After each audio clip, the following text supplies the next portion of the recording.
Discoveries और gas infrastructure के व्यापक विस्तार के कारण हमारा गैस सेक्टर एक्सपांड कर रहा है।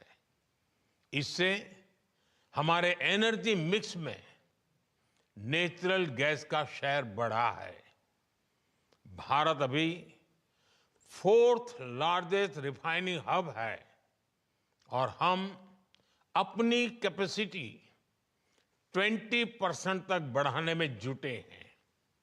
साथियों, हमारी जो सेडिमेंट्री बेसिन्स है, इसमें कई सारे हाइड्रोकार्बन रिसोर्सेज मौजूद है।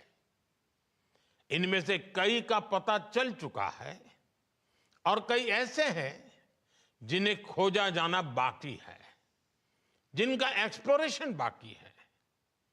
इंडिया का अपस्ट्रीम सेक्टर और आकर्षक हो, इसके लिए सरकार ने open acreage licence policy OALP बनाई है। एक्सक्लूसिव इकोनॉमिक जोन को खोलना हो या सिंगल विंडो क्लियरेंस सिस्टम बनाना हो, सरकार ने इस सेक्टर को हर तरह से मदद दी है। Oil fields regulation and development act में हुए बदलाव के बाद अब स्टेक होल्डर्स को पॉलिसी स्टेबिलिटी, एक्सटेंडेड लीजेस और इंप्रूव्ड फाइनेंशियल टर्म्स की सुविधा भी मिलेगी। सरकार के इन रिफॉर्म्स के कारण समुद्री क्षेत्र में ऑयल और गैस रिसोर्सेज की खोज करने, इनका प्रोडक्शन बढ़ाने और स्ट्रेटेजिक पेट्रोलियम रिजर्व्स को मेंटेन करने का काम आसान होगा। साथियों, भारत में कई डिस्कवरीज और बढ़ते पाइपलाइन इंफ्रास्ट्रक्चर के कारण नेचुरल गैस की सप्लाई बढ़ रही है और इसी कारण आने वाले समय में नेचुरल गैस का उपयोग भी बढ़ने वाला है। इन सारे क्षेत्रों में आपके लिए निवेश की बहुत सारी संभावनाएं बन रही हैं। साथियों, आज भारत का बहुत बड़ा फोकस मेक इन इंडिया पर है, लोकल सप्लाई चेन पर है। भारत में पीवी मॉड्यूल सहित अनेक प्रकार के हार्डवेयर की मैन्युफैक्चरिंग के लिए भी बहुत संभावनाएं हैं। हम लोकल मैन्युफैक्चरिंग को सपोर्ट कर रहे हैं। 10 साल में भारत की solar PV module manufacturing capacity का विस्तार हुआ है। ये क्षमता 2 गीगावाट से बढ़कर करीब 70 गीगावाट हो गई है। PLI स्कीम की वजह से ये सेक्टर और आकर्षक हो गया है। इससे high efficiency solar PV modules की मैन्युफैक्चरिंग को बढ़ावा मिला है। साथियों, बैटरीज और स्टोरेज कैपेसिटी के सेक्टर में इनोवेशन और मैन्युफैक्चरिंग दोनों के लिए बहुत अवसर हैं। भारत बहुत तेज गति से इलेक्ट्रिक मोबिलिटी की तरफ बढ़ रहा है। इतने बड़े देश की डिमांड पूरा करने के लिए बैटरीज और स्टोरेज कैपेसिटी के क्षेत्र में हमें बहुत तेजी से काम करना है। इसलिए इस वर्ष के बजट में भी हमने ग्रीन एनर्जी को सपोर्ट करने की संबंधित अनेक घोषणाएं की है। सरकार ने ईवी और मोबाइल फोन बैटरी की मैन्युफैक्चरिंग से जुड़ी कई चीजों को बेसिक कस्टम ड्यूटी से बाहर किया है। Cobalt powder, lithium ion battery waste, lead, zinc ऐसे अनेक क्रिटिकल मिनरल से ड्यूटी हटा दी गई है। नेशनल क्रिटिकल मिनरल्स मिशन भी भारत में एक सशक्त सप्लाई चेन के निर्माण में बड़ी भूमिका निभाएगा। नॉन लिथियम बैटरी इकोसिस्टम को प्रमोट करने की दिशा में भी हम आगे बढ़ रहे हैं। इसके बजट में हमने न्यूक्लियर एनर्जी सेक्टर को भी ओपन कर दिया है। एनर्जी में हो रहा हर इन्वेस्टमेंट नौजवानों के लिए नई जॉब्स क्रिएट कर रहा है, ग्रीन जॉब्स के अवसर बना रहा है। साथियों, भारत के एनर्जी सेक्टर को मजबूती देने के लिए हम इसे जनता की पावर से लैस कर रहे हैं। हमने देश के सामान्य परिवारों और किसानों को ऊर्जादाता बनाया है। बीते साल हमने पीएम सूर्यघर मुफ्त बिजली योजना शुरू की। इस योजना का स्कोप सिर्फ एनर्जी प्रोडक्शन तक ही सीमित नहीं है।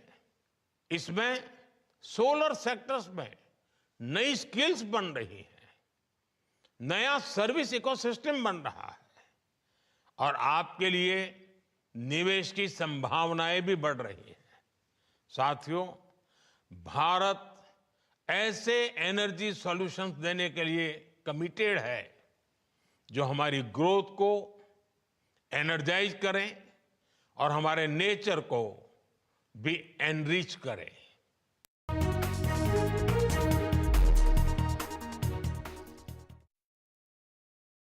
मोबाइल फोन किसी भी ब्रांड का काम का तब होता है जब उसमें एनडीटीवी का ऐप हो। जब अपना फोन किसी को दो तो एनडीटीवी ऐप के अलावा बाकी सब डिलीट कर देना। नहीं तो क्या सियापा होता है, जानने के लिए देखिए हमारी स्वीट लव स्टोरी लव्यापा आपके नजदीकी सिनेमा घरों में। तुम अपना फोन एक दिन के लिए बानी को दोगे और बानी तुम अपना फोन एक दिन के लिए गौरव को दो। और न्यूज के लिए कीप वॉचिंग एनडीटीवी। हर 2 साल में फोन बदले जाते हैं गुच्ची। एनडीटीवी ऐप नहीं।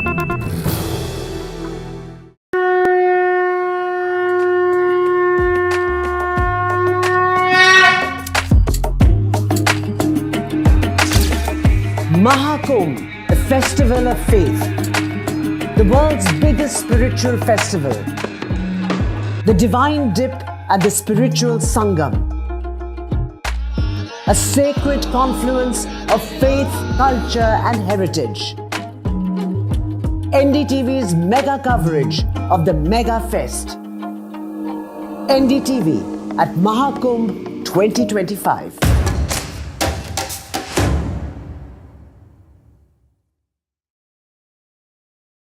I've been reporting on all issues, big and small, from Andhra Pradesh, Telangana, rest of South India, bringing you all the action, all that you need to know, all that you want to know. The energy of Maximum City is infectious. I bring in that energy in our news coverage from financial capital Mumbai. Covering from the southernmost part of India over the last 23 years, I bring in-depth and 360-degree coverage from the Dravidian heartland. The land of Mishti is also known for its bitter politics. I have seen much water flow under the Howrah Bridge, covering Bengal in all its vivid colors.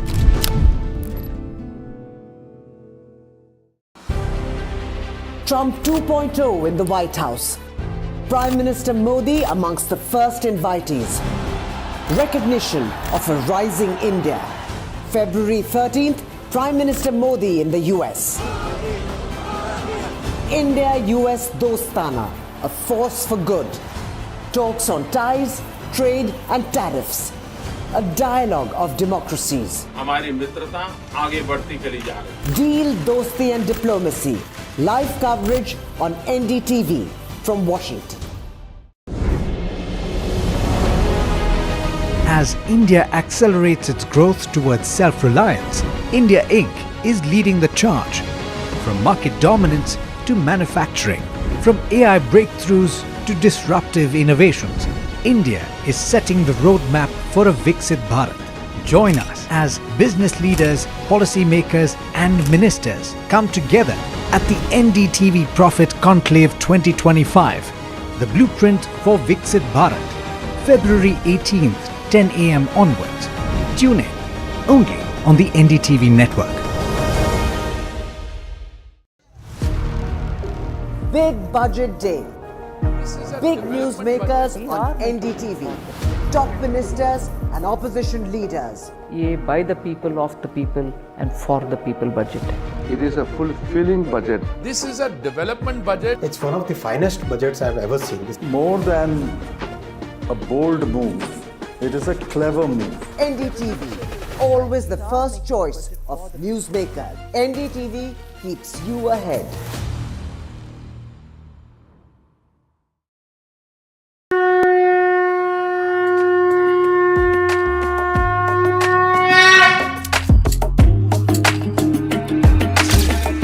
Mahakumbh, the festival of faith, the world's biggest spiritual festival, the divine dip at the spiritual Sangam,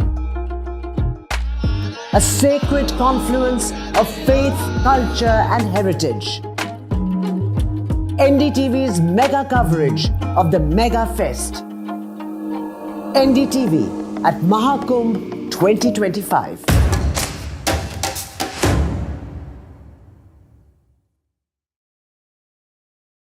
I've been reporting on all issues, big and small, from Andhra Pradesh, Telangana, rest of South India, bringing you all the action, all that you need to know, all that you want to know. The energy of Maximum City is infectious. I bring in that energy in our news coverage from financial capital Mumbai. Covering from the southernmost part of India over the last 23 years, I bring in-depth and 360-degree coverage from the Dravidian heartland. The land of Mishti is also known for its bitter politics. I have seen much water flow under the Howrah Bridge, covering Bengal in all its vivid colors.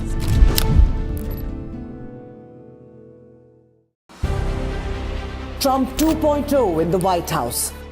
Prime Minister Modi amongst the first invitees. Recognition of a rising India. February 13th, Prime Minister Modi in the US. India-US Dostana, a force for good. Talks on ties, trade and tariffs. A dialogue of democracies. हमारी मित्रता आगे बढ़ती चली जा रही है. Deal, dosti and diplomacy. Live coverage on NDTV from Washington. As India accelerates its growth towards self-reliance, India Inc. is leading the charge. From market dominance to manufacturing, from AI breakthroughs to disruptive innovations, India is setting the roadmap for a Viksit Bharat. Join us as business leaders, policymakers and ministers come together at the NDTV Profit Conclave 2025, the blueprint for Viksit Bharat, February 18th, 10 a.m. onwards. Tune in only on the NDTV network. Big budget day. Big newsmakers on NDTV. Top ministers and opposition leaders. ये by the people, of the people and for the people budget. It is a fulfilling budget. This is a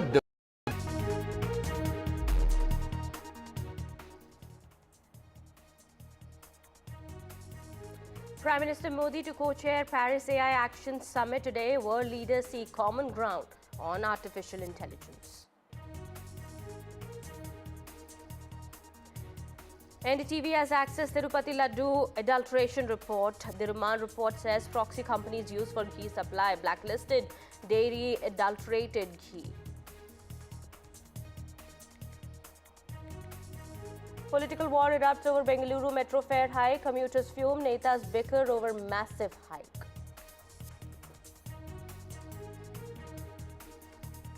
YouTube removes Alabadia's parents' joke video. Mumbai cops have asked Ranveer Alabadia and Samir Rana to appear before them. Sources say IT Ministry has also sent notice to YouTube.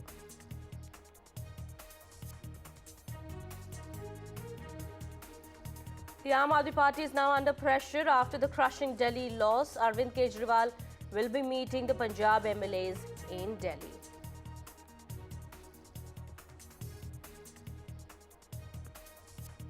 NDTV reports from Railway's newest marvel, first vertical lift bridge in Tamil Nadu's Pamban.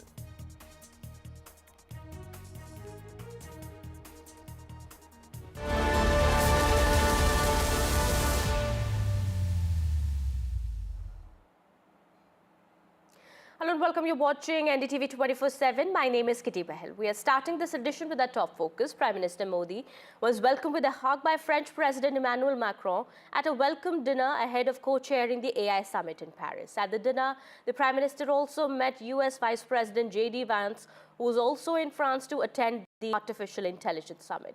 Now, Prime Minister Modi will be co-chairing the AI Action Summit with Macron in France and hold bilateral talks with him and also address business leaders. For India, the AI Summit presents an opportunity to influence global AI policies and collaborate on international standards. Prime Minister Modi's participation signifies India's commitment to ethical AI development and positions the country as a key player in shaping the future of AI. Additionally, the visit includes discussions on defense and technology sectors, further strengthening bilateral ties between India and France.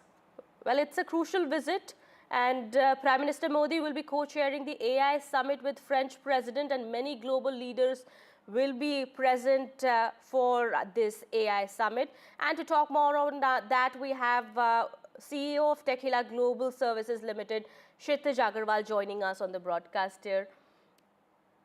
All right, Mr. Agarwal, I'm being told that Union Minister Hardeep Singh Puri is speaking at the India Energy Week at the moment. Let's dip into that first. To all of you to India Energy Week 2025. Ladies and gentlemen, this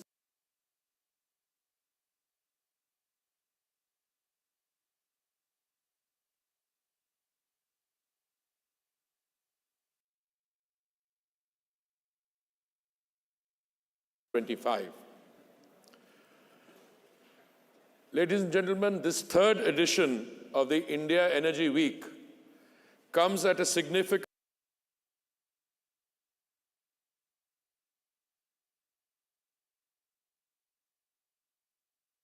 transition. These include major geopolitical shifts.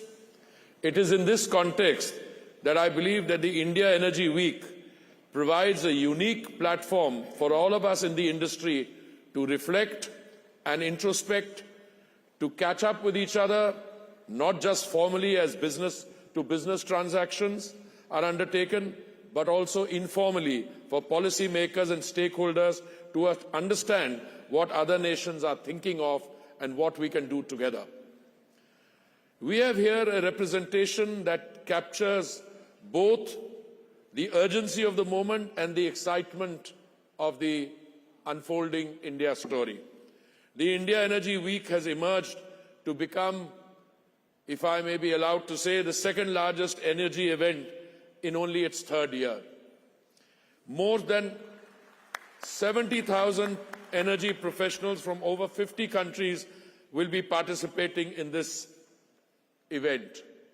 I am pleased that the event will see participation from more than 20 energy and other ministers, including their deputies, from important stakeholders such as Qatar, UK, Russia, Brazil, Tanzania, and Venezuela, to name only a few. Equally, the private sector and the global advisory and regulatory architecture are well represented. I welcome members and executives of international organizations such as OPEC, and I see my brother, the Secretary General here, IEF and IEA, as well as nearly 100 CEOs from Fortune 500 energy companies such as Honeywell, Petrobras, Technip Energies, ADNOC, Baker Hughes, Vitol, and many more. The fact that this is the first time this year that senior representatives from across the global energy sector will exchange notes is crucial. That is the true value of this week. It enables us to listen and learn from one another, to think together of the mega trends that will shape the future.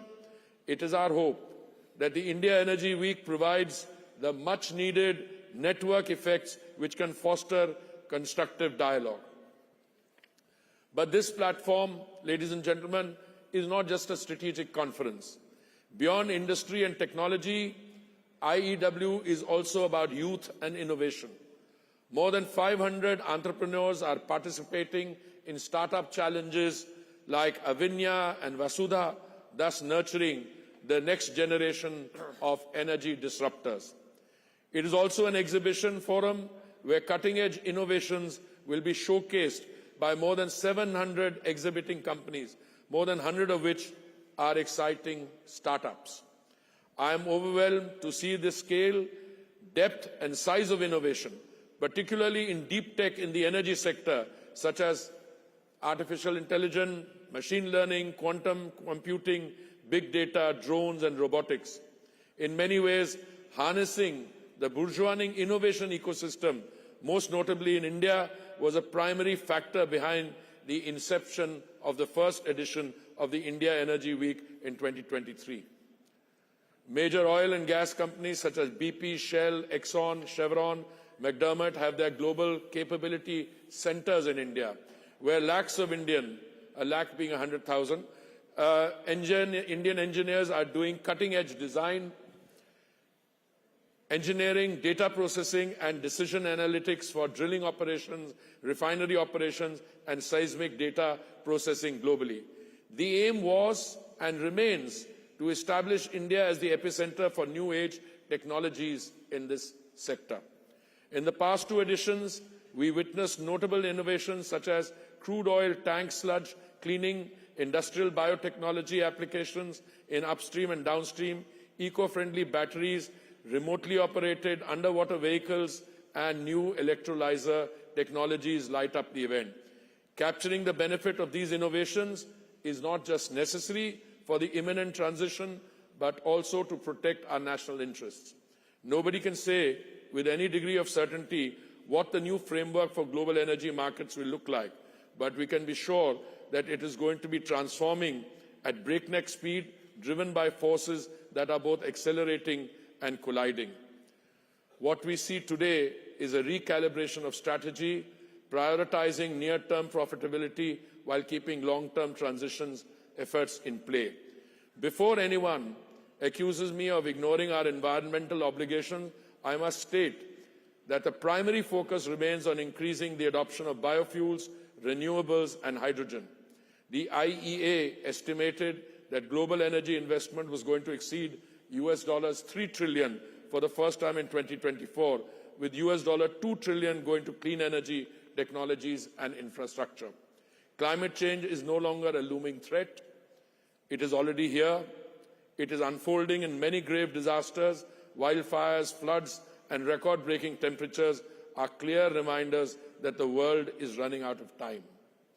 I am a student of history. When I look back at the evolution of global energy economics, I recognize that the very notion of energy transition requires a very deep and nuanced understanding.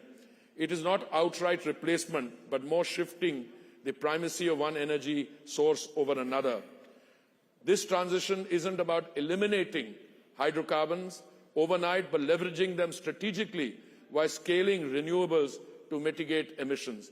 For too long, we have framed energy transition as a linear journey, from fossil fuels to renewables, from past to future, from problems to solution. But what if this logic is not feasible?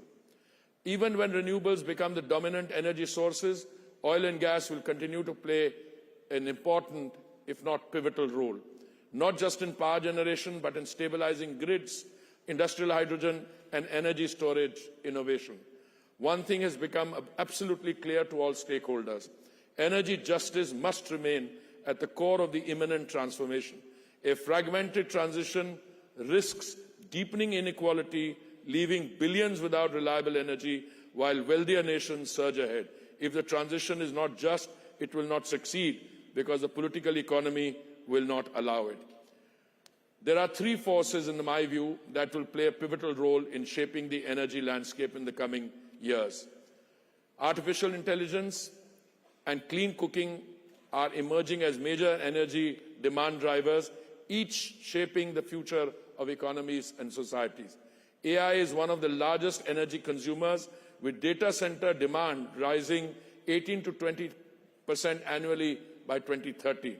India's AI-driven digital economy, projected to reach $400 billion by 2030, presents both a challenge and an opportunity. The real question is not how we will meet this surge in demand, but how we will do so without destabilizing grids or derailing climate commitments. Renewables alone won't be enough. AI-driven demand requires round-the-clock reliability, meaning natural gas, coal with carbon abatement, and next-generation nuclear will remain essential. But the potential benefits are immense. AI itself will enhance fossil fuel efficiency, reshaping the energy equation where intelligence, not just resources, dictates energy security. The next great leap will come from dismantling the idea of centralized energy in the form of AI-driven grids that predict demand before it happens. On the other hand, expanding clean cooking gas access requires a multi-fuel strategy, scaling traditional LPG, augmenting bio-CNG, accelerating electrification, and challenging investments into areas such as integration, decentralized renewables like wind power and microgrids to support electric and induction cooking. The challenge is not technology, but scaling access equitably. India has achieved 100% clean cooking access through the Pradhan Mantri Ujjwala Yojana, city gas expansion, and solar cooking pilots, proving that policy-driven solutions can transform lives. The answer to energy transition lies in strategic investments across hydrocarbons and renewables. The future lies in smart capital reallocation, for instance, deploying wind and solar where intermittency is manageable, biofuels where liquid fuel demand persists, and gas where firm power is essential. That is how we assure both affordability and decarbonization. India presents a compelling and diversified investment landscape. 7.6 billion tons of discovered upstream resources, 500 million tons of biofuel foods feedstock, and rising energy demand. At the same time, it is scaling renewables, targeting 5 million metric tons of hydrogen by 2030, $96 billion in hydrogen investments, and a gas share increase from 6 to 15% alongside a $30 billion in refining and petrochemical expansion. Third, resilient supply chains for an orderly transition. Supply disruptions, whether in lithium for storage, nickel for EVs, or semiconductors for AI-driven grids, must not create winners and losers in the transition. Without intervention, the growing gap in energy technology access could leave developing economies locked out of the transition. Governments and industries must act decisively to prevent disorderly shifts. Policy cannot remain while the world accelerates. Governments must craft frameworks that incentivize bold innovation, de-risk essential investment, and ensure commitments beyond the short term. Success will be measured, I submit, not by how fast the wealthiest decarbonize, but how inclusively the world transforms. It is our fervent hope that this third edition of India Energy Week becomes the definitive platform for shaping the energy agenda of the future. This is where transformative partnerships will hopefully take place and take shape, where game-changing technologies are unveiled and the future of energy is written. I urge the 6,000 delegates present here to engage meaningfully in the strategic conference sessions planned for the next 4 days and help chart a roadmap to stabilize energy markets and strengthen international cooperation. Thank you very much.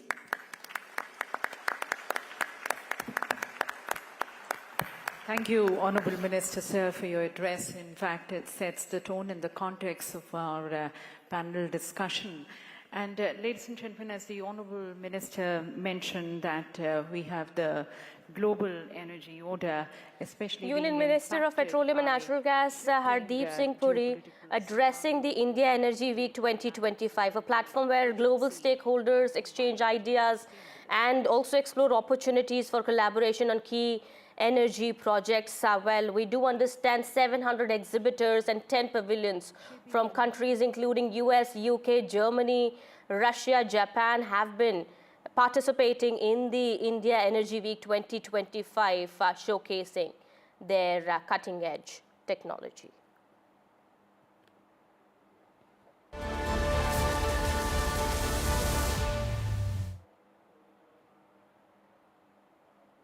And while shifting our focus now to some more news that we're tracking at this point in time, Prime Minister Modi will be co-chairing the AI Action Summit with Macron in Paris, hold bilateral talks with him, and also address the business leaders present in France. For India, the AI Summit presents an opportunity to influence global AI policies and collaborate on international standards. Prime Minister Modi's participation signifies India's commitment to ethical AI development and positions the country as a key player in shaping the future of AI. Now, additionally, the visit also includes discussions on defense and technology sectors, further strengthening bilateral ties between India and France. And now, well, to talk more on that, we are being joined on the broadcast with CEO of Tequila Global Services Limited, Mr. Kshitij Agarwal. Thank you so much, Mr. Agarwal, for joining us here on NDTV. Prime Minister Modi will be co-chairing this very important summit on AI today, along with French President. Many believe that with this summit, India is looking at bringing huge benefits of AI and tech sector to the global south.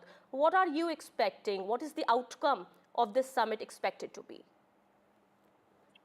Well, I think this is a great opportunity for India because, as you know, AI has become the buzzword, and AI is like there is an AI war happening, or rather, AI race happening. And I believe this opportunity is great for India, where I know currently India lags behind a bit on AI, but in this conference, in this meeting, we can come up with some new policies, new agendas, new funding on AI because, to be transparent, so far what we have been doing on AI, our spending has been much less, our innovation has been much less. But after the summit, I hope Mr. PM will come back with new, new gifts for Indians, where we can, of course, increase our budget for AI spending at least by 4 to 5x. We can motivate people to not be just an IT service company, but more of an innovator company, more of a, create those products on AI. Of course, increase our infra because right now we are still dependent on the chips and all coming from China and US and all. And hopefully we can, put more, things on increasing infrastructure overall. So, but I think this overall thing can be a great learning for India. And it gives us a pleasure. It gives us like a pride for us where we are co-chairing this AI event. Absolutely. What I really want to ask you here is that, and many do believe that this is being seen as a very important and significant gesture with France, inviting Prime Minister Modi to co-chair the AI summit. Does that signal that the world does see India as a very important and a serious partner when it comes to tech and emerging technologies? See, even today, India is the largest producer, the largest talent pool of IT people. Yes. So India has to play the important role, or has to be a significant role in terms of AI. AI requires people. AI requires manpower. AI requires, human brain as well to develop the AI, to train the models, to do all those things. And, for that, India has to be considered, in all those things. The good thing is like Mr. Macron inviting Mr. Modi signifies and gives us an important message to India that they are important for us. And world is looking after India, how they are going to create some new innovation, how they are going to disrupt the whole system. Like how DeepSeek, no one has heard of DeepSeek up until 2 weeks back, and now it is like the buzzword everywhere, right? So it's just a matter of time when some Indian AI platform will come into picture, and it will like disrupt the whole world. And Indians are known for creating something much powerful and much cheaper. Like if you remember about the rocket, and all those things, like the Mars mission and all, like India is known for those kind of skill set. And I think with this, we are looking forward for India to come up with something really great. But yes, you've spoken about China also, and it's very much obvious that China is still the global leader in this breakthrough technology. What do countries like India need to do to make their way in this space? See, okay, as I mentioned, first of all, it's talk about like spending, comparison, right? So overall, I was reading some reports and all, and the world is going to spend around $500 billion plus in next, by 2027. Okay. Whereas India, for now, the budget is to spend up to $6 billion by 2027, right? Which is comparatively insignificant, right? So first of all, funding, the budget allocation has to be huge. Maybe I know this budget is already announced, but maybe by next budget, India has to invest much more in terms of AI spendings. Okay. Right. Secondly, infrastructure, right? So India is still dependent on foreign, for the GPUs, for different things. But India, I know, is already focusing on creating those microchips and all in-house, and that's what should be the major focus, to build at least microprocessor in-house. Thirdly, the skill gaps, right? So as I mentioned, India has a huge potential, but India people are still like 90% into IT services, which means they are provided services to external companies and internal companies. But where they have to be trained on is those better technologies like AI, like data science, other technologies. So I know recently government announced some new plan for education with Microsoft. Yes. But that whole thing has to be at least not double down, but maybe 10x down, right? Maybe they have to also invite more private players. They have to train people on AI. Absolutely. Fourthly, the R&D budget. Like what I've seen I've worked in US, I've worked in other countries. So the IT budget for R&D usually is high in other countries, right? Whereas in India, the R&D budget is very low. Okay. Okay. So maybe the companies, the private sector also have to realize that they have to spend more and more money in R&D side of it, because the R&D is something where you basically come up with these kind of ideas. Okay, so a lot of things has to be Absolutely. done. So But you're these saying there are challenges still that remain, but in order to overcome those challenges, there is much more that needs to be done. And India definitely is walking that path, walking that road.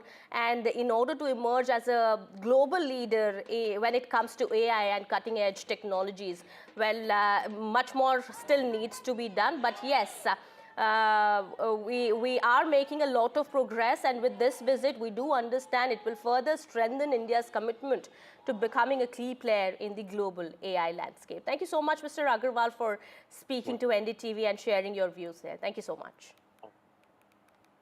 All right, shifting our focus now to some more news that we're tracking at this point in time. Well, this is in connection with the Tirupati Laddu adulteration controversy. NDTV has accessed the remand report, and the report says that proxy companies have been used and blacklisted dairy had supplied the ghee to Tirumala temple. Well, this is big and shocking. What we're learning at the moment is that as per the remand report now that has been accessed, it clearly says that the firm that was blacklisted and disqualified was used to supply ghee to Tirumala. And also TTD had used about 15,000 kilograms of ghee for laddus in Tirumala. All right, my colleague Uma joining us on the broadcast here. Uma, some very shocking and revealing details that have come out in this remand report. Take us through all those details there. So ever since Chandrababu Naidu as Chief Minister of Andhra Pradesh made a shocking statement in September last year, where he in fact said that the Tirumala Tirupati Laddu, which is world famous and even has, in that sense a geographical indications patent, that has been adulterated with animal fat. That's a statement that he had made, and subsequently a huge political row had erupted over it. And of course there is also a lot of anxiety, concern among the devotees of Lord Venkateshwara Swami, and the SIT that was constituted by the Supreme Court with two CBI officers, two officers from the state government and one officer from the Food Safety and Standards Authority of India, they have now arrested 4 people, which we had reported. What the connection between these 4 people was, and the 3 dairies that we had mentioned. One was Bole Baba Dairy in Roorkee, another was Vaishnavi Dairy in Tirupati itself, and a third was AR Dairy in Dindigal in Tamil Nadu. So what was the connection between these 3 was the question, and how are they said to have conspired? And now from the remand report it is clear that while the tendering process was done in the name of AR Dairy, they had used the proxy name. They had supplied the ghees from other places like Bole Baba Dairy as well as from Vaishnavi Dairy, and both of these were not found to have the capacity to supply. In fact, all 3 of them have not had the capacity to supply the kind of numbers that are shown in the papers, and therefore they had presumably procured this item from other sources and that may have not met the standards, because of which what we do understand is that the earlier consignments were blacklisted, and despite that those companies had sent further consignments, and the consignments that came on July 6 and on July 12 were the ones that were sent for testing to the National Dairy Development Board, and they had shown up both vegetable fat as well as animal fat. This was something quite shocking, and what they have alleged is that these 4 people had in fact, except for Raju Rajshekaran of Dindigul AR Dairy, the others had gone missing for the last few months, and the police was trying to search for them. They had destroyed their cell phones, and all of them took the plea that their cell phones had got lost, and they had also tried to do away with a lot of evidence which has now been procured, or rather seized by the investigating authorities, the SIT sleuths, and now they seem to have evidence that suggests that there was a lot of irregularity in the supply chain of cow ghee for Tirumala Tirupati. Back to you. All right. Those are the latest details that have come out.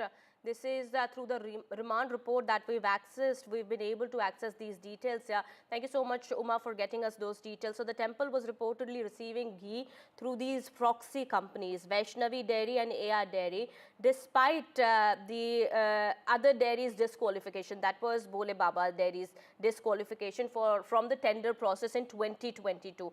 So who was behind all of this? Who's the real culprit? Well, that is something that the investigation will, of course, find out. But we do understand there is a big political war of words also that is going on in the state between the TDP and the YSRCP, with the TDP saying that it's the previous government, the Jagan government, that is responsible for playing with the faith, with the feelings of people.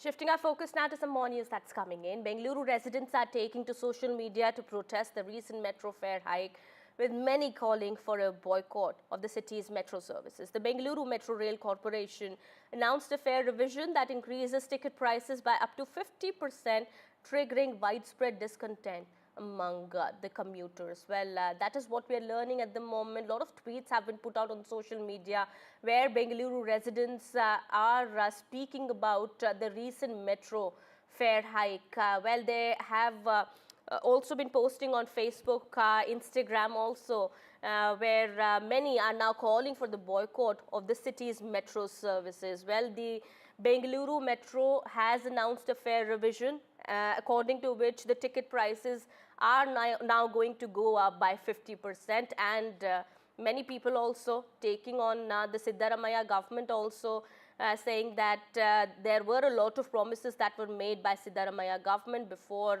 the Congress party rather, before coming into power, but now they are seemingly putting all the burden on the common man there. We have more news that we're tracking at this point in time. This is in connection with the case against Ranveer Allahabadia. An FIR now has been filed in Assam's Guwahati also against the YouTuber. Well, what we are learning, complaint has been filed in Mumbai as well. Mumbai cops have summoned Ranveer and also Samir Raina, who were part of this show when this controversy broke out. Well, they are supposed to be appearing before the Mumbai cops, and sources have also told NDTV that Centre has written to YouTube also. YouTube has already removed the content due to which this controversy erupted, but Centre also now has written to YouTube over this content. All right, we'll try and get more details about this in just a bit. My colleague Anuj is also now joining us on the broadcast here.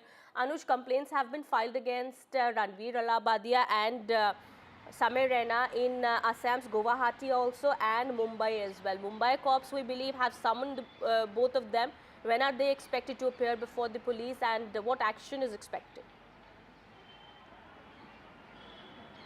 Two kinds of complaints have been filed. 3, in fact. One, an FIR has been lodged in Guwahati, that is in Assam, whereas in Mumbai, it's just the probe that has begun, and the police is, trying to get primary information about when exactly was the show recorded, what was the extent of the entire show, and how many more episodes has a similar kind of language been used. But what is the latest development as of now is that the episode which is there on Samay Raina's channel on India's Got Latent series or playlist has now been removed from the channel. We are noting that after the government intervention from the Ministry of Information and Broadcast, that video has been made unavailable. It was available only for the members, but now it has been made unavailable in this part of the world, that is in India. An action has been taken under Article 69A of the IT Act from 2008, which allows the government to restrict content going online if it is affecting or if it has to do anything with the defense, with the sovereignty of the country, or with public order. So we can see that first action of sorts has been taken where the video has been removed. But now, again, it will be interesting to see on what is the extent to which the Mumbai police and the authorities here in Maharashtra want to take this investigation to. Because we know that complaints have also been filed or, have also been lodged in the Bombay High Court on several grounds as well, be it obscenity, be it public order, etc. All of these things will be taken into consideration by Bombay High Court and by the police, who are at the moment trying to know more about India's Got Latent, the kind of history it's had. Because when you look at the YouTube channel of Samay Raina and this particular series, it's got tremendous amount of views, right? An average video would get views close to 30 to 35 million, which means that this video or this channel had been out there in open. It's just that this one statement has put it into the box of controversy. Yes, trouble seems to be mounting for YouTuber and podcaster Ranveer Allabadia over his remarks on the roast show India Got Latent. What we are also now learning is there's some big breaking news now coming in. Parliamentary Standing Panel may also summon the YouTuber. That's the big breaking news that we are learning of at the moment. Trouble seems to be increasing for the YouTuber Ranveer Allabadia over his parents' remark, and he's of course apologized for his crass comments, but the controversy around his remarks seems to be snowballing into a major crisis now. There have been complaints from a number of people, several MPs also. We do understand a parliamentary panel is now discussing whether to summon Allahabadia. Well, my colleague Vasudha is now joining us on the broadcast here. Vasudha, what more details are we learning of? As per the information that's coming in, it's expected that Allahabadia could be summoned by the Parliamentary Standing Panel as well. That's right, Kitty. Like you were also pointing out that there is a larger issue to this. The need for not just self-regulation, but also some kind of oversight on the kind of content that digital creators come up with. Because this these remarks of Ranveer Allabadia have been not just disparaged by the entire internet community, but they've also been criminal complaints against him. Asking for action against him. Now, what we understand is that the Parliamentary Standing Committee on IT is likely to look into this matter. They could be summoning him, asking him for an explanation. This is a very powerful committee, Kitty, because in the past they've also summoned firms such as Meta and X, and they are extremely important because they do look at important legislations. They actually formulate the ground for important legislations with regard to IT in India. This panel is headed by Nishikant Dubey. I'm also told that members such as Shiv Sena UBT MP Priyanka Chaturvedi pushed for this. There are also other MPs who are wanting this issue to be discussed so that such remarks do not get callously made. These are not just cringeful remarks, but there are also remarks that can, impact impressionable minds. But asking for criminal action, is that right or not, justified or not? Everything could be, discussed by this committee. As of now, what we know is that the committee is mulling over issuing summons to him and understanding what can be done more in this matter. All right. Thank you so much, Vasudha, for getting us those details there. Well, we do understand the podcaster could be issued a notice and he could be asked to appear before the panel to answer questions linked to this controversy. Well, he's apologized, but that doesn't seem to be enough for many. Even parliamentarians have taken objection to it, and after which what we are now learning is that a parliamentary panel could ask Ranveer Allabadia to appear before it. All right, shifting our focus now to some more news that we're tracking. The BJP has written a letter to Delhi's LG asking him to cancel the merger of 4 properties with Sheesh Mahal, as the BJP claims that those neighboring properties were illegally annexed. The new Chief Minister of Delhi will not occupy the property, the Flagstaff Road bungalow in civil lines where Aam Aadmi Party boss Arvind Kejriwal used to stay as the chief minister. Sir, आपने lieutenant governor को भी एक चिट्ठी लिखी है शीश महल पर, क्या मांग की है? मांग ये है कि शीश महल के मामले में जो उन्होंने अमलगमेट किया था, मर्जिंग की थी लगभग 10 प्रॉपर्टीज़ की, जिसमें 8 फ्लैट्स हैं टाइप 5 के और 2 बंगलोज हैं। हमारा कहना है कि उसको अब रीमर्ज किया जाए और उनको उनके ओरिजिनल शेप में उन तमाम बंगलों को और फ्लैट्स को लाया जाए, क्योंकि उसमें सरकारी जो प्रॉपर्टीज़ है दिल्ली सरकार के पास पहले ही बहुत कम है, शॉर्टेज है और प्रॉपर अरेंजमेंट नहीं है। उसमें 10 प्रॉपर्टी उन्होंने अपने उसमें मिला ली थी, तो उनको वापस जो है 45 एंड 47 राजपुर रोड और 8A 8B फ्लैगस्टाफ रोड, इनको वापस उनके ओरिजिनल शेप में लाया जाए, रीमर्ज किया जाए और जो 50,000 गज का जो एक पूरा कॉम्प्लेक्स बना लिया था उसको वापस 6 फ्लैगस्टाफ रोड 10,000 गज है, कोई कम नहीं है, उसको उतना ही रहने दिया जाए। सर, पर अब आप लोग की सरकार आ गई है तो क्या उससे रिलेटेड जो CAG रिपोर्ट है उसको अब भी आप सामने लाएंगे और SIT भी बिठाएंगे केजरीवाल की? देखिए, CAG रिपोर्ट तो ये स्टैट्यूटरी है, ये कंपल्शन है, एक ऑब्लिगेशन है, ये तो सरकार को करना चाहिए था। वो तो इन्होंने वॉल्यूशन किया, कॉन्स्टिट्यूशनल वॉल्यूशन हुआ जब इन्होंने CAG रिपोर्ट को दबाया छुपाया।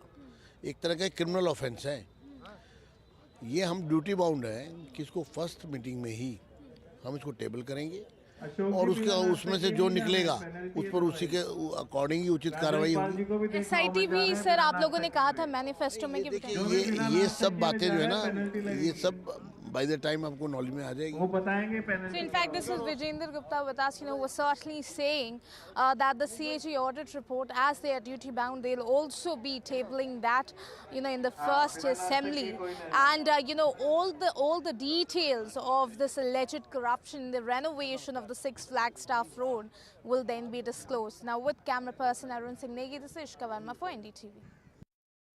BJP MP from Delhi, Yogen Chandolia, is with me, sir. आप लोग लगातार कह रहे हैं कि शीश महल में कोई भी भारतीय जनता पार्टी का या तो कोई मिनिस्टर हो या फिर मुख्यमंत्री हो वो नहीं रहेगा। कल एक चिट्ठी भी लिखी गई LG को और जो भी आसपास के अपार्टमेंट्स को मिलाकर उसको बड़ा बनाया गया था उसको तोड़ने की बात कही। आपका क्या व्यू है इस पर? मेरा इसमें थोड़ा अलग व्यू है। वो पैसा लोगों के टैक्स का लगा है, उसको तोड़ने से नुकसान ही होगा। भारतीय जनता पार्टी का मुख्यमंत्री मंत्री उसके आसपास भी नहीं जाएगा, कार्यकर्ता भी 100 फुट की दूरी बना के रखेंगे। जहां तक उसको तोड़ने की बात है तो पैसा और बर्बाद होगा। जो पैसा केजरीवाल ने दिल्ली की जनता का बर्बाद किया है, उसको मैं एक प्रदेश का महामंत्री होने के नाते मैं सलाह दूंगा दिल्ली के उपराज्यपाल को और जो दिल्ली के मुख्यमंत्री बनेंगे उनको कि इसको भ्रष्टाचारी संग्रहालय म्यूजियम बनाया जाए।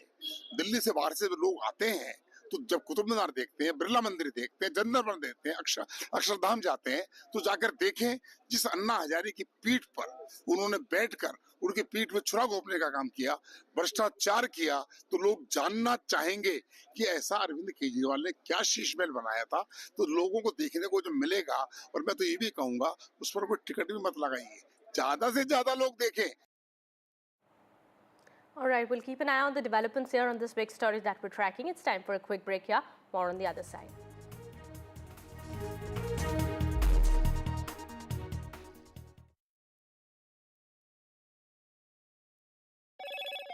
Hello, Moto. Motorola Edge 50 Pro, world's first AI-powered pro-grade camera.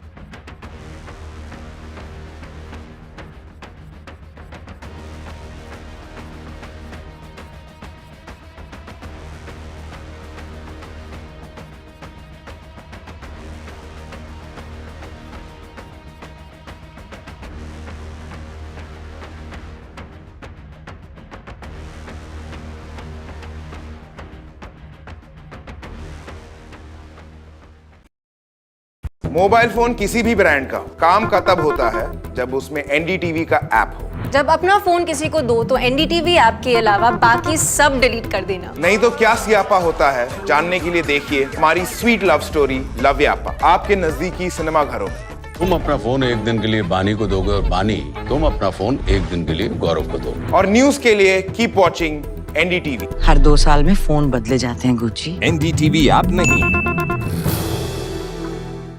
I've been reporting on all issues, big and small, from Andhra Pradesh, Telangana, rest of South India, bringing you all the action, all that you need to know, all that you want to know. The energy of maximum city is infectious. I bring in that energy in our news coverage from financial capital Mumbai. Covering from the southernmost part of India over the last 23 years, I bring in-depth and 360-degree coverage from the Dravidian heartland. The land of Mishti is also known for its bitter politics. I have seen much water flow under the Howrah Bridge, covering Bengal in all its vivid colors.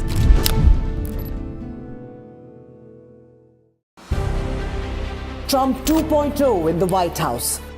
Prime Minister Modi amongst the first invitees.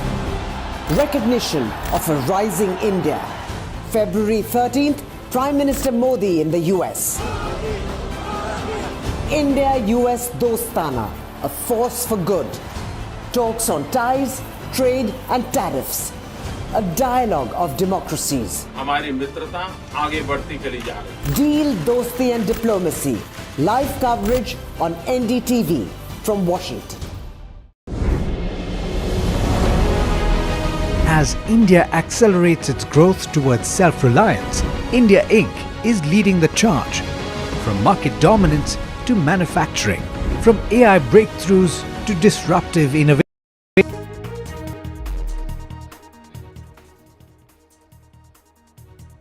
Welcome back after the break. Some breaking news now coming in. We are learning pressure seems to be mounting for the Aam Aadmi Party chief Arvind Kejriwal after the Delhi poll loss. We are learning now Aam Aadmi Party chief will be meeting Punjab MLAs today, and Punjab Chief Minister Bhagwant Mann will also be a part of this meeting. Well, the BJP as well as the Congress party have now been claiming that there is a rift in the Aam Aadmi Party in Punjab, and there are also speculations that there could be a mass exodus of the leaders from the Aam Aadmi Party in Punjab. But yes, there is no confirmation yet on that. My colleague Shreya now joins us on the broadcast here. Shreya, what more are we learning? Well, we do understand Kejriwal will be meeting Punjab MLAs today. What is this meet regarding? Well, of course, Kitty, I am right now outside Kapurthala House, and as you can see, barricades have been put up, and we saw a number of MLAs entering the Kapurthala House. Just a few minutes back, we saw Mr. Raghav Chadda entering as well, and they all seemed quite relaxed and cheerful, and they were questioning us in return that why are you all speculating this matter, because we know that the leader of opposition, Congress leader, have claimed that almost 30 MLAs from Aam Aadmi Party is likely to move to Congress, and they are in touch with the Congress leaders. Here also we can see an MLA. Agenda क्या है meeting का? पहले अंदर जाके बाद में बताएंगे. So of course everybody is Yes, Shreya, so go of course, ahead. as you heard from the MLA, they are saying some of the MLAs that who we spoke to, they were of the opinion that it is just a routine meeting to discuss upon the future strategy of the political party, considering how Aam Aadmi Party has lost in the Delhi Assembly elections. They only have government, they are only in power in Punjab, and that is why they have to strengthen and consolidate the party in a much more enhanced way in the Punjab state. And the MLAs are of the opinion that all these allegations and speculations are futile, hold no relevance at this point. They are having a routine meeting right now. Arvind Kejriwal is likely to arrive any time now. All the Punjab MLAs, almost 90 Punjab MLAs have arrived all the way from Punjab to Delhi to meet Mr. Arvind Kejriwal today. And the speculations of the party going through a rift in Punjab have been rubbished by the Punjab MLAs here. All right, Shreya, thank you so much for getting us those details there. So there are murmurs that all is not really well in Punjab Aam Aadmi Party, in the Aam Aadmi Party unit in this state. But yes, we'll keep an eye on the developments there and get you more as more updates come in. Meanwhile, we have some more news that we're tracking at this point in time. A group of US Congress leaders have written to US Attorney General Pam Bondi demanding an inquiry on the decision by the Biden administration to probe the Adani group. Well, the leaders slammed the Biden DOJ probe into the group and called it a selective, reckless and baseless pursuit which can potentially be damaging to the India-US strategic ties.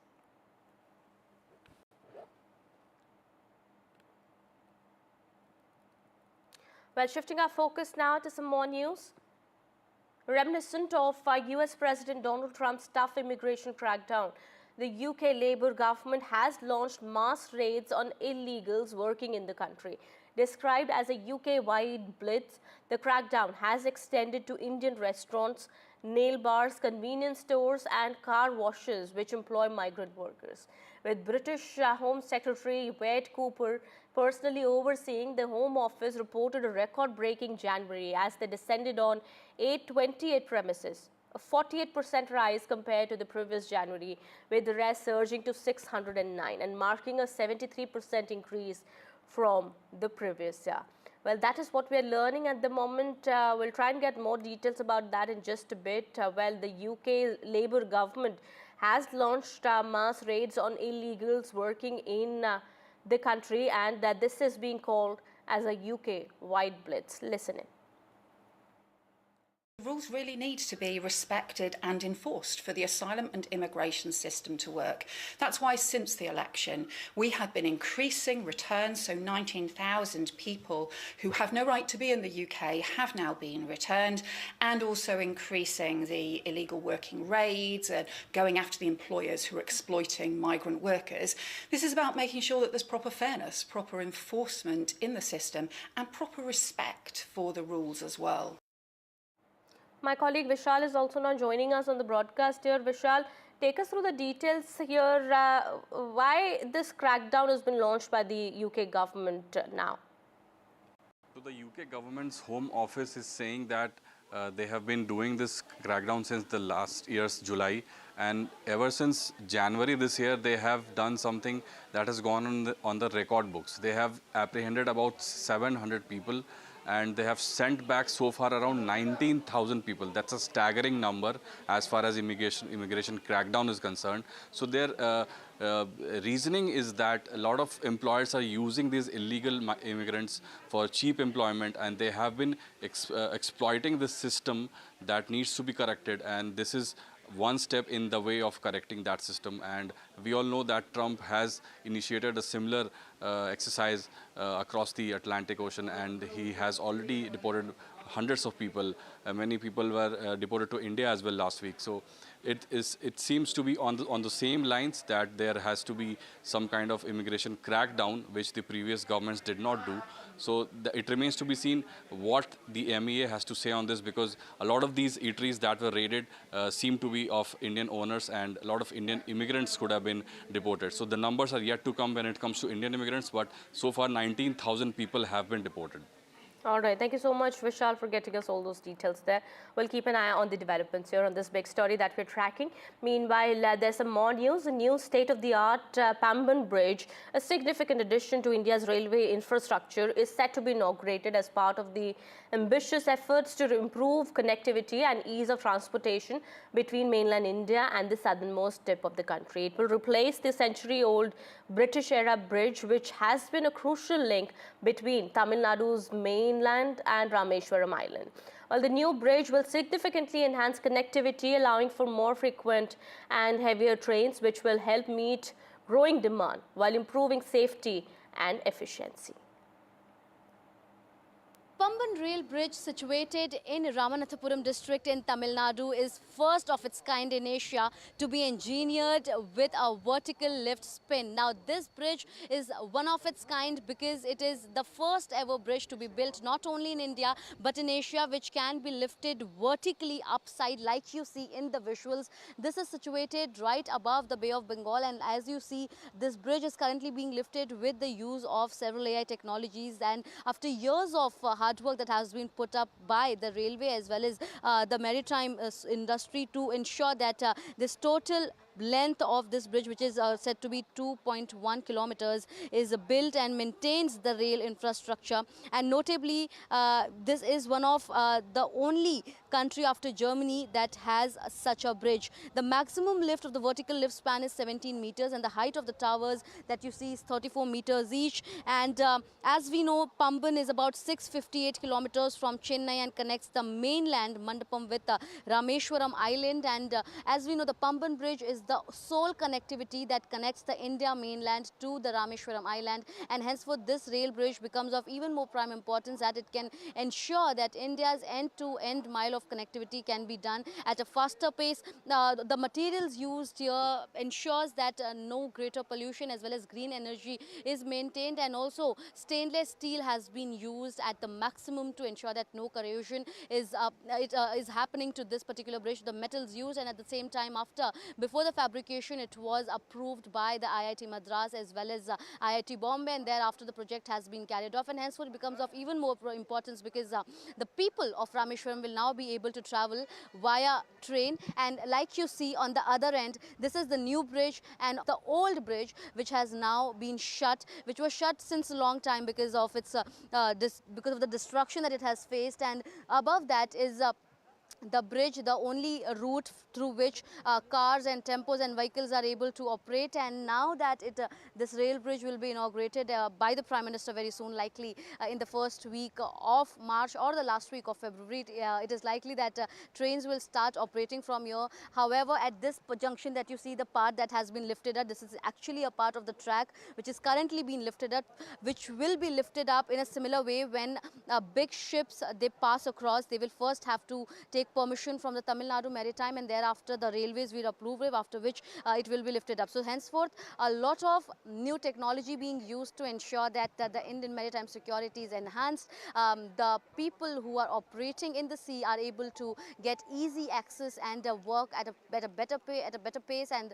with better technology, with better advancements. And henceforth, this time too, it is this particular bridge being built up, which will be inaugurated by the Prime Minister, and after which it is being told that the speed of the trains moving at this bridge will be, for now it has been authorized at 75 km per hour, after which it can be increased. However, because of the sharp curve that has been kept on the other end, it is ensured that security is the prime focus of this bridge being built. And henceforth, in the first week of March, or likely in the last week of February, Prime Minister Narendra Modi will be inaugurating the first rail bridge, the vertical lift bridge in Asia, not only in India, of course, which becomes a proud moment for the Indian maritime security. From Tamil Nadu, with video journalist Praveen G. Rohit, Ms. Sujata Dwivedi for NDTV 24/7. Well, now Tamil Nadu is also witnessing a massive crowd at Murugan Temple, especially in Tamil Nadu's Pulani, as devotees gather in lakhs to celebrate the Thaipusam Festival 2025. This is one of the most important festivals of Tamil Nadu and is an auspicious day dedicated to Lord Murugan. Well, with that, it's time to wrap this edition. More news and updates will continue on the other side. Stay tuned.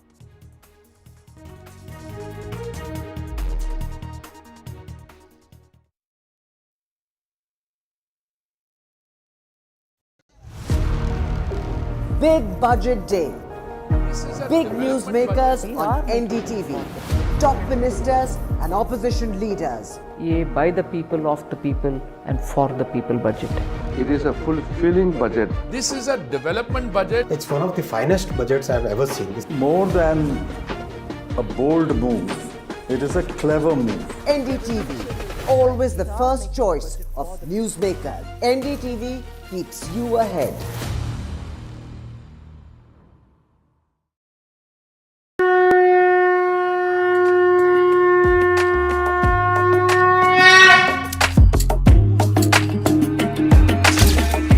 Mahakumbh, the festival of faith. The world's biggest spiritual festival. The divine dip at the spiritual Sangam. A sacred confluence of faith, culture and heritage. NDTV's mega coverage of the Mega Fest. NDTV at Mahakumbh 2025.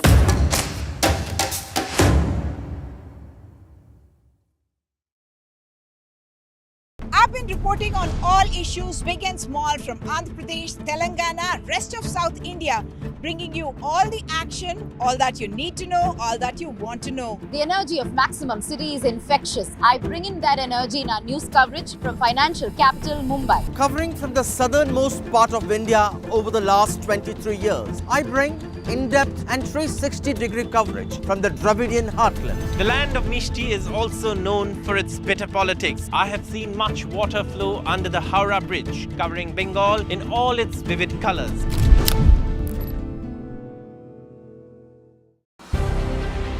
Trump 2.0 in the White House.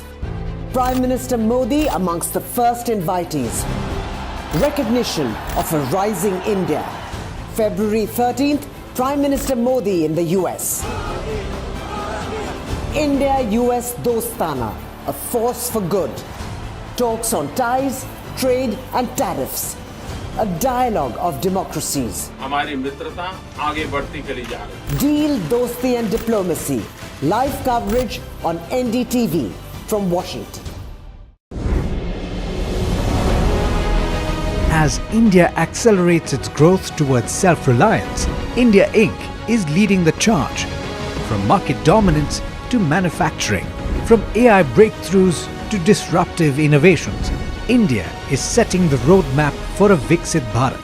Join us as business leaders, policymakers and ministers come together at the NDTV Profit Conclave 2025, the blueprint for Viksit Bharat, February 18th, 10 a.m. onwards. Tune in only on the NDTV network. Big Budget Day. Big newsmakers on NDTV. Top ministers and opposition leaders. ये by the people, of the people and for the people budget. It is a fulfilling budget. This is a development budget. It's one of the finest budgets I've ever seen. More than a bold move, it is a clever move. NDTV, always the first choice of newsmakers. NDTV keeps you ahead.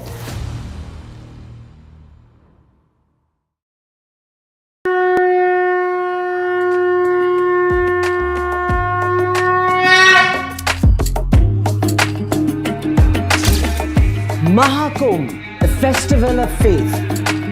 The world's biggest spiritual festival. The divine dip at the spiritual Sangam. A sacred confluence of faith, culture and heritage.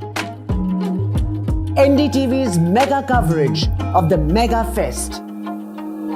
NDTV at Mahakumbh 2025.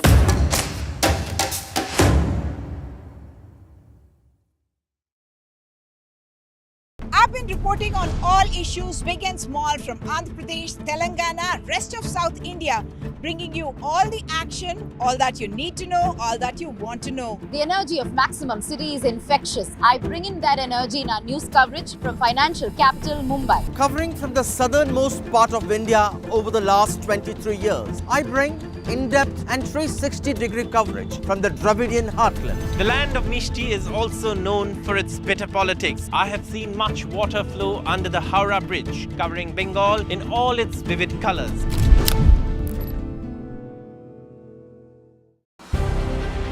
Trump 2.0 in the White House. Prime Minister Modi amongst the first.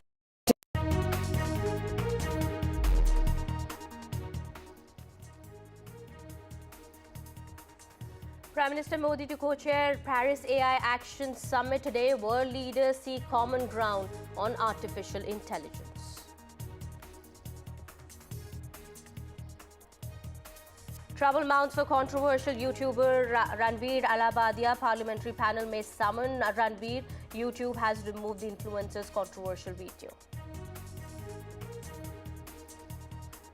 NDTV accesses Tirupati Laddu adulteration report. Remand report says proxy companies were used for ghee supply to the Tirupati temple. Aam Aadmi Party is seemingly under pressure after the crushing Delhi loss. Arvind Kejriwal meets Punjab CM and MLAs in Delhi.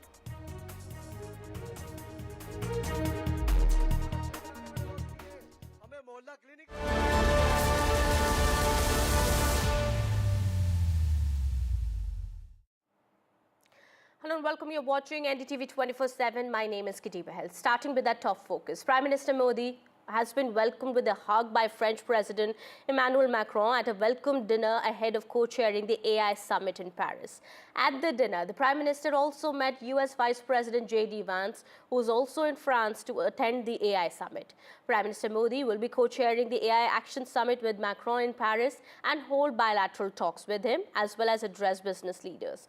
For India, the AI Summit presents an opportunity to influence global AI policies and collaborate on international standards. Well, Prime Minister Modi's participation signifies India's commitment to ethical AI development and positions the country as a key player in shaping the future of AI.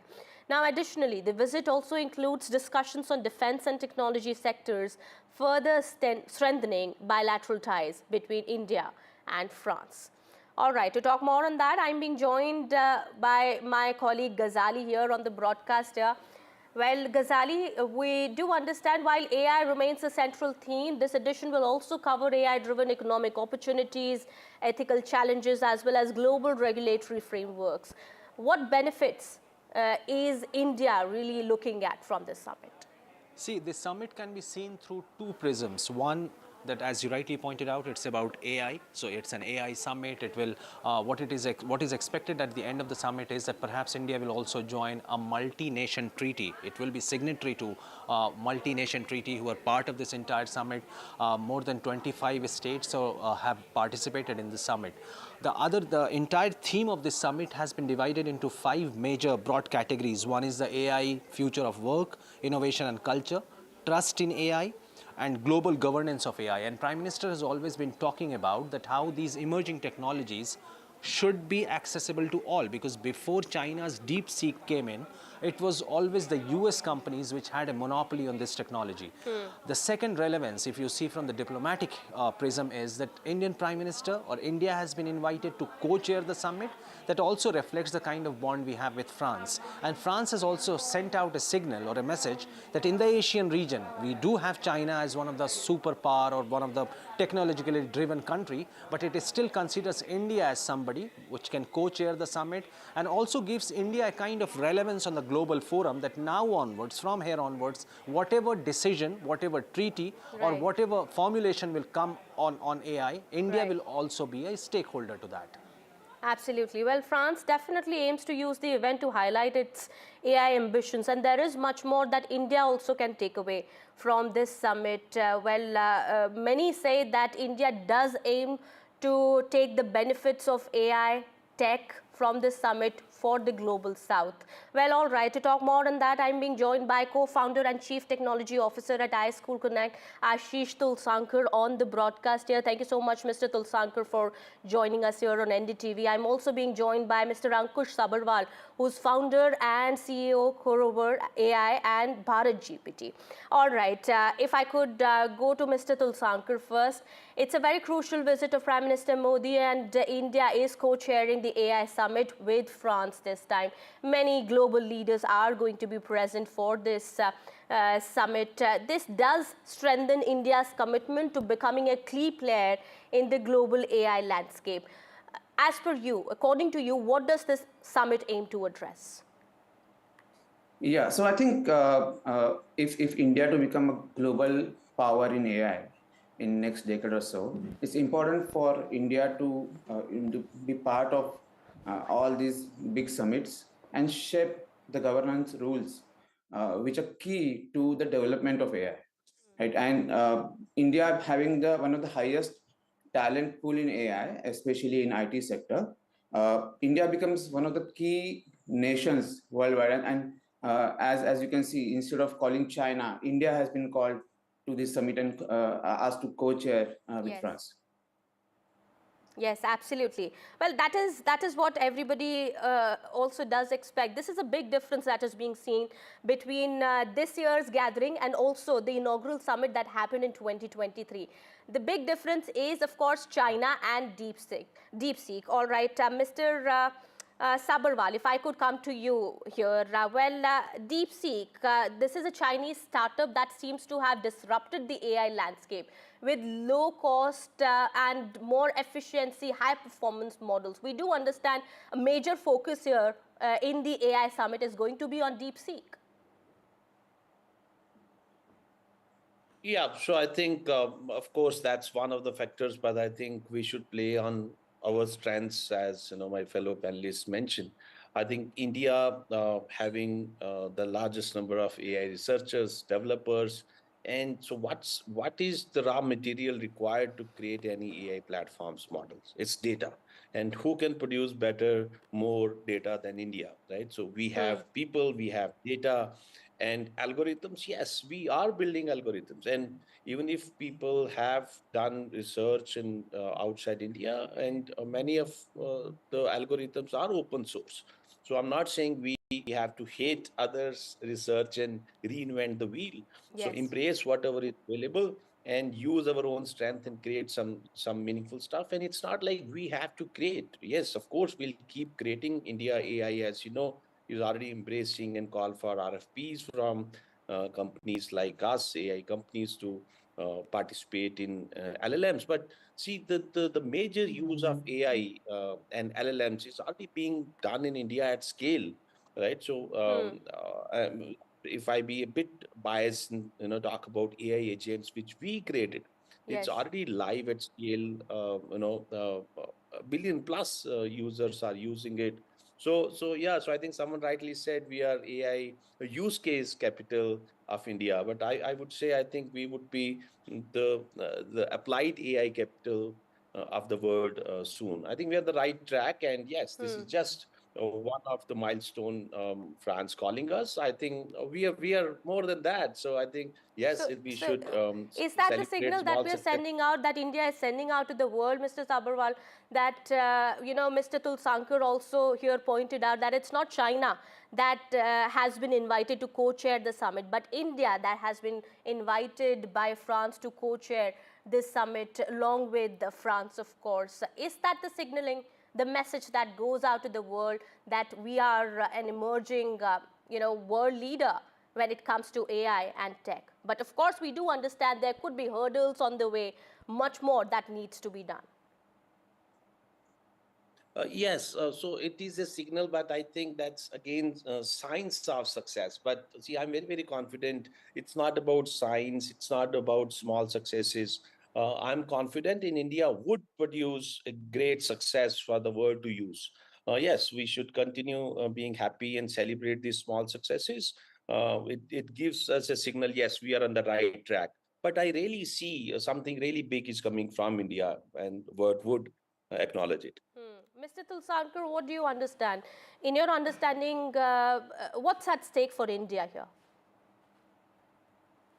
So I think India is already creating policies and coming up with initiatives like India AI, where we are going to tier 2 and tier 3 cities, providing them with data and compute power, helping startups with incubations in AI. So all these signs are towards being pro AI, and the whole world knows now that apart from China, India is the country which has one of the highest pool of talent, highest penetration of mobile, good internet connectivity across the country. Of course, there are certain challenges, in terms of connectivity in rural areas, but I think that can be overcome in some time. But given all these aspects and DeepSeek's advent, if we focus on better infrastructure, providing better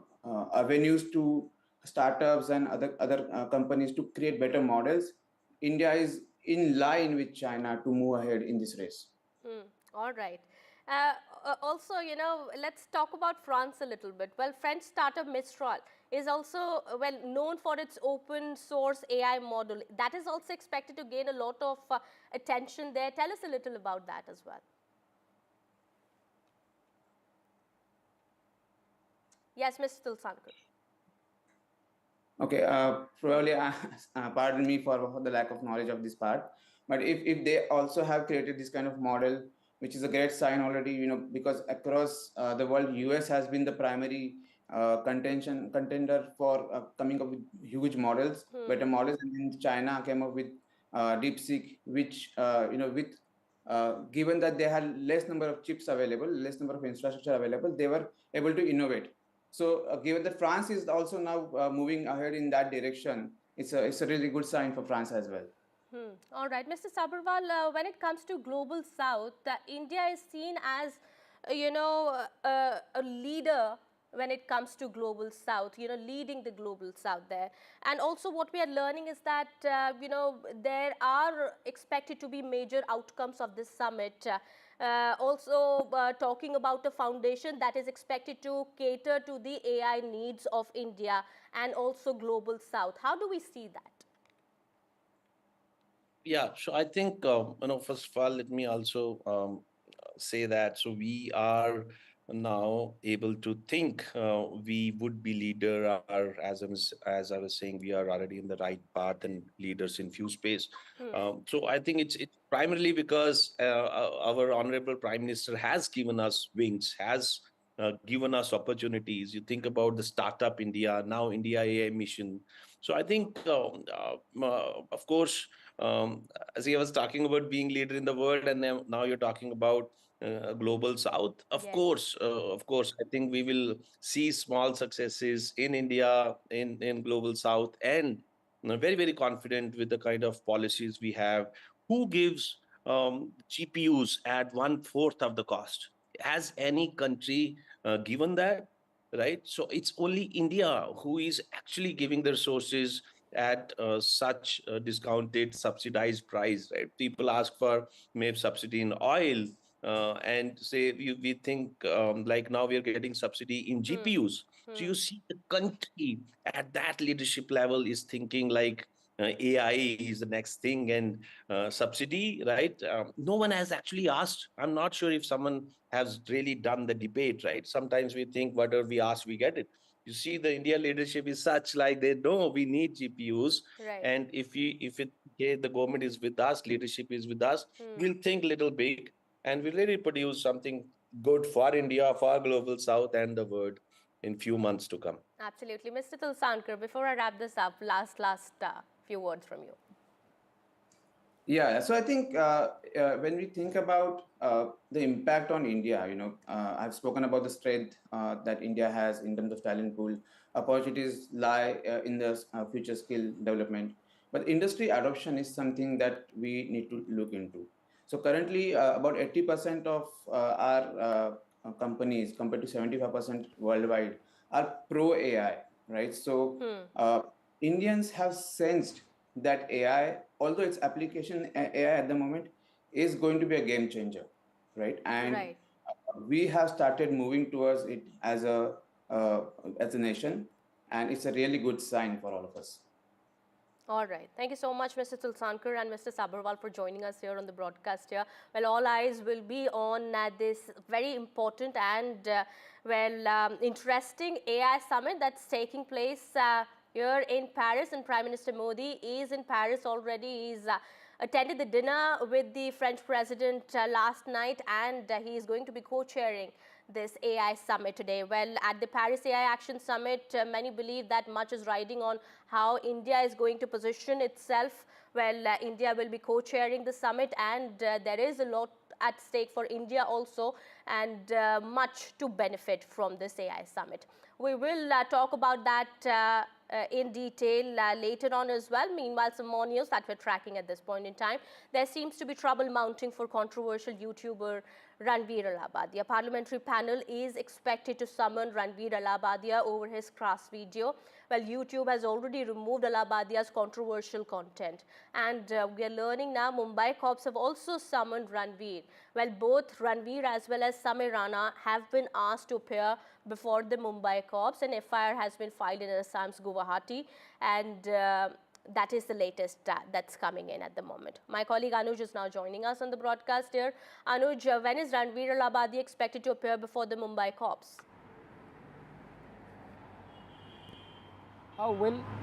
It will happen very soon considering the pace of the investigation. Yesterday we saw that the Mumbai police reached the car studio of Samir Raina's India's Got Latent, where all of these episodes are shot.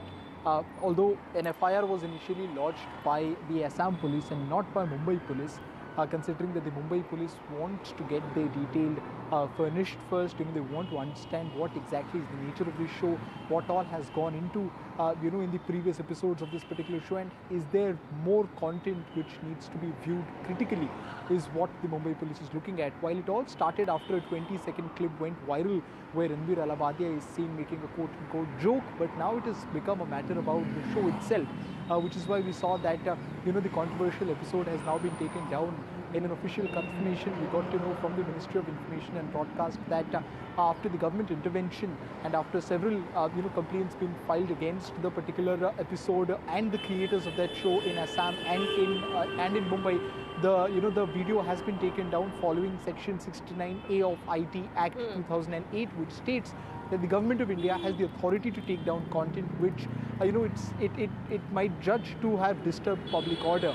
But the future investigation course will depend on what exactly is the intention of the Mumbai police with this particular case. We've seen that till now they have, they have gone to the studio, they have tried to, make sure what all or when exactly did this, when was this episode shot that aired a couple of days ago and went viral yesterday. All of these details will be taken into consideration before, getting or making out any contact with both those individuals, that is Samir Raina and Ranveer Allahabadi. All right, Anuj, thank you so much for getting us those details there. So, parliamentary panel is also going to be asking Ranveer Allahabadi to appear before it. That is through sources we are learning. This comes after complaints have been filed by several MPs also and FIRs against Ranveer Allahabadi and Samir Raina. My colleague Vasudha is getting us more on that. Well, there's not just been social media outrage against Ranveer Allahabadi's remarks, which have been seen as not just derogatory but also cringeful. Now the standing committee, the Parliamentary Standing Committee on IT Affairs, is also mulling over summoning him. In fact, the committee is looking at issuing summons to him to understand the matter and understand the context to it and the need for regulation, need for oversight in digital content creation. Remember that there are rules already in place. The implementation is key here. But this committee, which is seen as quite powerful because it has summoned even players like Meta and Twitter in the past, wants to understand what more can be done so that these kind of remarks are not made and digital content creators also have some line, some boundaries as to what they can speak and what they can't. So clearly, Ranveer Allahabadi's comments have also created an uproar, and now the Standing Committee on Parliamentary Affairs on IT, headed by Nishikant Dubey, who's a BJP MP himself, is looking at summoning him. What I understand is that this demand has also come from certain opposition MPs. If you look at even Supriya Srinath, who's a Congress spokesperson, she had also remarked on his objectionable comments. And now we are told that even MPs such as Priyanka Chaturvedi, who are part of the standing committee, have also pushed for summons to be issued against him so that, people can understand, the committee can understand as to what really happened and what more can be done on the legislative area to ensure something like this doesn't happen. All right, we'll keep an eye on the developments there. Meanwhile, some more news that we're tracking at the moment. Aam Aadmi Party is seemingly under pressure after the crushing Delhi loss. Aam Aadmi Party Chief Arvind Kejriwal is expected to meet Punjab MLAs, and Punjab Chief Minister Bhagwant Mann is also going to be part of that meeting. There are speculations about the fact that all is not well in the Aam Aadmi Party in Punjab, and there could be a mass exodus from the Aam Aadmi Party in this state. We've spoken to a number of leaders there from the Aam Aadmi Party as well as the BJP. Listening. Well, joining us right now is in fact the senior leader of the BJP and also the MLA Manjinder Singh Sirsa with us, sir. Today, in fact, we have seen how after the loss in Delhi, today the Punjab MLAs and also the Punjab Chief Minister is meeting Arvind Kejriwal. How do you see it? See, I'm shocked on this development. They have lost Delhi, and they are meeting Punjab MLAs there too in Delhi. So what is the purpose? The purpose is Arvind Kejriwal want to be the Chief Minister of Punjab now. And for that reason, he want to create an atmosphere that there is lot of dissident against Bhagwant Mann. Today meeting, after the meeting that there will be news circulated in the media कि MLA ने बहुत शिकायतें करी, corruption बहुत है, नशा बहुत है, औरतों को 1000 की कमिटमेंट की पूरी नहीं कर पा रहे. And then after maybe another 10-15 days, this Arvind Kejriwal go to Punjab, and then again this news will be floated in media कि बहुत वहाँ पे प्रॉब्लम हो रही है. And then MLAs will come out and say कि नहीं जी देखिए भगवंत मान फेल हो गया, केजरीवाल जी आपको पंजाब बचाना होगा, आप आइए पंजाब में, आप दिल्ली वाला मॉडल लाइए. This kind of atmosphere has to be created by Arvind Kejriwal. This is modus operandi. But I must tell you one thing, he will never succeed. This is Punjab, and Punjab is known for this. If Arvind Kejriwal thinks that he could be a dictator and he could be a Chief Minister of Punjab, that it is in his dreams only. And I would suggest Arvind Kejriwal ji also that you should not in your dreams think of this, that you could be the Chief Minister of Punjab. This will be never accepted in Punjab, and if you try to do so, you will be de-seated like you will be. I don't want to use that words, but anyway, you shouldn't try this. आज दिल्ली के अंदर Kapurthala house में अरविंद केजरीवाल ने पंजाब के विधायकों की बैठक बुलाई है, पंजाब के तमाम नेताओं को बुलाया है. लगातार स्पेकुलेशंस हो रहे हैं, बीजेपी बोल रही है, कांग्रेस बोल रही है कि अब तो अरविंद केजरीवाल दिल्ली में तो हार गए हैं तो अब पंजाब के मुख्यमंत्री बन जाएंगे. ये स्पेकुलेशन सिर्फ बीजेपी और कांग्रेस के ही हैं, ऐसा असल में कुछ नहीं है, क्योंकि रूटीन प्रोसेस है. क्योंकि पहले पार्लियामेंट की इलेक्शन थी, उस कैंपेन में बिजी रहे, फिर पंजाब में बाई इलेक्शन आ गई, पूरी पंजाब की लीडरशिप वहाँ लगी रही, और उसके बाद पिछले 2 महीने से हम लोग भी, हमारे विधायक भी, सारी लीडरशिप यहाँ लगी हुई थी. और नेताजी से मुझे लगता नहीं कि किसी के अच्छे से मीटिंग हो पाई. तो अभी इलेक्शन निकली है, अभी नेताजी के पास भी टाइम है. तो एक रूटीन जो पॉलिटिकल पार्टी सारी सुप्रीमो करते हैं कि अपने जो अलग अलग स्टेट की लीडर्स हैं उनको बुला के मिलते हैं इलेक्शन के बाद, वही प्रोसेस है. और आज भी मिल रहे हैं, आने वाले समय में भी जब टाइम होगा हमें बुलाएंगे, मिलेंगे. नेताजी पंजाब भी आते रहते हैं, लेकिन ये बात है कि जी पार्टी में कुछ फेरबदल हो रहा है, चेंजेस हो रही हैं, ऐसी कोई बात. All right, some more news now. The BJP has written a letter to Delhi LG V.K. Saxena asking him to cancel the merger of 4 properties with Sheesh Mahal, as the BJP claims those neighbouring properties were illegally annexed. The new Chief Minister of Delhi will not occupy the Sheesh Mahal, that is the Flagstaff Road bungalow in civil lines where Aam Aadmi Party boss Arvind Kejriwal resided as the Chief Minister. BJP MP from Delhi Yogendra Chandolia is with me. Sir, आप लोग लगातार कह रहे हैं कि शीश महल में कोई भी भारतीय जनता पार्टी का या तो कोई मिनिस्टर हो या फिर मुख्यमंत्री हो वो नहीं रहेगा. कल एक चिट्ठी भी लिखी गई एलजी को, और जो भी आसपास के अपार्टमेंट्स को मिलाकर उसको बड़ा बनाया गया था उसको तोड़ने की बात कही. आपका क्या व्यू है इस पर? मेरा इसमें थोड़ा अलग व्यू है. वो पैसा लोगों के टैक्स का लगा है, उसको तोड़ने से नुकसान ही होगा. भारतीय जनता पार्टी का मुख्यमंत्री मंत्री उसके आसपास भी नहीं जाएगा, कार्यकर्ता भी 100 फुट की दूरी बना के रखेंगे. जहां तक उसको तोड़ने की बात है तो पैसा और बर्बाद होगा. जो पैसा केजरीवाल ने दिल्ली की जनता का बर्बाद किया है, उसको मैं एक प्रदेश का महामंत्री होने के नाते मैं सलाह दूंगा दिल्ली के उपराज्यपाल को और जो दिल्ली के मुख्यमंत्री बनेंगे उनको कि इसको भ्रष्टाचारी संग्रहालय म्यूजियम बनाया जाए. दिल्ली से बाहर से लोग आते हैं तो जब कुतुब मीनार देखते हैं, बिरला मंदिर देखते हैं, जंतर मंदिर देखते हैं, अक्षरधाम जाते हैं, तो जाकर देखें जिस अन्ना हजारे की पीठ पर उन्होंने बैठकर उनकी पीठ में छुरा घोंपने का काम किया, भ्रष्टाचार किया, तो लोग जानना चाहेंगे कि ऐसा अरविंद केजरीवाल ने क्या शीश महल बनाया था. तो लोगों को देखने को जो मिलेगा, और मैं तो ये भी कहूंगा उस पर कोई टिकट भी मत लगाइए, ज्यादा से ज्यादा लोग देखें.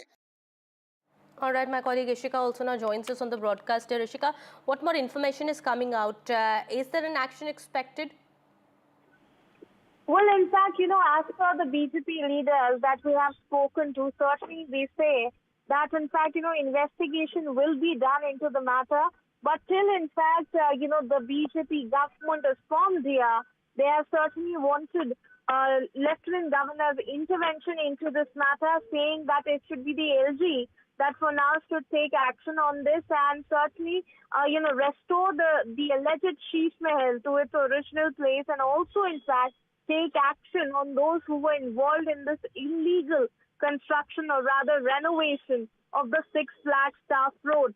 Now, we also spoke to them. They are saying that when they will be coming to pass, so certainly investigation will be done. And the CAG report, which has the details of this alleged corruption, will also be tabled. So certainly, we can certainly say that the fresh trouble is only, going to be there for Arvind Kejriwal now once the BJP government comes to power, because Sheesh Mahal is something that they are certainly going to take action on. Over to you.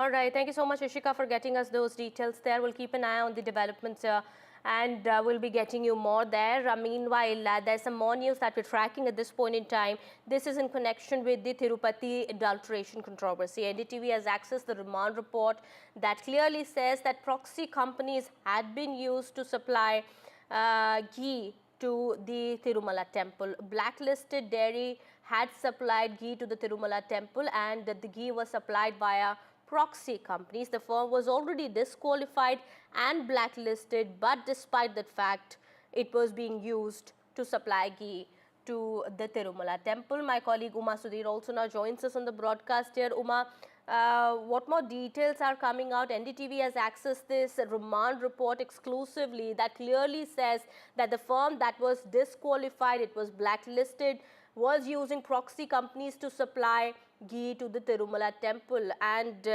well, there is of course a political war of words also that has erupted between the previous Jagan Reddy government and the current dispensation.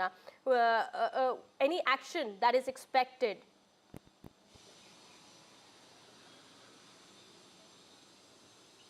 So the special investigation team that was constituted and made to be formed because the Supreme Court gave the directions with regard to this, they have arrested these 4 people and they have named 3 dairies, and all these 3 dairies seem to have conspired together in order to supply ghee to Tirumala at what appear to be unviable prices, and that ghee was used to make Tirupati Laddu.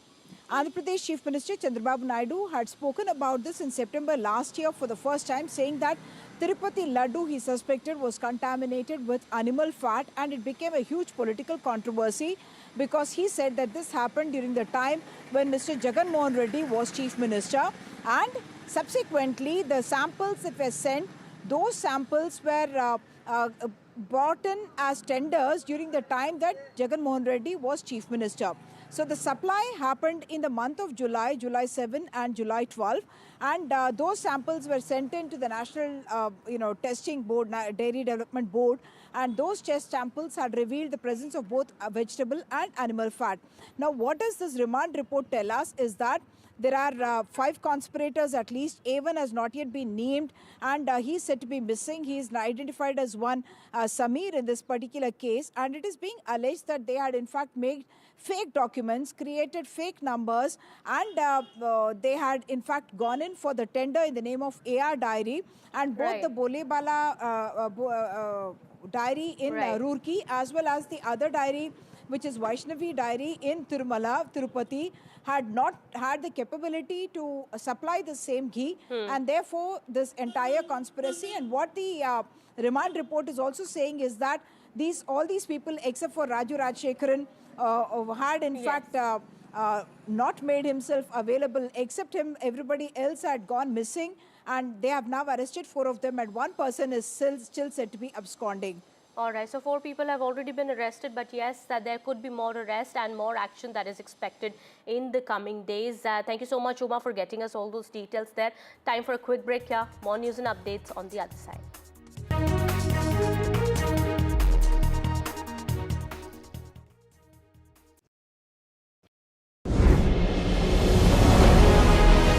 As India accelerates its growth towards self-reliance, India Inc.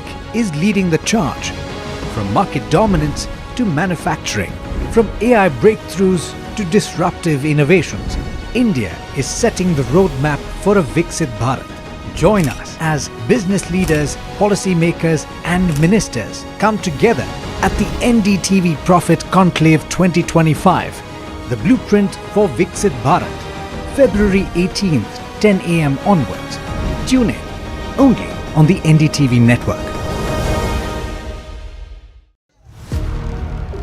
Big Budget Day. Big newsmakers on NDTV. Top ministers and opposition leaders. ये by the people, of the people and for the people budget. It is a fulfilling budget. This is a development budget. It's one of the finest budgets I've ever seen. More than a bold move, it is a clever move. NDTV, always the first choice of newsmakers. NDTV keeps you ahead.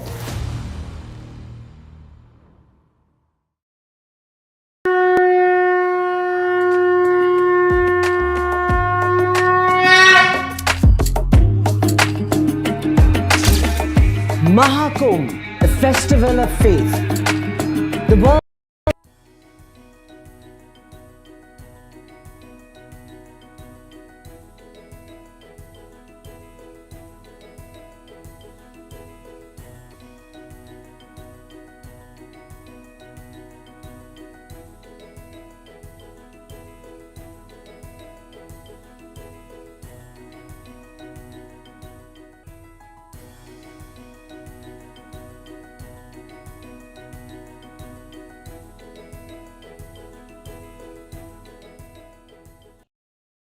I've been reporting on all issues big and small from Andhra Pradesh, Telangana, rest of South India, bringing you all the action, all that you need to know, all that you want to know. The energy of Maximum City is infectious. I bring in that energy in our news coverage from financial capital Mumbai. Covering from the southernmost part of India over the last 23 years, I bring in-depth and 360-degree coverage from the Dravidian heartland. The land of Mishti is also known for its bitter politics. I have seen much water flow under the Howrah Bridge, covering Bengal in all its vivid colors.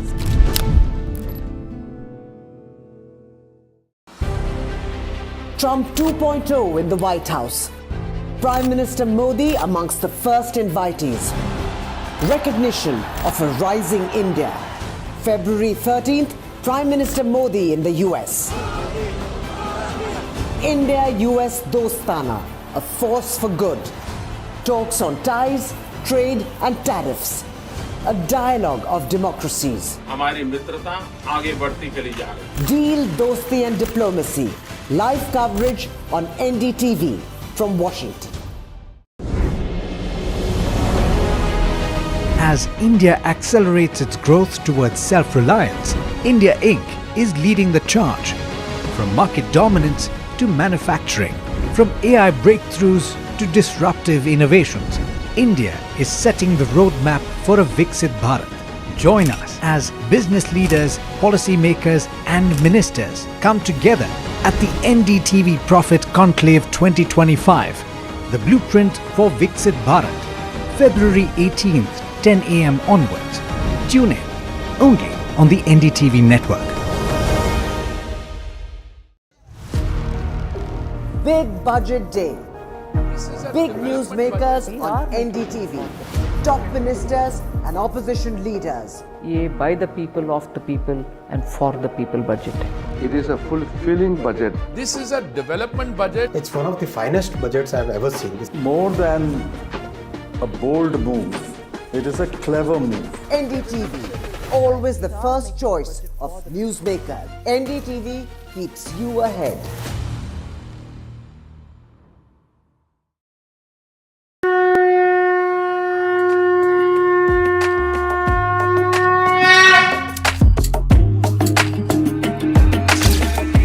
Mahakumbh, the festival of faith. The world's biggest spiritual festival. Hello, Moto. Motorola Edge 50 Pro, world's first AI-powered pro-grade camera.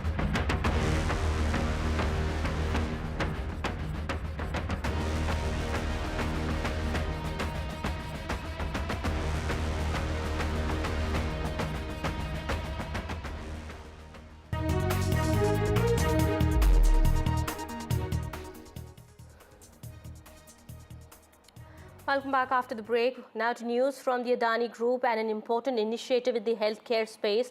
The group has partnered with US Mayo Clinic for new hospitals in India. Adani Group has launched the Adani Health City, with first hospital to be built in Mumbai as well as another one in Ahmedabad. The Adani family will donate over 6,000 crore rupees to build these integrated health campuses. Gautam Adani took to X to share the details. Mr. Adani said that Adani Health City is pioneering world-class medical research, affordable healthcare and education, starting with two 1,000-bed hospitals and medical colleges in Ahmedabad and Mumbai. Its mission to bring cutting-edge medical innovation across India.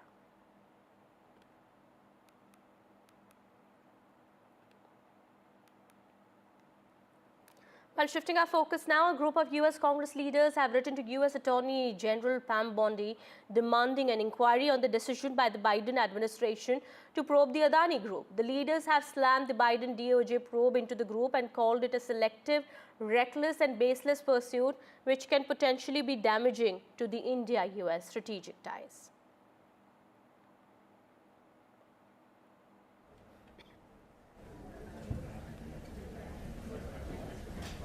All right, some more news now that's coming in at the moment. We are learning now, reminiscent of US President Donald Trump's tough immigration crackdown, the UK Labour government has launched mass raids on illegals working in the country, described as a UK-wide blitz. The crackdown has extended to Indian restaurants, nail bars, convenience stores and car washes that employ migrant workers. Well, with British Home Secretary Wet Cooper personally overseeing, the Home Office reported a record-breaking January as this descended on 828 premises, 48% rise compared to the previous January, with the rest surging to 609. Rules really need to be respected and enforced for the asylum and immigration system to work. That's why since the election we have been increasing returns, so 19,000 people who have no right to be in the UK have now been returned, and also increasing the illegal working raids and going after the employers who are exploiting migrant workers. This is about making sure that there's proper fairness, proper enforcement in the system and proper respect for the rules as well. And while shifting our focus now, a new state-of-the-art Pamban Bridge, a significant addition to India's railway infrastructure, is set to be inaugurated as part of the ambitious efforts to improve connectivity and ease of transportation between mainland India and the southernmost tip of the country. It will replace the century-old British-era bridge, which has been a crucial link between Tamil Nadu's mainland and Rameshwaram Island. The new bridge will significantly enhance connectivity, allowing for more frequent and heavier trains, which will help meet growing demand while improving safety and efficiency. Pamban Rail Bridge, situated in Ramanathapuram district in Tamil Nadu, is first of its kind in Asia to be engineered with a vertical lift spin. Now, this bridge is one of its kind because it is the first ever bridge to be built not only in India but in Asia, which can be lifted vertically upside, like you see in the visuals. This is situated right above the Bay of Bengal, and as you see, this bridge is currently being lifted with the use of several AI technologies. And after years of hard work that has been put up by the railway as well as the maritime industry to ensure that this total length of this bridge, which is said to be 2.1 kilometers, is built and maintains the rail infrastructure. And notably, this is one of the only country after Germany that has such a bridge. The maximum lift of the vertical lift span is 17 meters, and the height of the towers that you see is 34 meters each. And as we know, Pamban is about 658 kilometers from Chennai and connects the mainland Mandapam with Rameshwaram Island. And as we know, the Pamban Bridge is the sole connectivity that connects the India mainland to the Rameshwaram Island, and henceforth this rail bridge becomes of even more prime importance, that it can ensure that India's end-to-end mile of connectivity can be done at a faster pace. The materials used here ensures that no greater pollution as well as green energy is maintained, and also stainless steel has been used at the maximum to ensure that no corrosion is happening to this particular bridge, the metals used. And at the same time, before the fabrication, it was approved by the IIT Madras as well as IIT Bombay, and thereafter the project has been carried off, and henceforth it becomes of even more importance because the people of Rameshwaram will now be able to travel via train. And like you see on the other end, this is the new bridge and the old bridge which has now been shut, which was shut since a long time because of its because of the destruction that it has faced. And above that is the bridge, the only route through which cars and tempos and vehicles are able to operate. And now that this rail bridge will be inaugurated by the Prime Minister very soon, likely in the first week of March or the last week of February, it is likely that trains will start operating from here. However, at this junction that you see, the part that has been lifted up, this is actually a part of the track which is currently being lifted up, which will be lifted up in a similar way when big ships they pass across. They will first have to take permission from the Tamil Nadu Maritime, and thereafter the railways will approve it, after which it will be lifted up. So henceforth, a lot of new technology being used to ensure that the Indian maritime security is enhanced. The people who are operating in the sea are able to get easy access and work at a better pace and with better technology, with better advancements. And henceforth, this time too, it is this particular bridge being built up, which will be inaugurated by the Prime Minister, and after which it is being told that the speed of the trains moving at this bridge will be, for now it has been authorized at 75 km per hour, after which it can be increased. However, because of the sharp curve that has been kept on the other end, it is ensured that security is the prime focus of this bridge being built. And henceforth, in the first week of March or likely in the last week of February, Prime Minister Narendra Modi will be inaugurating the first rail bridge, the vertical lift bridge in Asia, not only in India, of course, which becomes a proud moment for the Indian maritime security. From Tamil Nadu with video journalist Praveen G. Rohit, Ms. Sujata Dwivedi for NDTV 24/7. We have some big breaking news now coming in. We are learning a team of Versova police have reached the residence of YouTuber and podcaster Ranveer Allahabadia. They had summoned him earlier, and also Samir Rana, in this controversy relating to the comment that Ranveer Allahabadia had made on this show. My colleague Radhika joining us on the broadcast here. Radhika, what more are we learning of? Right, the Mumbai police team have reached the residence of Ranveer Allahabadia. In fact, they are at his residence. There is a possibility that he will be questioned by the police. We know for a fact that both Ranveer and Samir Rana, who is the host of that particular show, have been called by the Mumbai police. An FIR has not been registered by the police. Probe is on. We know that there had been multiple complaints before the police to take action against Ranveer as well as the organizers of the show for the obscene remarks that were made by Ranveer in this particular show. Of course, National Human Rights Commission had also written a letter seeking action against Ranveer. Besides that, Devendra Fadnavis, Chief Minister of Maharashtra, also assured action. He said, in fact, that there has to be a limit to freedom of speech, and that is something that cannot be violated. Now, remains to be seen if post-questioning an FIR will be registered. We also know that investigators had also examined the studio where this entire, event took place. Where Ranveer had in fact made those remarks. So they had approached the studio organizers, officials as well yesterday. So yes, multiple people could be questioned. There is a possibility that Ranveer and other organizers of the show, including the host Samir Rana, could also be questioned as so part Radhika, of help us also understand. Earlier we were reporting that he was summoned by the Mumbai police. That means he was supposed to appear before the Mumbai cops, go to the Mumbai police station and appear before them. But did he fail to do so? After which now the Mumbai police, the Versova police went to his residence. What transpired there? Yeah, that is a possibility because Mumbai police, that's right, Mumbai police had summoned Ranveer as well as Samir, but because they failed to appear before the police could have been the reason why the police officials are now at his residence. But what will happen henceforth remains to be seen. Will an FIR be registered? Under what sections can an FIR be registered? What kind of questioning will take place? Also there could be questions asked on the circumstances leading up to him making that statement. Of course, Ranveer did apologize for the statement. It is of course true that it is an inappropriate statement and an obscene one that was made at the time. But he did apologize for those statements. But we'll have to see what kind of action Mumbai police will take. All right. Thank you so much, Radhika, for getting us those details there. Action expected against Ranveer Allahabadiya as well as Samir Rana, on whose show the controversial comment was made. Well, the Warsaw police are at the residence of Ranveer Allahabadiya.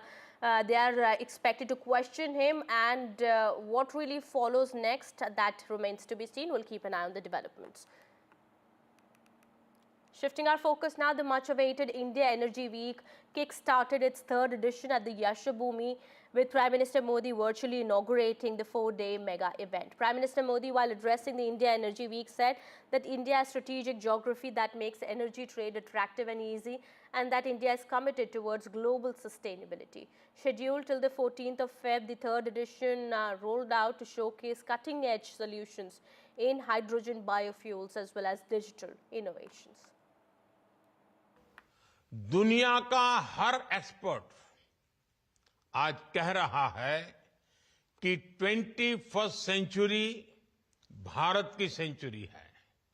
Bharat की energy ambitions 5 pillars पर खड़ी है।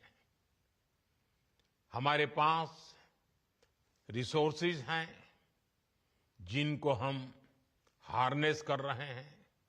दूसरा, हम अपने brilliant minds को innovate करने के लिए प्रोत्साहित कर रहे हैं। तीसरा, हमारे पास इकोनॉमिक स्ट्रेंथ है, पॉलिटिकल स्टेबिलिटी है। चौथा, भारत के पास स्ट्रेटेजिक ज्योग्राफी है जो एनर्जी ट्रेड को ज्यादा आकर्षक और आसान बनाती है। और पांचवा, भारत ग्लोबल सस्टेनेबिलिटी के लिए कमिटेड है। Last few years, encapsulated in the whirlwind events of 2024, have left the global energy order in transition. These include major geopolitical shifts. It is in this context that I believe that the India Energy Week provides a unique platform for all of us in the industry to reflect and introspect, to catch up with each other, not just formally as business-to-business transactions are undertaken, but also informally for policymakers and stakeholders to understand what other nations are thinking of and what we can do together. We have here a representation that captures both the urgency of the moment and the excitement of the unfolding India story. The India Energy Week has emerged to become, if I may be allowed to say, the second largest energy event in only its third year. All right, so Sakshi Bajaj is at the India Energy Week, and Sakshi, this India Energy Week 2025 provides a big platform for over 700 exhibitors, we believe, who are participating from their respective countries, showcasing the cutting-edge technology. You have guests also with you, we believe. Go ahead. Absolutely. This is the third edition of the India Energy Week, and India clearly driving this new era of energy transition. To decode this further, I'm joined by Roberto Boca, Head of Energy Materials at the World Economic Forum. I'm also joined by Rajneesh Narang. He is the Director of Finance, as well as assuming additional charge as the new CMD as HPACL. Thank you so much, both of you, for your time. Roberto, I'd like to begin by asking you, what really are the factors that you feel that the reasons really why India is being able to lead and drive this energy transition? Well, there are at least 3 factors. There are more, but at least 3, I would say. One is having a clear ambition, and we heard today from the Prime Minister and the Minister. Second is to have clear plans. And third, to remove the barriers. So there are a lot of barriers when it comes to permitting and deployment of renewable, and I think India has done very well in this space. Absolutely. And what really are the key challenges, and how do you think India can lead the way forward and set an example really for the rest of the world? Well, the key challenge is really the speed, how fast all these renewable solutions can be put in place. And to do this, you need more of the above, but it's also a more competitive world. And so this is the new challenges that there are ahead of us.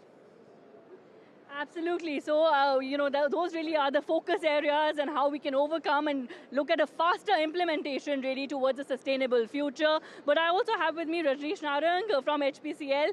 Take us through the launch just now and, of course, the new initiatives that HPCL is taking towards a greener future.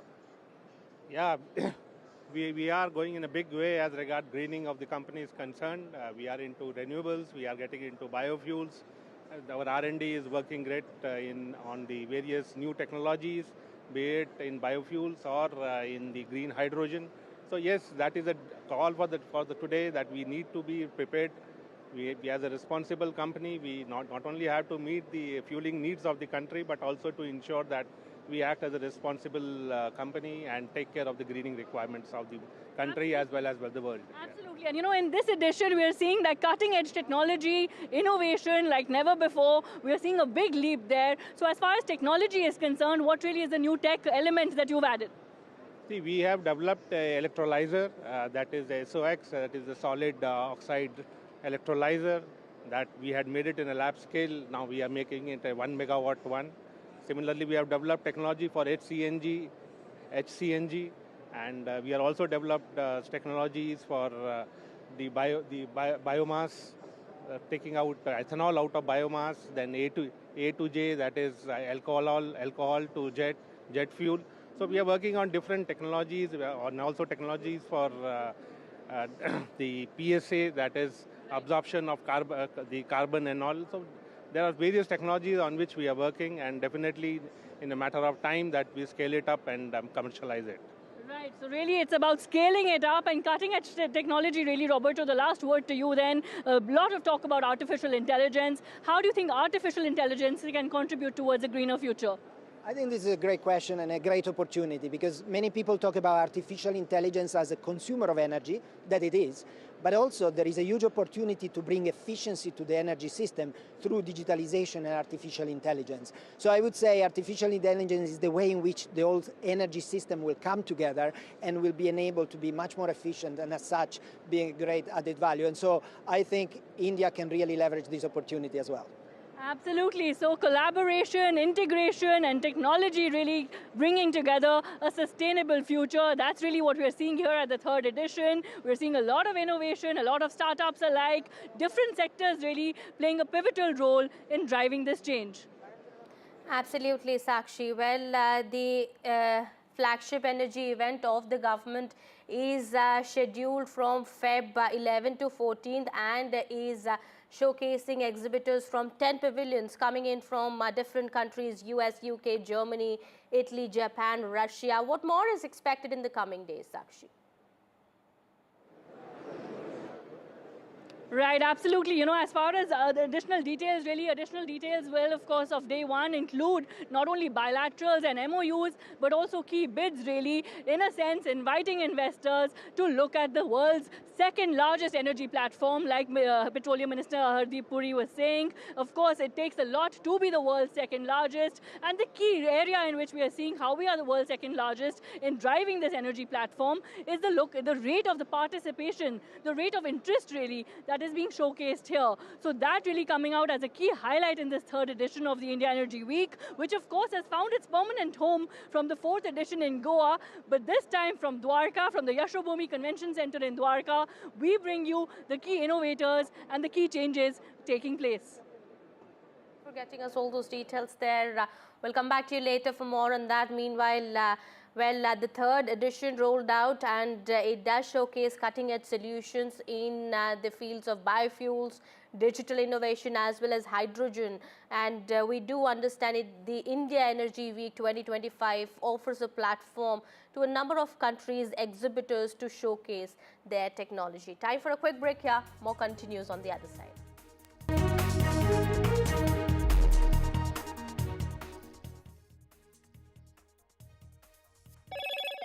Hello, Moto. Motorola Edge 50 Pro, world's first AI-powered pro-grade camera.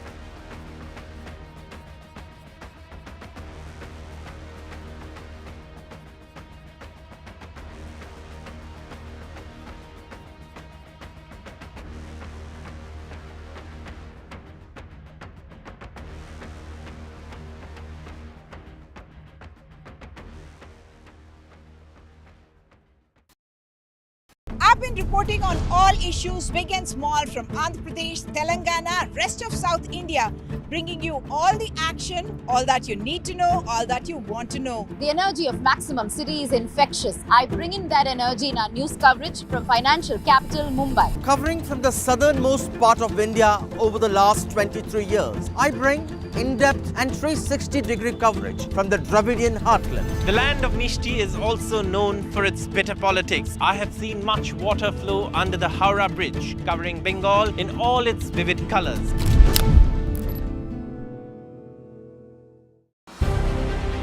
Trump 2.0 in the White House. Prime Minister Modi amongst the first invitees. Recognition of a rising India.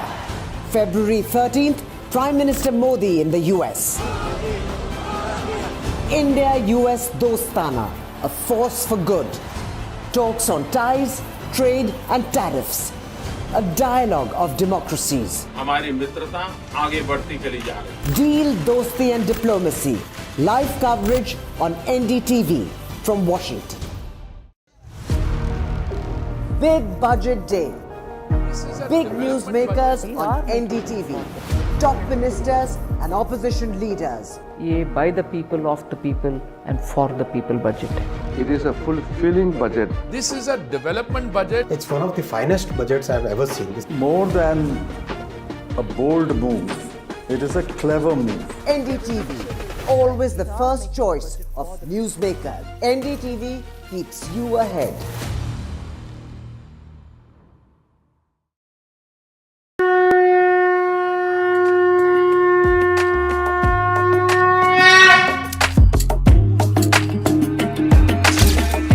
Mahakumbh, the festival of faith, the world's biggest spiritual festival, the divine dip at the spiritual Sangam, a sacred confluence of faith, culture and heritage. NDTV's mega coverage of the Mega Fest. NDTV at Mahakumbh 2025.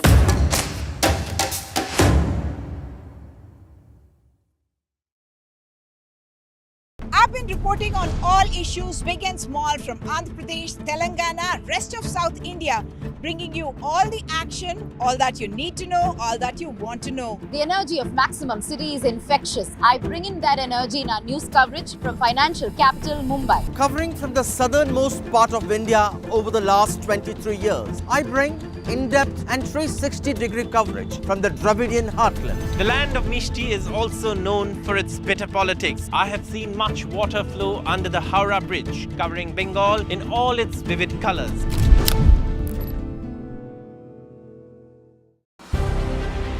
Trump 2.0 in the White House.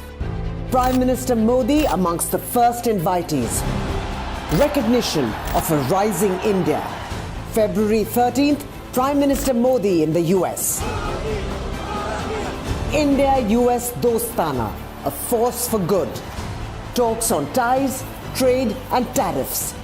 A dialogue of democracies. हमारी मित्रता आगे बढ़ती चली जा रही है. Deal, Dosti and Diplomacy. Live coverage on NDTV from Washington. Big Budget Day. Big newsmakers on NDTV. Top ministers and opposition leaders. ये by the people, of the people and for the people budget. It is a fulfilling budget. This is a development budget. It's one of the finest budgets I've ever seen. More than a bold move, it is a clever move. NDTV, always the first choice of newsmakers. NDTV keeps you ahead.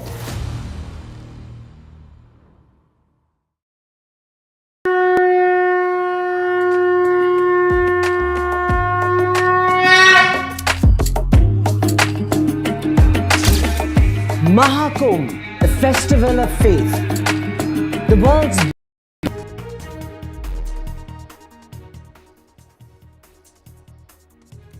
Hello and welcome. You're watching NDTV. I'm Aditi Bhardwaj, and today our top focus will be the AI Summit in France. What's more and when it's going to start?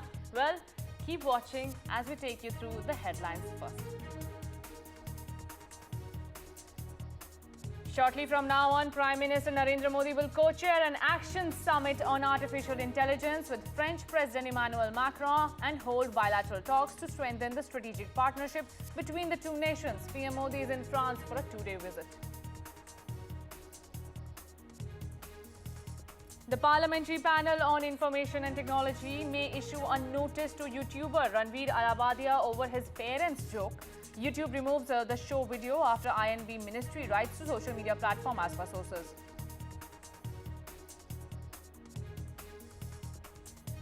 After facing defeat in Delhi, Aam Aadmi Party is now under pressure. Party chief Arvind Kejriwal holds meet with Punjab Chief Minister Bhagwant Mann, Manish Sisodia and other MLAs from Punjab in Delhi.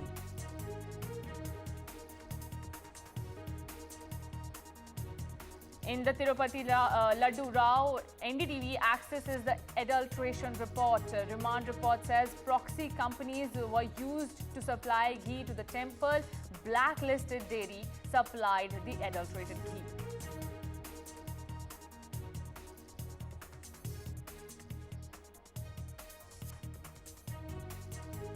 And Elon Musk offers $97 billion to buy OpenAI. However, Sam Altman rejects it and mocks him, saying we will buy X for $9 billion.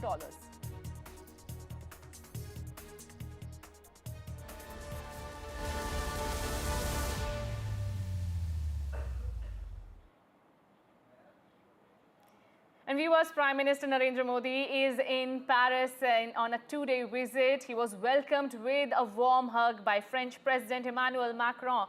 And he was also invited to the welcome dinner ahead of co-chairing the Artificial Intelligence Summit in Paris. At the dinner, the Prime Minister also met US Vice President J.D. Vance, who is also in France to attend the AI Summit.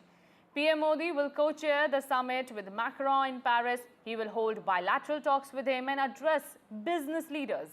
For India, the AI Summit presents an opportunity to influence global AI policies and collaborate on international standards. Prime Minister Narendra Modi's participation signifies India's commitment to ethical AI development and positions the country as a key player in shaping the future of AI. Additionally, the visit includes discussions on defense and technology sectors, further strengthening bilateral ties between India and France. First, let's take a look at what is the significance of this event. My colleague Ghazali is also joining me. Ghazali, take us through the significance of this action-packed AI summit, India co-chairing it with France. See, this has two significance. One, through the diplomatic lens, if you see, France has chosen India to be the co-chair of the summit. This is the third edition of summit. The previous two editions had happened in UK and in Seoul in South Korea. So this particular summit is a bit different. Why? France sent out a message that India is also capable, or France considers India as an important partner, and that is why it has invited India to co-chair the summit.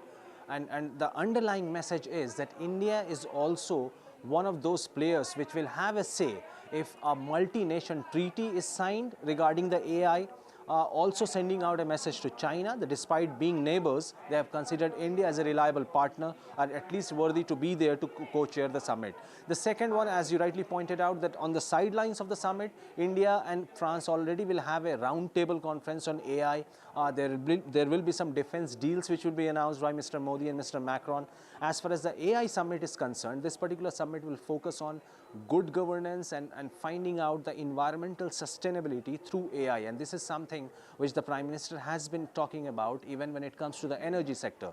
AI is one of the emerging technologies, and all this file, if you recall, this has been like US or China who had the monopoly over this technology. And now with India's participation, at least a message is being sent out that India is also one of the stakeholders there, because this multi-nation treaty or which will be announced at the end of the summit will be very interesting to see, because that will also include a kind of funds which will sort of help in boosting AI technology, diversifying research into it, and India is likely to be a signatory there. So India's presence or Prime Minister's presence in the summit has its own significance, and also how this AI summit is going to form a long-time solutions, or what we can call a long-duration solution for emerging problems also. India will have a say in it. It will benefit India in the long run as well.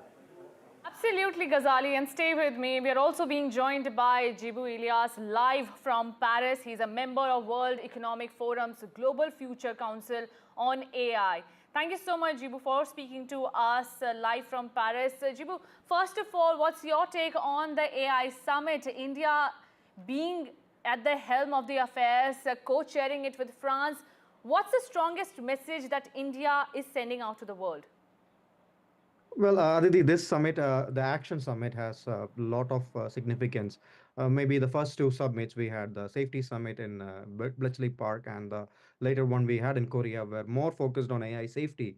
But for the first time, we are having a geopolitical game being underplayed in the Action Summit. Now, that comes after the recent executive order the Biden administration provided in terms of regulating the hardware, or the Trump administration's decision, and the China coming out with DeepSeek. So those all add more elements. And the great part that even there is Chinese representation, unlike the previous summit here. And I was part of the main summit yesterday, and it's so great to see how people are looking up to India, and not just the French here, because we have very earlier on, like back then 2018, we have very clearly set a guidelines, set a strategy on how we wanted to take AI forward.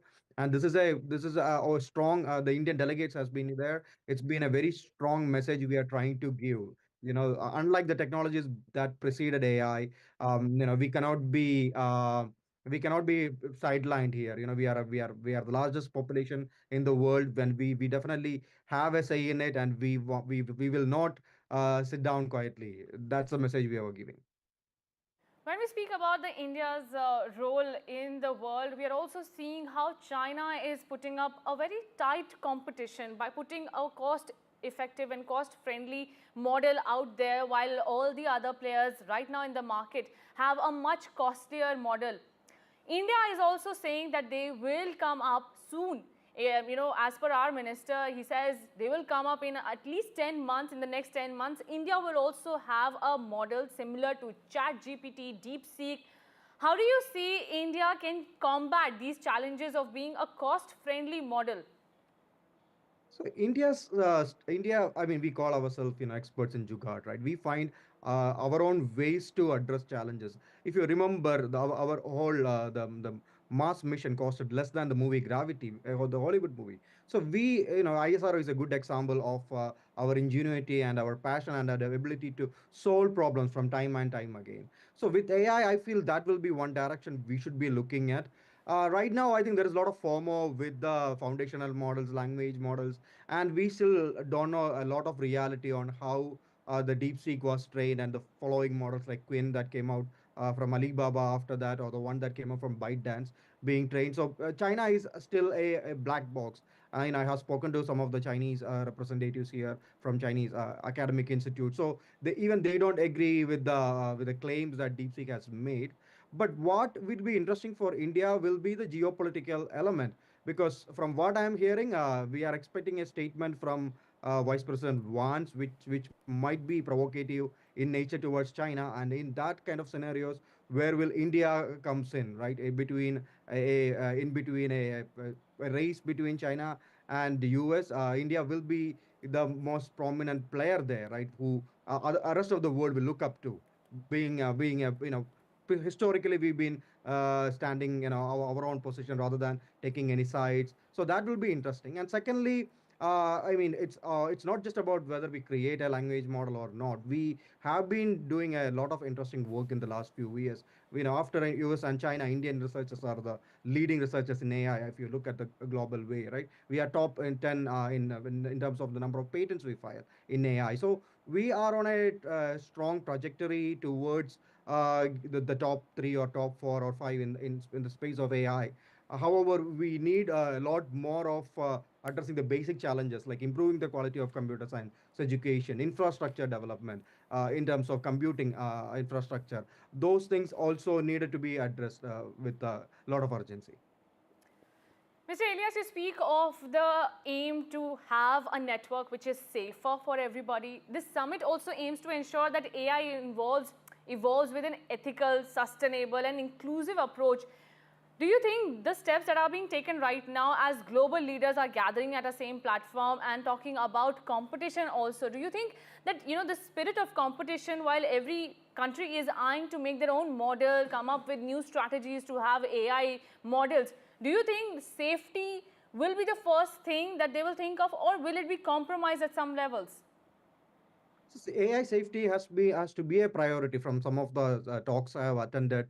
Everybody agrees that we cannot have any compromise in terms of AI safety. Now the question is how all of us define safety from what perspective, right? Maybe tech companies will have a different perspective. People like me have a different perspective on that. So AI safety has been utmost priority, and we have seen with the rise of AI safety institutes, India is going to have a one virtually very soon, and even China has been made some commitment towards something like an AI safety institute network. That's something that's a outcome of the Bletchley Park event.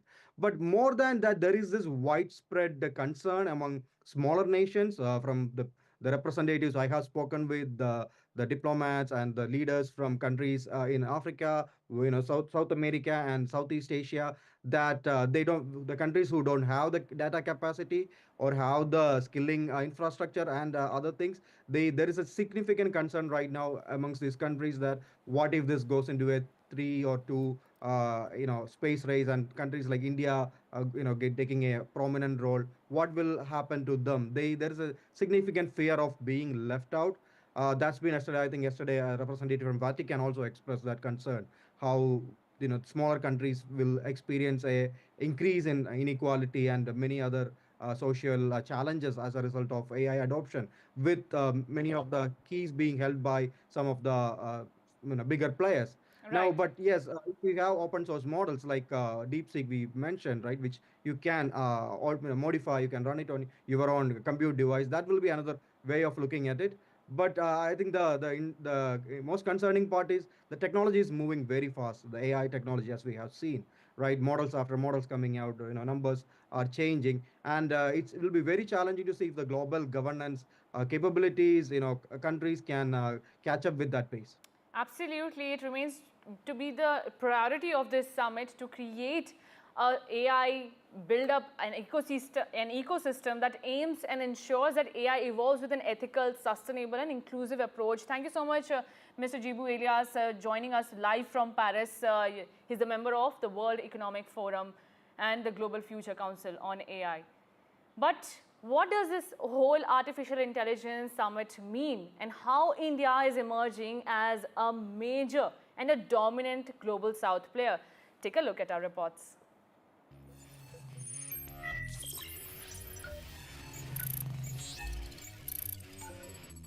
Just a few decades ago, artificial intelligence was mostly associated with science fiction books and movies.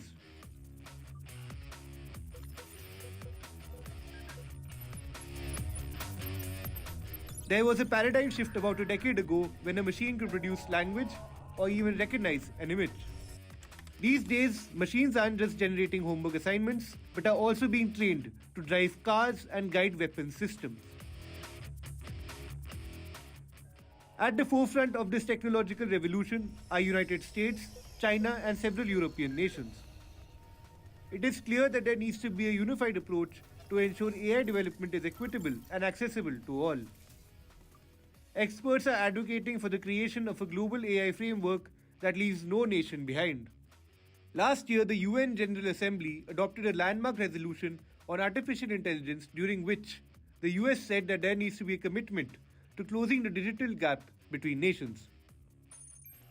Without a globally unified AI framework, there is also the danger of AI nationalism, a scenario in which countries prioritize their own technological advancement over shared global welfare.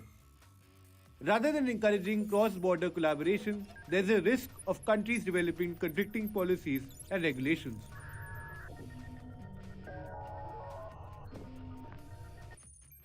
experts suggest that a global framework would need to address key issues such as data privacy and fair access to AI technologies. A global framework's necessity can be gauged from the escalating tech tensions between the US and China. Experts are calling on the powerhouses to prioritize cooperation. I think the United States, in order to benefit humanity, needs to abandon that zero-sum mentality of always securing its hegemonic status in every sector. So how is AI expected to change the world? While it is safe to say that it has already changed the world, it is still early days, and it is quite difficult to summarize the answer in a few words. One of the biggest concerns is whether AI would replace humans in the workplace. Kareem Lakhani, who is a professor at Harvard Business School specializing in workplace technology and AI, says that AI is not going to replace humans, but humans with AI are going to replace humans without AI. Some of the brightest minds have contrasting things to say about AI, from dubbing AI as more profound than electricity or fire, to saying that the development of full artificial intelligence could spell the end of the human race.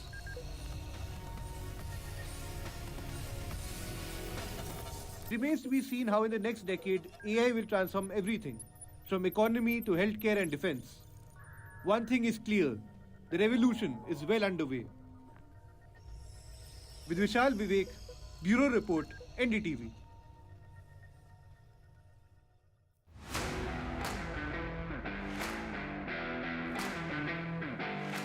The AI Action Summit in Paris will witness Prime Minister Modi alongside French President Emmanuel Macron, US Vice President JD Vance, and Chinese Vice Prime Minister at the helm, shaping conversations that will steer the future of AI development. The summit aims to ensure that AI evolves with an ethical, sustainable, and inclusive approach. It's a major AI summit, and India would be the co-chair of this summit along with France. India and France, of course, have a deep strategic partnership, as you're aware, and the significance of this visit is that India would be bringing to the table the concerns from the global south, that we would like the AI tools to be safe, to be trustworthy, to be secure, that there should not be any concentration of these tools in a particular geography or in a particular set of corporate sector. India's participation marks a key turning point in the nation's technological journey as it accelerates towards becoming a leader in the global AI race. With an eye on innovation and progress, India is already adopting AI to better deliver social services, improve public infrastructure, and enhance healthcare services. With a $1.25 billion AI mission and a skilled workforce, India has all it takes to be a global AI leader. This collaboration could open new doors for Indian economy, pushing it further into the realm of tech-enabled manufacturing and next-gen industries. Unlike China, where the DeepSeek's AI models seem to be linked to the state machinery, or OpenAI's ChatGPT models, where profit is the only guiding force, India can create the right balance. Just like its digital public infrastructure, the UPI and the BHIM app, which have now become the backbone for global digital financing models for the global south, India's AI models can create the ideal balance between the two extremes of US and China, one driven only by profit and other primarily meant for state control. As the world fast forwards to the future, India's private sector is showing immense promise. Bhavish Aggarwal's AI entity Krutrim is in advanced stages of creating a supercomputer that could leapfrog India into the supercomputing league. And unlike the Western AI models, India can lead the global south in creating cost-efficient supercomputing that can be replicated by poorer countries around the world. The AI revolution is underway, and as the world barrels down the digital highway, India is firmly in the driver's seat, ready to lead the way. Bureau Report, NDTV.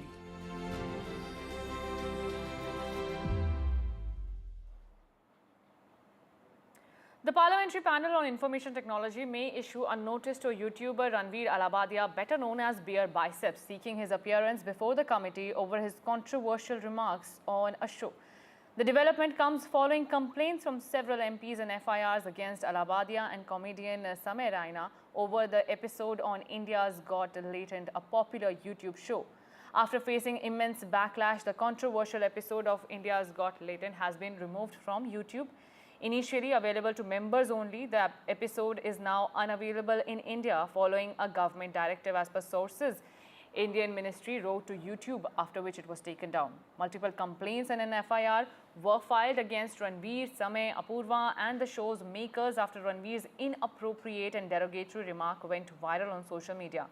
A case, in fact, has also been registered in Assam's Guwahati, while Mumbai cops have summoned Ranveer Alabadia and Samay Raina to cooperate in the probe. And as we speak, viewers, Mumbai cops are at Ranveer Alabadia's residence in Warsaw. My colleague Radhika joins me for more on this.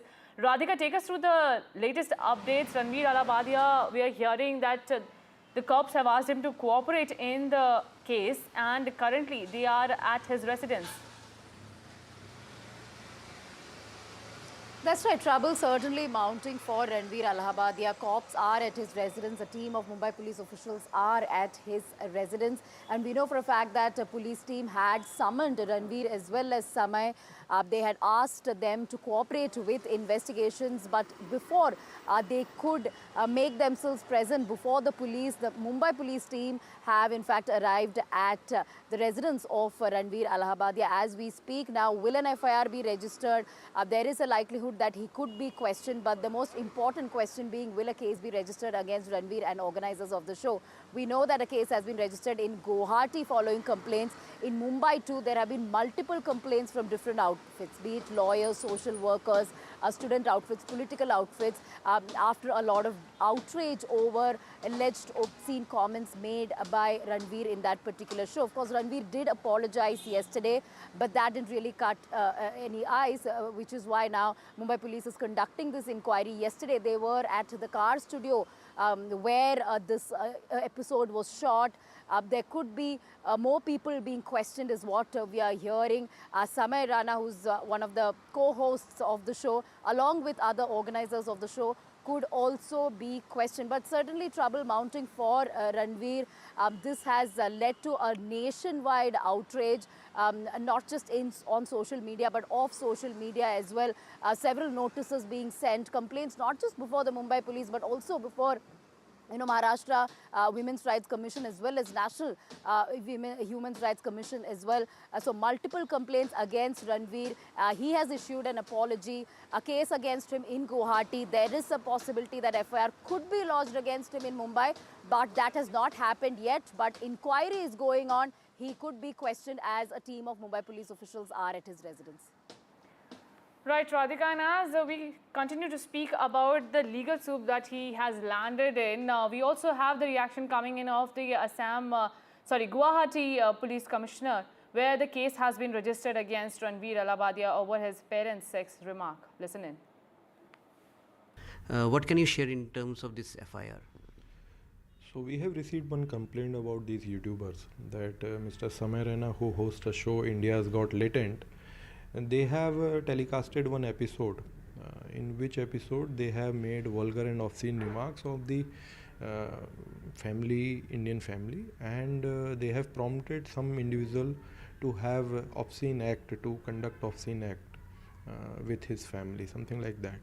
So we have put up multiple sections on this as per the complaint, and we have registered a case. Now, in terms of the investigation, has the investigation started? Because what we believe that the show was shot in Mumbai. So, are you in touch with Mumbai police? How are you proceeding forward with this case? So, we have received this complaint, and then we have inquired into this, and we have got the clips of this telecasted show. And now we are going to take the strict action, and investigation is on, and we are in touch with the Mumbai police also regarding this case, and we will take their help also. We expect that these people who have been accused here, they will be served notices, they will be summoned, they will be questioned in this case. Yeah, and that will take in due course of time. And with that, we're slipping into a very short break.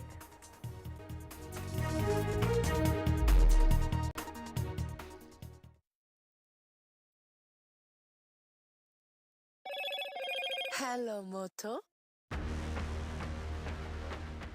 Motorola Edge 50 Pro, world's first AI-powered pro-grade camera.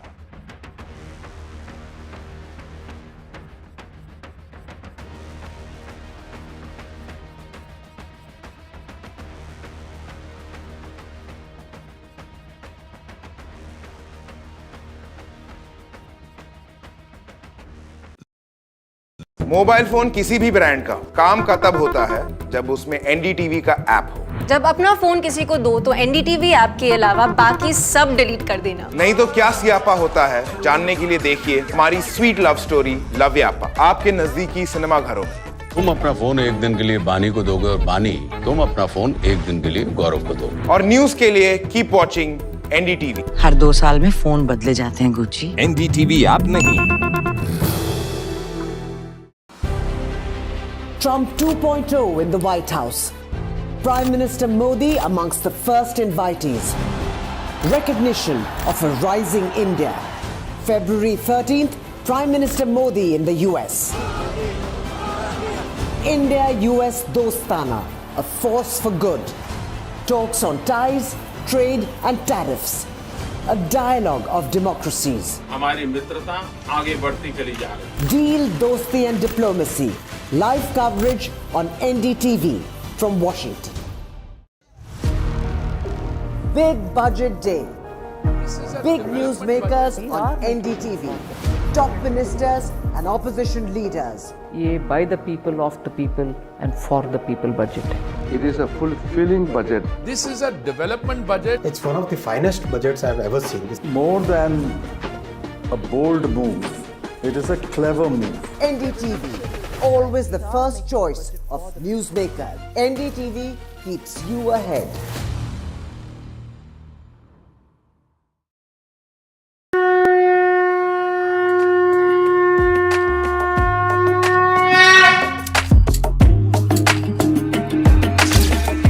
Mahakumbh, the festival of faith, the world's biggest spiritual festival, the divine dip at the spiritual Sangam,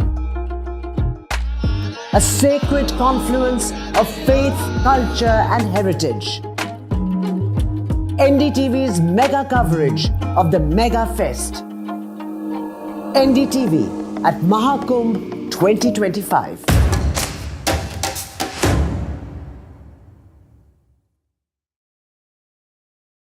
I've been reporting on all issues, big and small, from Andhra Pradesh, Telangana, rest of South India, bringing you all the action, all that you need to know, all that you want to know. The energy of Maximum City is infectious. I bring in that energy in our news coverage from financial capital Mumbai. Covering from the southernmost part of India over the last 23 years, I bring in-depth and 360-degree coverage from the Dravidian heartland. The land of Mishti is also known for its bitter politics. I have seen much water flow under the Howrah Bridge, covering Bengal in all its vivid colors.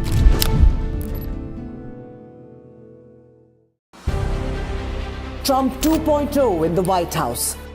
Prime Minister Modi amongst the first invitees. Recognition of a rising India. February 13th, Prime Minister Modi in the US. India-US Dostana, a force for good. Talks on ties, trade and tariffs. A dialogue of democracies. हमारी मित्रता आगे बढ़ती चली जा रही है। Deal, dosti and diplomacy. Live coverage on NDTV from Washington. Big budget day. Big newsmakers on NDTV. Top ministers and opposition leaders. ये by the people, of the people and for the people budget.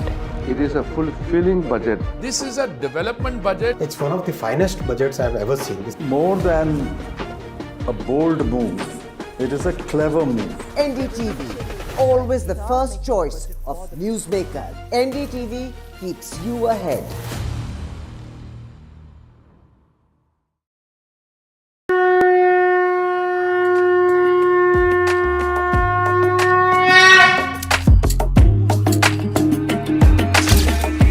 Mahakumbh, the festival of faith, the world's biggest spiritual festival, the divine dip and the spiritual sangam,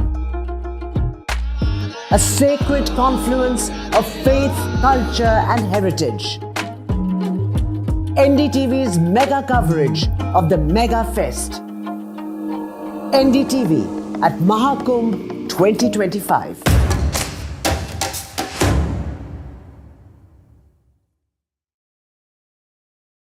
I've been reporting on all issues big and small from Andhra Pradesh, Telangana, rest of South India, bringing you all the action, all that you need to know, all that you want to know. The energy of Maximum City is infectious. I bring in that energy in our news coverage from financial capital Mumbai. Covering from the southernmost part of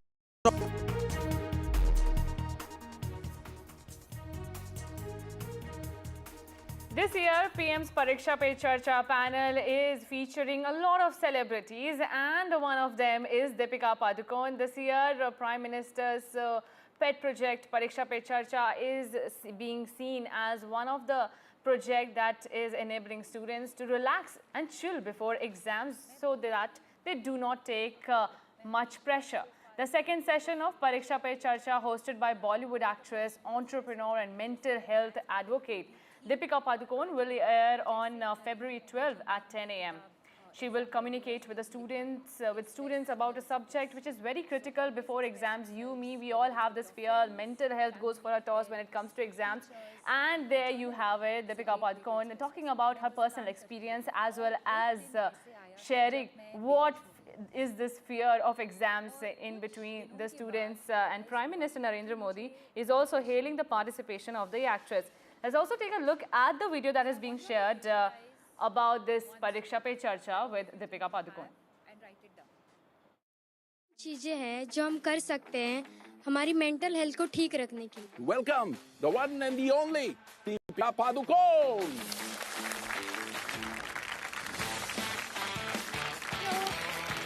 मैं बहुत ही naughty बच्ची थी. मैं हमेशा sofas पे, tables पे, chair पे चढ़ के कूदना. कभी-कभी हम बहुत स्ट्रेस हो जाते हैं. जैसे मैं मैथ्स में बिल्कुल वीक थी और आज भी हूँ. जैसे नरेंद्र मोदी जी ने उनके किताब एग्जाम वॉरियर्स में भी लिखा है, express never suppress. So always express yourselves, whether it's with your friends, family, parents, teachers, journaling is a great way to express yourself. मैं बस काम करती गई और एक दिन ऐसे आया जब मैं बेहोश हो गई. और कुछ दिनों के बाद रियलाइज हुआ कि मुझे डिप्रेशन हुआ था. So I want you all to visualize one strength that all of you think you have and write it down.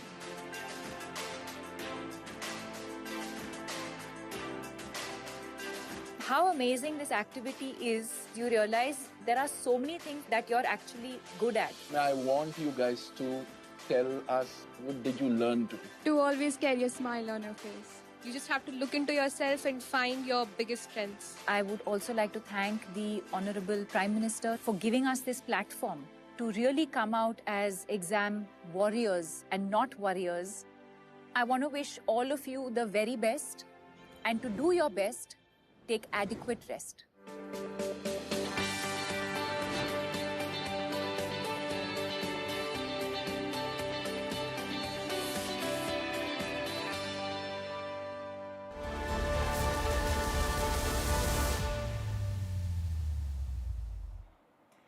Prime Minister Narendra Modi will be co-chairing with the French President Emmanuel Macron the AI Summit. Before that, Prime Minister Narendra Modi was welcomed with a warm hug and dhol and nagaras by the Indian diaspora in Paris, where he is on a two-day visit. Well, before that, French President Emmanuel Macron also welcomed the Prime Minister with a dinner ahead of co-chairing the AI Summit in Paris. At the dinner, the Prime Minister met US Vice President J.D. Vance, who is also in France to attend this summit.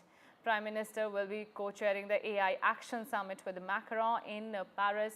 He will hold bilateral talks with him and address various tech giants who are present at this crucial AI Summit. For India, the AI Summit presents an opportunity to influence global AI policies and collaborate on international standards.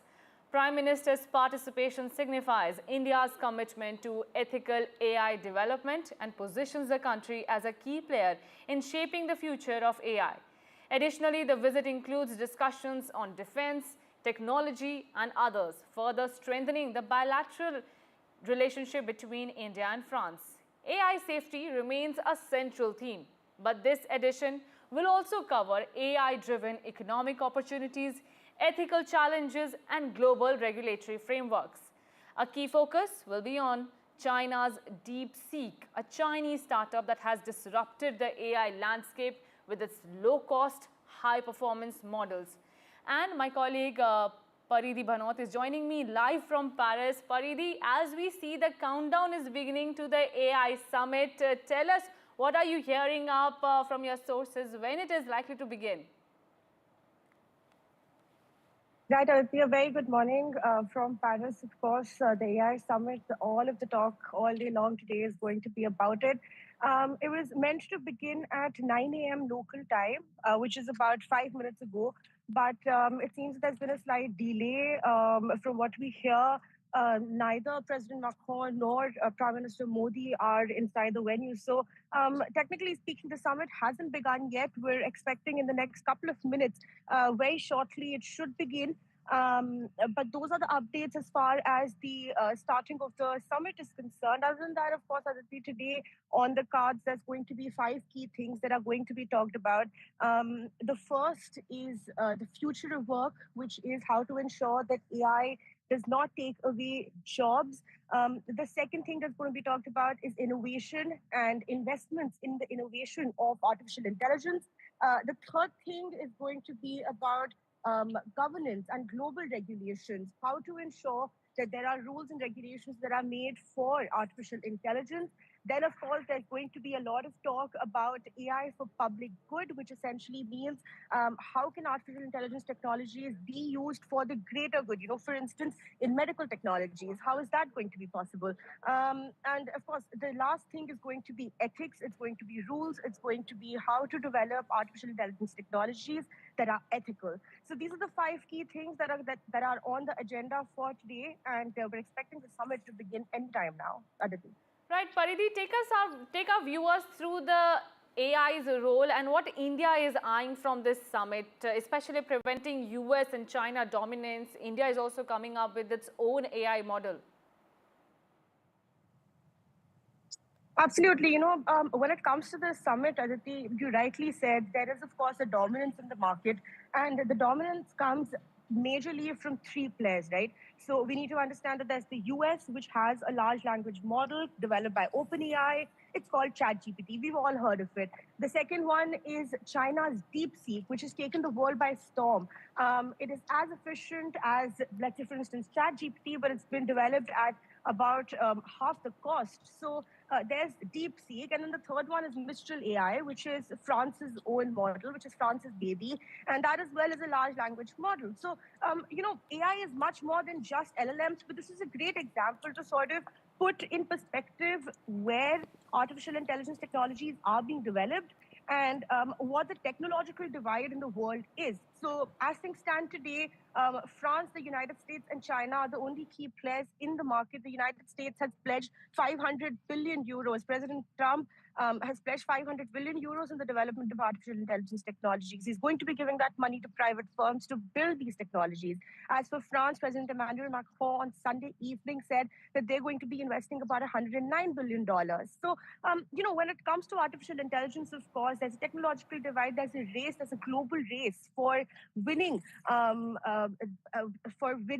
artificial intelligence technologies and being able to develop them as fast as possible. So this is the global context, Aditi. Now, as far as India is concerned, for India, there are a couple of key roles. You know, when it comes to data centers, we want to be able to develop more of those. You know, when it comes to raw materials for artificial intelligence, we're also eyeing that. But more importantly, you know, we're looking to be able to bridge the technological divide between the people that are developing artificial intelligence technologies and those that are merely using it. So for India, you know, it's really a twofold challenge. One is the responsibility of representing the needs of India as well as the global south, and then on the other, ensuring that there's going to be enough investment, there's going to be enough collaboration with global actors to be able to develop successful artificial intelligence technologies. And lastly, Aditi, you mentioned really briefly about how India is also looking to develop its own large language model, its own LLM. And I believe, if I'm not mistaken, it was about a month and a half ago that the IT minister had said that in the next 10 months, we can expect something from India. So all eyes, of course, are set on India as well. India is going to be a key player, especially as the co-chair of the summit. India, of course, is going to be one of the countries that people are going to be looking to and tracking closely what we're doing, especially in the field of artificial intelligence. Aditi. Right, Pariti, if you're aware of the key bilateral meetings that will take place, amid this summit, tell us what bilateral meetings are planned with India. Aditi, we know 100% that there's going to be a bilateral between Prime Minister Modi and President Emmanuel Macron. Also because the two countries have a lot to talk about, when it comes to defense, when it comes to civil nuclear technology, civil nuclear deals, when it comes to Rafale jets, when it comes to exchange of trained personnel, things like that. So India and France have a lot to talk about, and there's going to be that bilateral, which is going to take place 100%. We're certain of that. We're not expecting bilaterals with the United States because we know that the Prime Minister is already going to be heading to the US on the 12th, which is tomorrow. So, we are sure if the bilateral between India and France, but for others, it's really a rolling ball, and we're going to have to wait and watch who Prime Minister Modi speaks to on a one-on-one basis. Absolutely, Paridi, and it will be crucial to see if India, actually holds a bilateral with the Chinese Vice Premier who is there, while we all talk about the deep seek that has created a storm in the AI space. Paridi, while Macron is pushing for this AI summit, he has also posted a couple of videos highlighting the misuse of AI. He posted a series of deepfake videos of himself as well when he fell victim to this AI misuse. Tell us how this AI summit will actually focus on, this misuse of AI stays at bay. Right, it's very interesting, Aditi, that you mentioned that video that was put out by President Macron, because when that video came out, everybody was shocked for about a couple of seconds. I think it took everybody a little bit of time to process what it was that had been posted from the official handle of the French president, right? Because these are just a bunch of videos that have been put together from different songs, from different movies, and they have Emmanuel Macron's face on them, which is essentially what a deep fake is. Which is one of the ways in which artificial intelligence is being misused, and it's one of the greatest concerns, in fact, of artificial intelligence. So it's really interesting that you mentioned that, and that's a great segue, actually, to talk about the ethical responsibility that the world has at this moment to be able to ensure that, artificial intelligence technologies are developed, but they're developed in a fashion that it does not hamper the greater public good, right? So two key themes that are being talked about at the summit. One is AI for public good, and the second is going to be on regulation. So it's going to be how to regulate the AI market, how to ensure that there is democratization when it comes to development of AI technologies, when it comes to rollout of AI technologies. So these are really the two things that are going to stand out. I'm going to talk our viewers through what this essentially means. The first part of it is AI for public good. When we talk about AI for public good, we're focusing on sectors like healthcare, for instance. There is a startup in France, and I'm going to explain what I mean by that with a small example. There is a startup in France, an AI startup, which has been able to detect cancer early by using artificial intelligence technologies to be able to identify the cancerous cells that are present in, let's say, the brain, for instance. So those cells which the human eye would otherwise miss, artificial intelligence is of great use because it's able to understand what these cells look like, and then it's able to identify them. So AI for public good, that's the first big thing that's going to be talked about here. The second thing is regulation, Aditi, because when we talk about regulation, there are two key stakeholders in this game that we need to keep in mind, right? There's the public and then there's the private. So when it comes to the public, when it comes to governments across the world, they want regulation. They want to push for regulation that ensures that AI is not just in the hands of, let's say, one big corporation.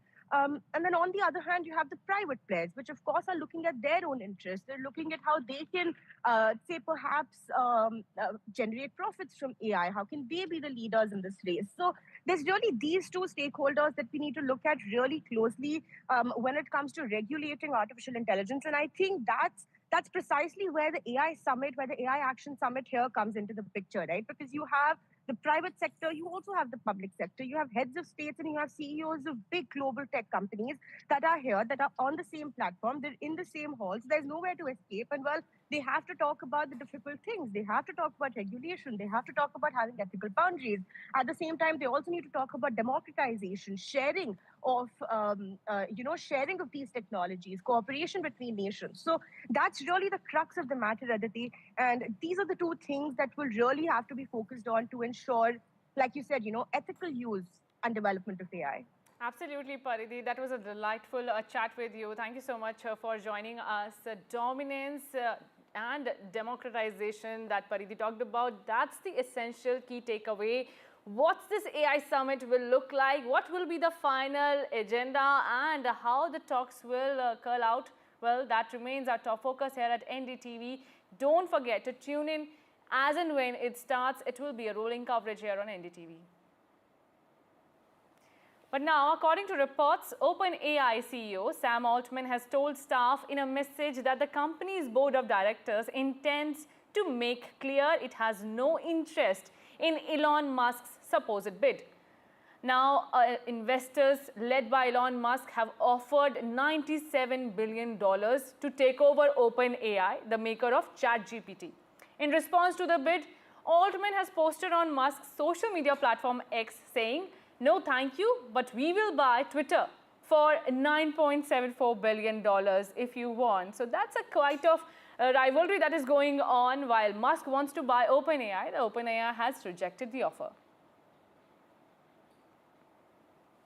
Shifting our focus back to the national capital, after the Delhi drubbing, Aam Aadmi Party national convener Arvind Kejriwal meets Punjab Chief Minister Bhagwant Mann, state ministers and party MLAs in Delhi. The discussion at the meeting focused on analysing the Delhi election results and preparing strategies for the Punjab Assembly polls, which are due in 2027. Kejriwal summoned Punjab MLAs and ministers to keep the flock together. Remember, as per sources, the BJP is also hinting that there might be a change in the leadership in Punjab, with Kejriwal stepping in the shoes of Bhagwant Mann.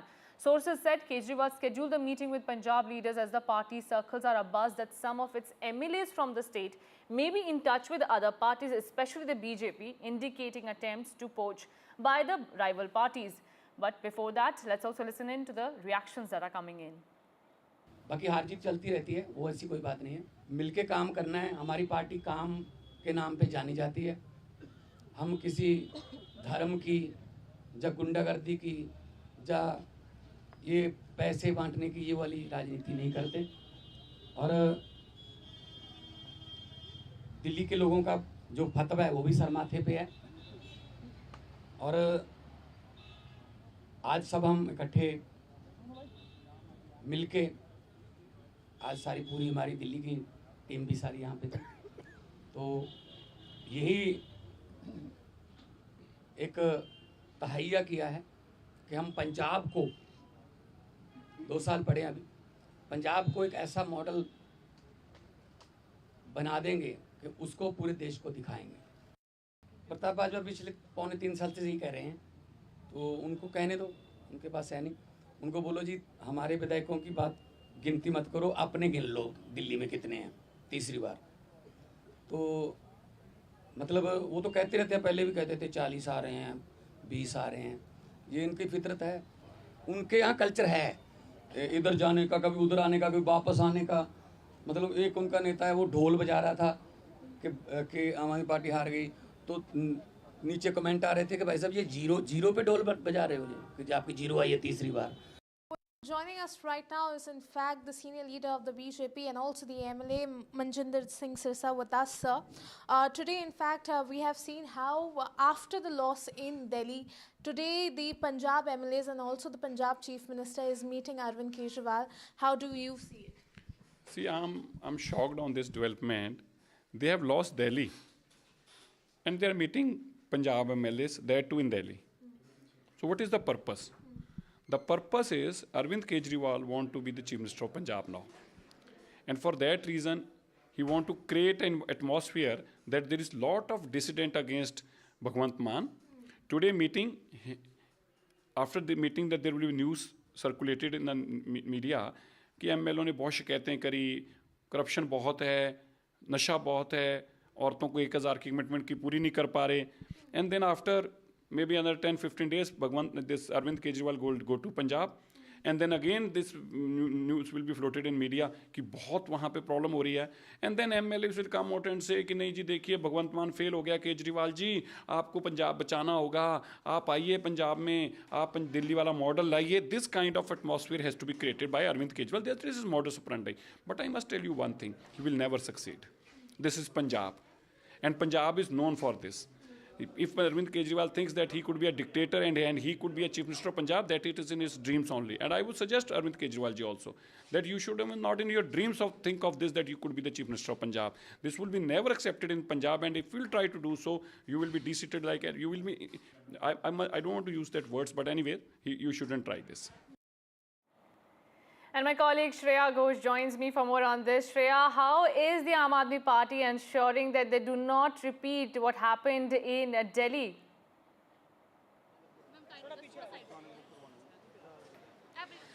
Right, of course. Today we saw as many as 80 MLAs coming along with cabinet ministers of Punjab to meet Mr. Arvind Kejriwal under the leadership of Punjab CM Bhagwant Mann, and he will be exiting from here soon. And we spoke to several Punjab MLAs here, senior leaders of Aam Aadmi Party, and they of course rubbished the charges of poaching and the speculations that are going around that there is a major rift in the party in Punjab because after the defeat in the national capital, Aam Aadmi Party is trying to consolidate and enhance its party in Punjab, the only state where it has its own government, where it has its power.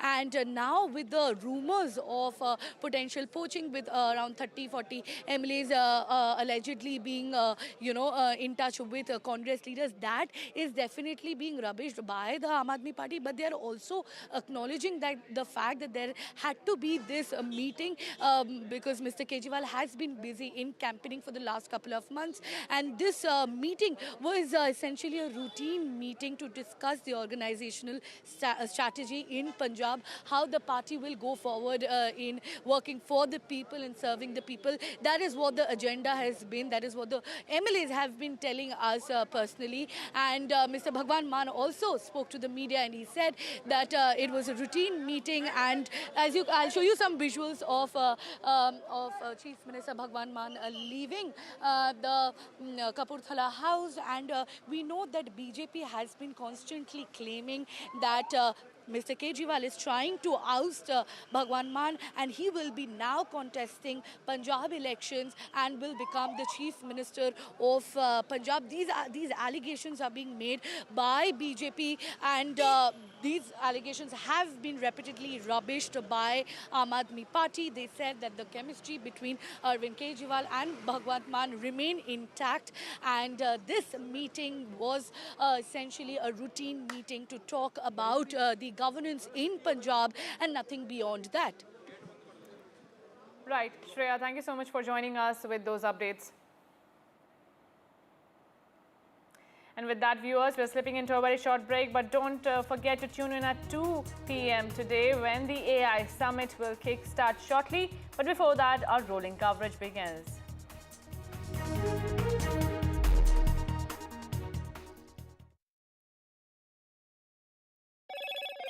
Hello, Moto.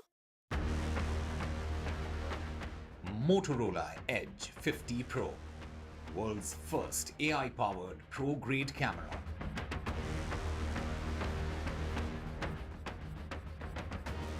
Devotees throng Palani Murugan temple in Tamil Nadu on the occasion of Thai Pusam.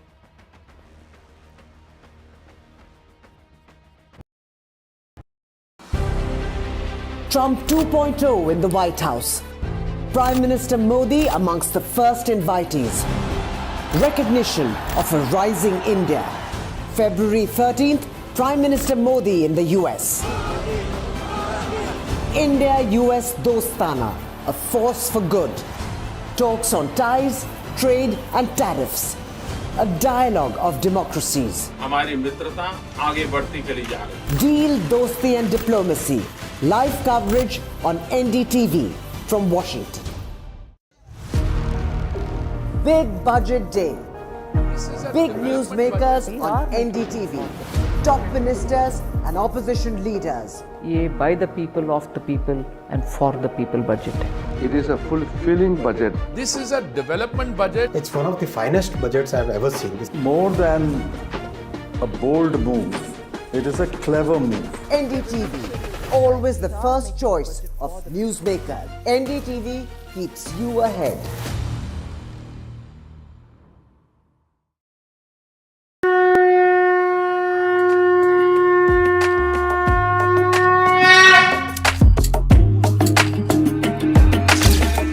Mahakumbh, the festival of faith. The world's biggest spiritual festival. The divine dip at the spiritual Sangam. A sacred confluence of faith, culture and heritage. NDTV's mega coverage of the Mega Fest. NDTV at Mahakumbh 2025.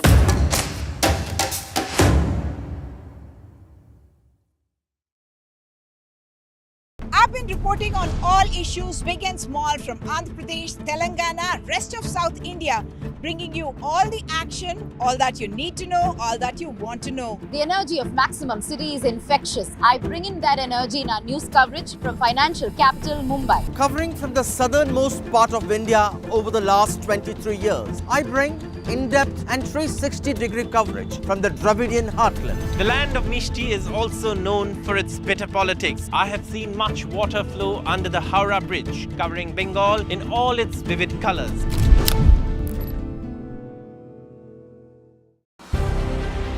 Trump 2.0 in the White House. Prime Minister Modi amongst the first invitees. Recognition of a rising India. February 13th, Prime Minister Modi in the US. India-US Dostana, a force for good. Talks on ties, trade and tariffs. A dialogue of democracies. हमारी मित्रता आगे बढ़ती चली जा रही है. Deal, dosti and diplomacy. Live coverage on NDTV from Washington. Big budget day. Big newsmakers on NDTV. Top ministers and opposition leaders. ये by the people, of the people and for the people budget. It is a fulfilling budget. This is a development budget. It's one of the finest budgets I've ever seen. More than a bold move, it is a clever move. NDTV, always the first choice of newsmaker. NDTV keeps you ahead.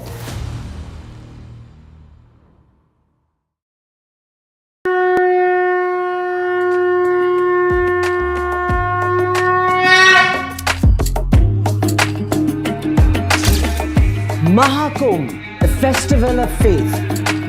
The world's biggest spiritual festival. The divine dip at the spiritual Sangam. A sacred confluence of faith, culture and heritage. NDTV's mega coverage of the Mega Fest. NDTV at Mahakumbh 2025.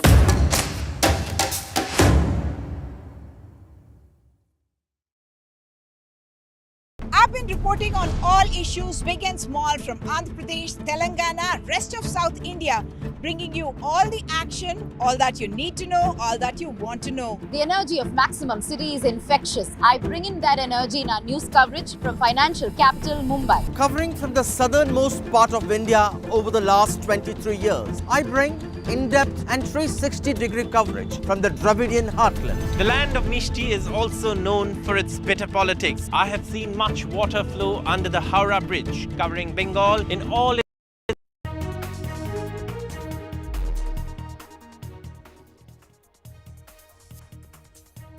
Good afternoon and welcome to NDTV. I am Ankit Tyagi and my colleague Gauri also joins us because, ladies and gentlemen, it's a big day. Prime Minister is in Paris and the buzzword that you have been hearing, Gauri, for the last many days is AI. Indeed. And it's a very important summit in Paris. It indeed is. This is a summit, Ankit, where we are going to focus about what could be the roadmap that will determine AI's future journey for India and for the world. But before that, let's get you the headlines at this hour.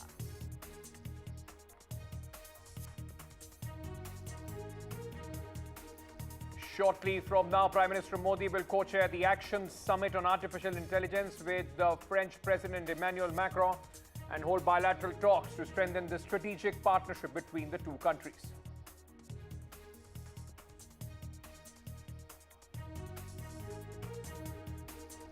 After tasting defeat in Delhi, Aam Aadmi Party under pressure. Party chief Arvind Kejriwal holds meeting with Punjab Chief Minister Bhagwant Mann, Manish Sisodia and other MLAs in Delhi. Bhagwant Mann tells the Congress, manage your own house first. Parliamentary panel on information and technology may issue a notice to YouTuber Ranveer Alawadia over his parents and sex joke. YouTube removes show video after INB ministry rights to social media platform. NDTV accesses the Tirupati Laddu adulteration report. The remand report says that proxy companies used for ghee supply and blacklisted dairy adulterated ghee as of now.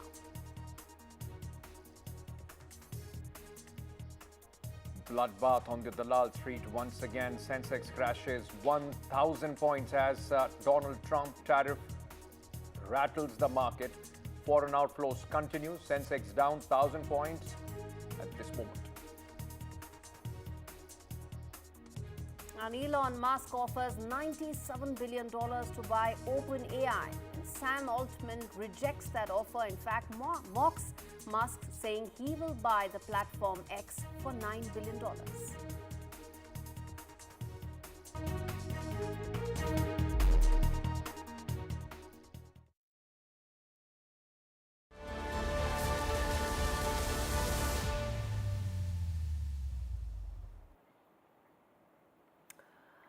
So Prime Minister Modi was welcomed with a hug by French President Emmanuel Macron at a welcome dinner ahead of co-chairing the AI summit in Paris.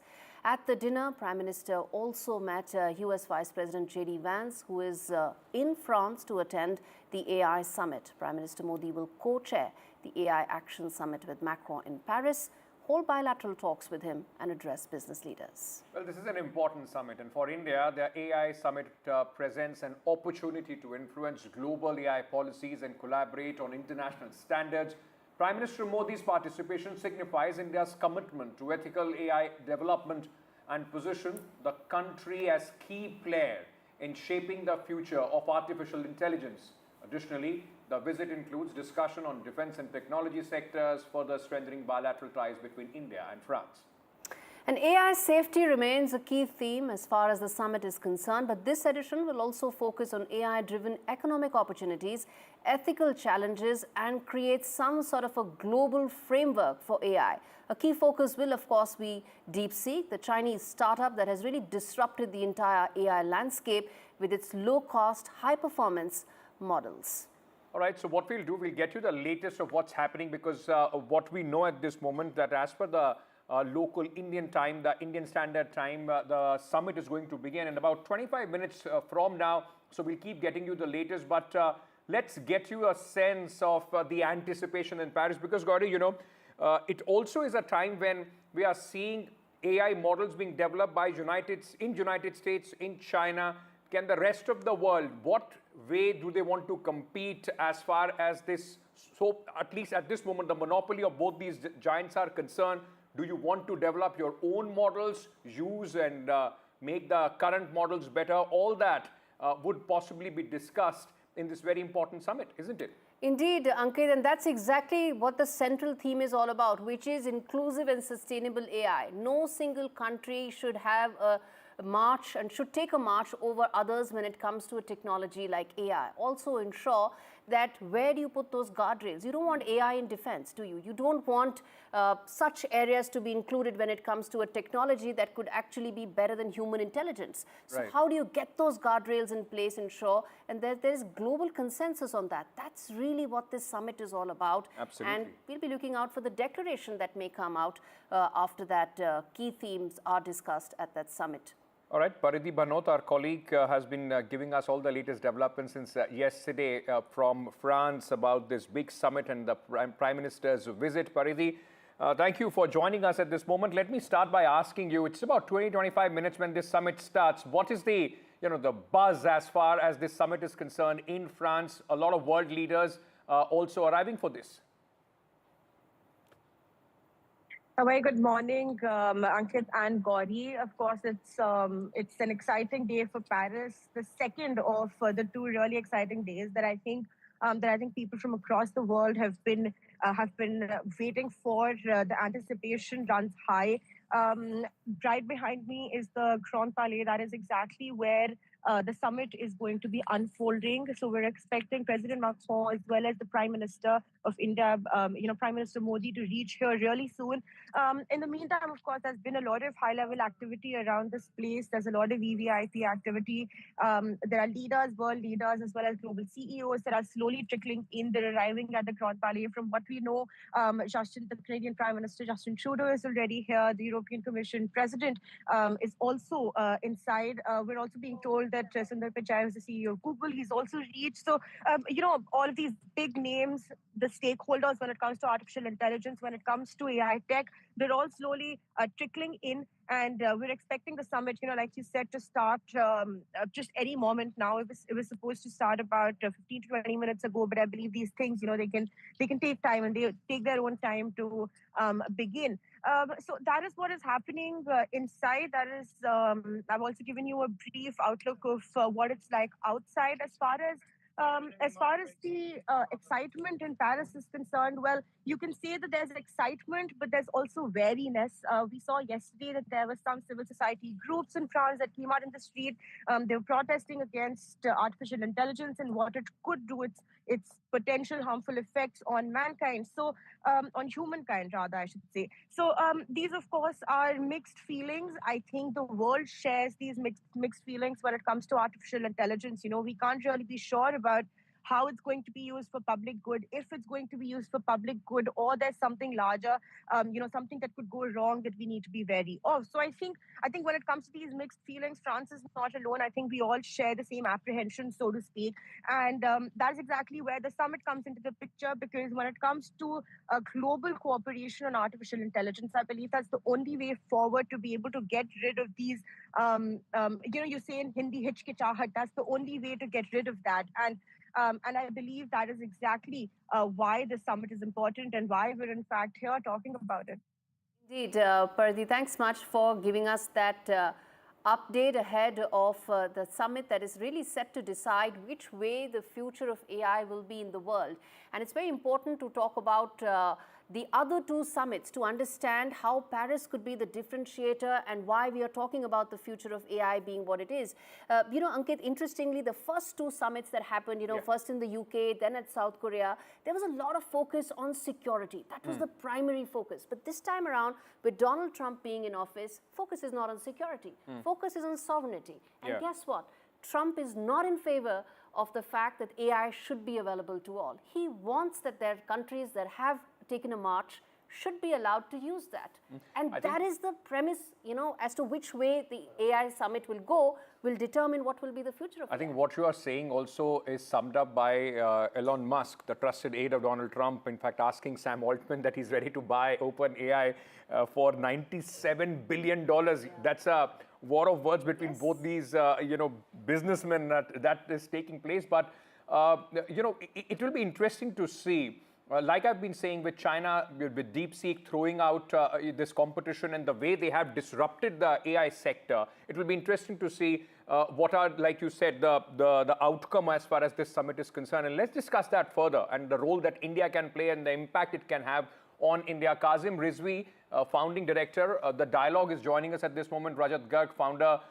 My Upchar is also with us at this moment. Mr. Rizvi, like we've been discussing, Gauri and I, what do you think are likely to be the big outcomes as far as this summit is concerned? What would be the top 3 things that you would be looking at as far as this summit goes? Thank you. So I think if you look at the AI Safety Summit, this follows from the meeting which happened in November 2024, where a few countries came together, such as France, Japan, EU, Canada, US, etc., and they formed the International Network of AI Safety Institutes. Now, the meeting is, of course, going to focus on safety issues, on ethical use of AI, responsible AI. But I think that there's a bigger issue over here, and which is that it is imperative that the network of safety institutes which has been developed takes onus and starts working on real work with respect to setting the standards. I think over here, it's great to see that India is co-chairing the safety summit in Paris. But at the same time, the Indian AI Safety Institutes is a work in progress. While it's been announced that there is something which is taking place, we don't yet have a safety institute. And it's important that India quickly develops its own institute and becomes a member of international network of institutes, because this is the network which will set the tone for global governance of AI, which will set the tone of global standard setting, which will set the tone on technical alignment on research and safety when it comes to the use and deployment of AI. So from a global governance point of view, this multilateral institution will really take ownership in terms of coming up with the right standards. And if a country, let's say, does not have a seat at the table, and a country as big and as influential and as important as India doesn't have a seat on the table, then that will be a big issue and challenge for the global South ecosystem. So we need India on the table, and we need to make sure that Indian position is heard.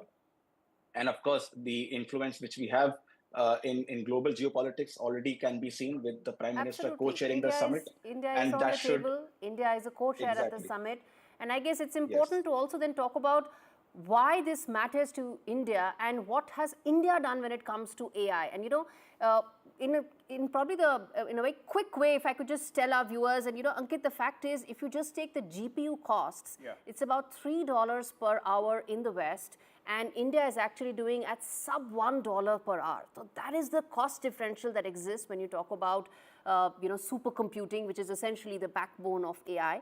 And the second part is that we are in the process of making an 18,000 GPU. So to that extent, we are getting into the league when it comes to supercomputing. Right. And I guess that is the most important part, that, you know, if you are in the league, and the focus is very clear. India wants AI to be for healthcare, for agri, and sustainable living. We've identified our 3 pillars where we feel that AI can contribute, and which is why that public road framework that this Paris summit is going to talk about is so important for us. Right. Because that framework is going to determine how we're going to push AI in agri, how we're going to push AI in healthcare, and how are we going to make our cities more sustainable. That's very, very interesting what you're saying. And we also have Rajat Garg, you know, who is the founder of My Upchar. So, of course, somebody who understands the use of AI as far as the healthcare sector is concerned. Mr. Garg, you know, a lot of experts would say that these are the, like Gauri said, the pillars, the low-hanging fruits where at least AI can bring a revolution of sorts. How do you see this summit in that context, and what would you expect the outcomes, particularly on the health sector, for a country as large and diverse as India? So 2 main points here. One, you know, I was watching rocketry yesterday. It's again a race to build and own the engines, rocket engines. So I think whether we like it or not, India will have to develop their own rocket engines, AI models, because otherwise we'll be too dependent on other countries. Our data will be passing to all these countries. So we'll have to build our own. Number 2 is on the services side. You know, One of the things that we have done at my Upchar is people call in for consultation requests, and for 30 different medical specialties, medical issues, we are able to take the call via AI bot, ask all the questions, figure out the diagnosis, and submit a summary to our doctor to just say yes or no. And in 90%, it says yes, and the prescription automatically gets generated. So a lot of the work is happening in this space. And if you imagine just this simple thing being multiplied across all the government hospitals, all the other hospitals across India, millions and millions of patients can get access to quality healthcare within seconds, within minutes, across the board. So I think the AI applications are going to come in across the board, whether it's, we are already seeing in diagnostic space, major hospitals have started deploying AI models. We are seeing that across triage space. We are seeing across many, many other spaces. And I think, whether we like it or not, in defense and other areas as well, as you were talking about, it is going to come across. So it's a huge, huge change that's happening.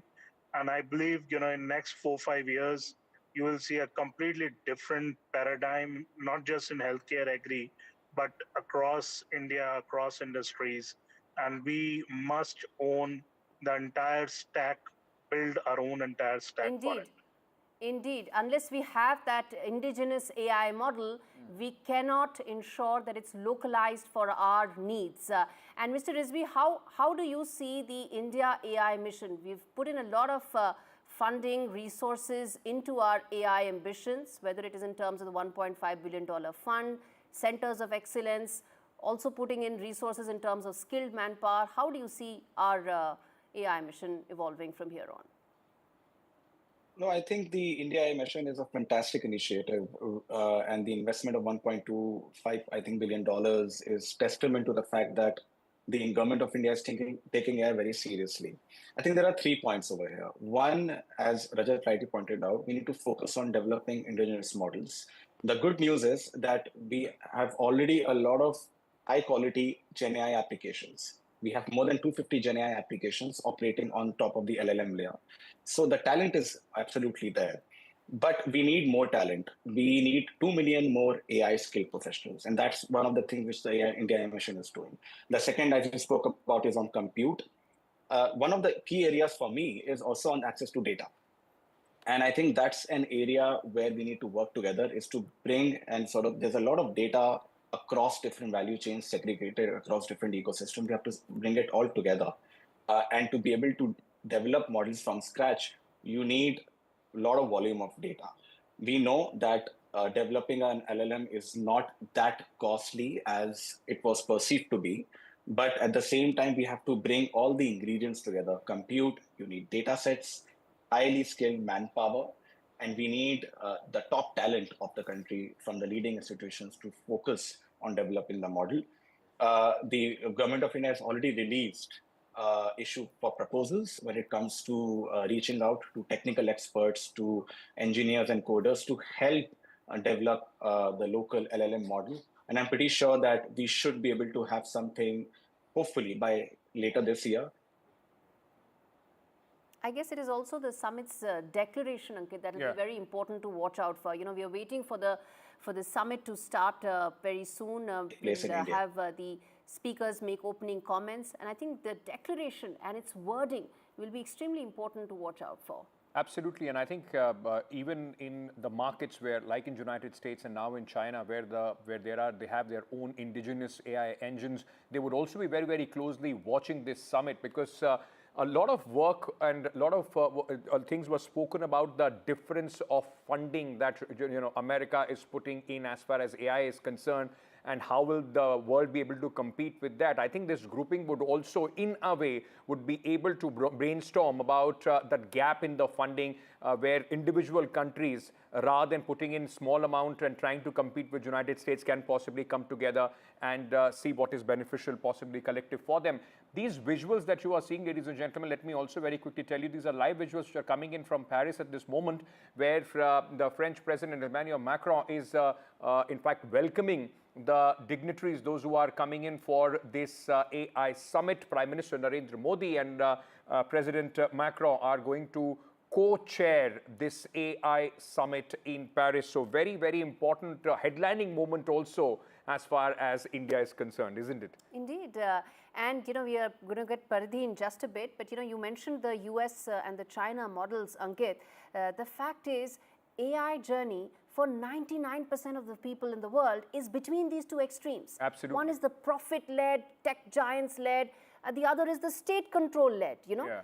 Countries don't want either of the two extremes. And it is summits like these that decide that roadmap, that common framework, which is why this is so important. And India's role is so crucial to determine what would be the future trajectory. Absolutely. Paridhi is with us at this moment, reporting live from Paris, where this big summit is taking place. Paridhi, as we were speaking earlier, a lot of dignitaries have started arriving at the venue of this summit. All eyes would be on Prime Minister Modi and President of France, Emmanuel Macron, as both of them are co-chairing this big summit. Absolutely, Ankit. All eyes are indeed on President Emmanuel Macron, who's of course the host. He's managed to be able to, get the world together on this. Now, of course, there have been two summits before this. The first one in 2023 was held in the United Kingdom. The second one in 2024 was held in Seoul. It was held in the Republic of Korea. And of course, now the third one, which is being held here in France. Now, it's really also symbolic of where France sees itself in the AI race, but also how Emmanuel Macron, how President Macron envisions the European Union in this race for artificial intelligence. And then, of course, there's the Indian perspective, wherein, we're focused on India. We, of course, want India to have a piece of that pie, but at the same time, we also want to ensure that, the global south is represented, and that's where India comes in. So when it comes to truly democratizing, so to speak, artificial intelligence technologies, their development, their use, their implementation, France as well as India have a unique advantage here, because on the one hand, France has the ability to bring together the European Union and sort of, push for regulation, push for a common regulation when it comes to the EU. And on the other hand, you have India, which has the unique advantage of having one of the world's largest market, but also at the same time being able to represent the global south and the voices from the global south. So, both India as well as France, they are posed at a very unique strategic advantage here when it comes to artificial intelligence technologies. And the hope, of course, is that the two leaders are going to be able to bring the world onto the same page when it comes to this new tech. Right. So, as you were discussing, it's just a few minutes away from when we'll possibly start hearing the opening remarks as far as this summit is concerned. Live visuals are coming in at this moment. This is going to be our focus, Paridhi. I request you to stay on with us. Also request our guests, Mr. Garg and Mr. Kazmi, to be with us to help us navigate this important, in fact, chapter which is being written as far as artificial intelligence is concerned. A short break. We are coming back. Stay tuned.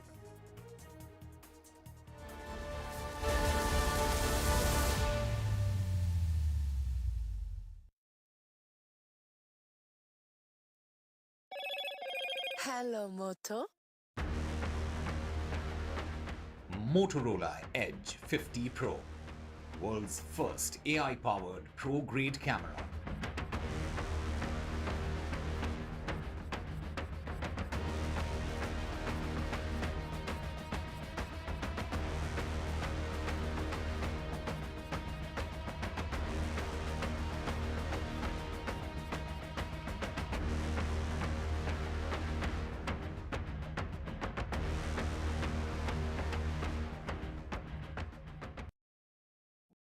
Mobile phone किसी भी brand का काम का तब होता है जब उसमें NDTV का ऐप हो। जब अपना फोन किसी को दो तो NDTV ऐप के अलावा बाकी सब डिलीट कर देना। नहीं तो क्या सियापा होता है, जानने के लिए देखिए हमारी स्वीट लव स्टोरी लव्यापा आपके नजदीकी सिनेमा घरों में। तुम अपना फोन एक दिन के लिए बानी को दोगे और बानी तुम अपना फोन एक दिन के लिए गौरव को दो। और न्यूज के लिए कीप वॉचिंग NDTV। हर 2 साल में फोन बदले जाते हैं गुच्ची। NDTV ऐप नहीं।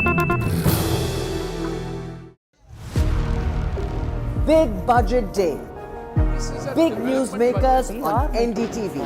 top ministers and opposition leaders. ये by the people, of the people and for the people budget. It is a fulfilling budget. This is a development budget. It's one of the finest budgets I've ever seen. It's more than a bold move. It is a clever move. NDTV, always the first choice of newsmakers. NDTV keeps you ahead.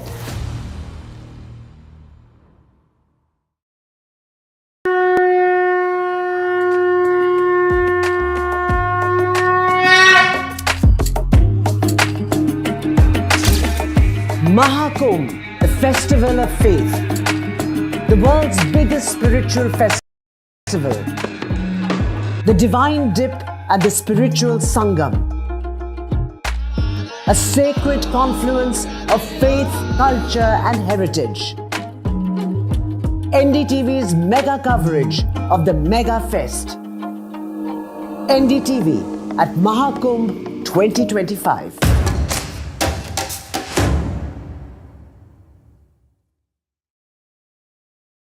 I've been reporting on all issues big and small from Andhra Pradesh, Telangana, rest of South India, bringing you all the action, all that you need to know, all that you want to know. The energy of Maximum City is infectious. I bring in that energy in our news coverage from financial capital Mumbai. Covering from the southernmost part of India over the last 23 years, I bring in-depth and 360-degree coverage from the Dravidian heartland. The land of Mishti is also known for its bitter politics. I have seen much water flow under the Howrah Bridge, covering Bengal in all its vivid colors.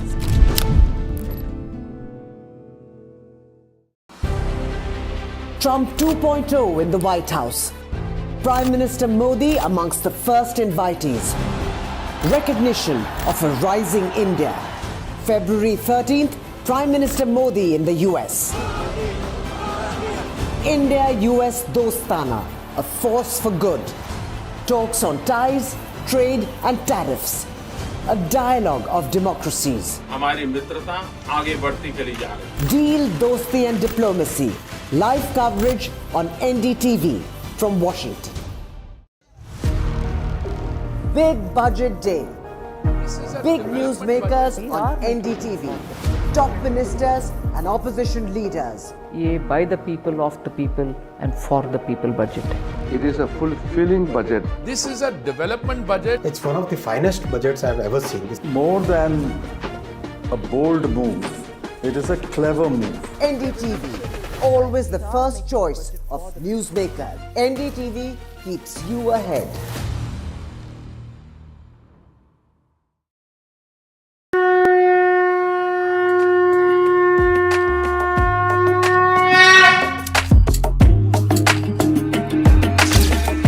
Mahakumbh, the festival of faith, the world's biggest spiritual festival, the divine dip at the spiritual Sangam, a sacred confluence of faith, culture and heritage. NDTV's mega coverage of the Mega Fest. NDTV at Mahakumbh 2025.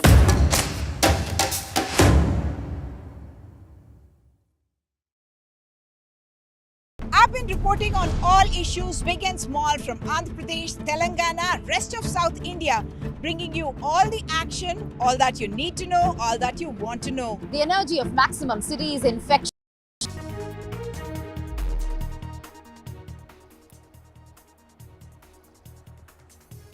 As we are waiting for the summit to begin, some other news at this moment in the parliament today, ladies and gentlemen, the entire controversy around what happened on a program on YouTube involving popular, YouTuber, influencer, podcaster Ranveer Allahabadiya. Now, the Shiv Sena has come out, the MPs of Shiv Sena have come out and they've demanded the government to evolve some guidelines as far as the online content is concerned.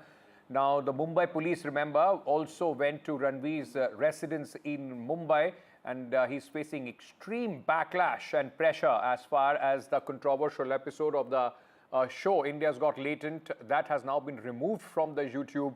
Sources telling us that this has happened after the Information and Technology Ministry, in fact, asked the platform to take it off. Now, let's just listen in to this demand of some sort of guidelines to be developed as far as online content is concerned by the Shiv Sena MP.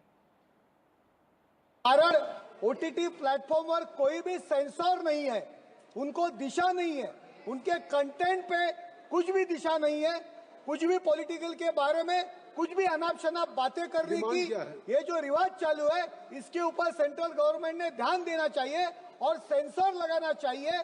OTT platforms, सब podcaster, उनके लिए सख्त कायदा बनाना चाहिए और उनके ऊपर तुरंत गुना दाखिल करना चाहिए।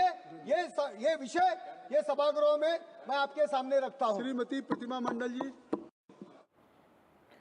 Right, so pressure increasing on Ranveer Alabadia, the government also to come out with some sort of guidelines. Now remember, ladies and gentlemen, some crass comments were made as far as this program is concerned.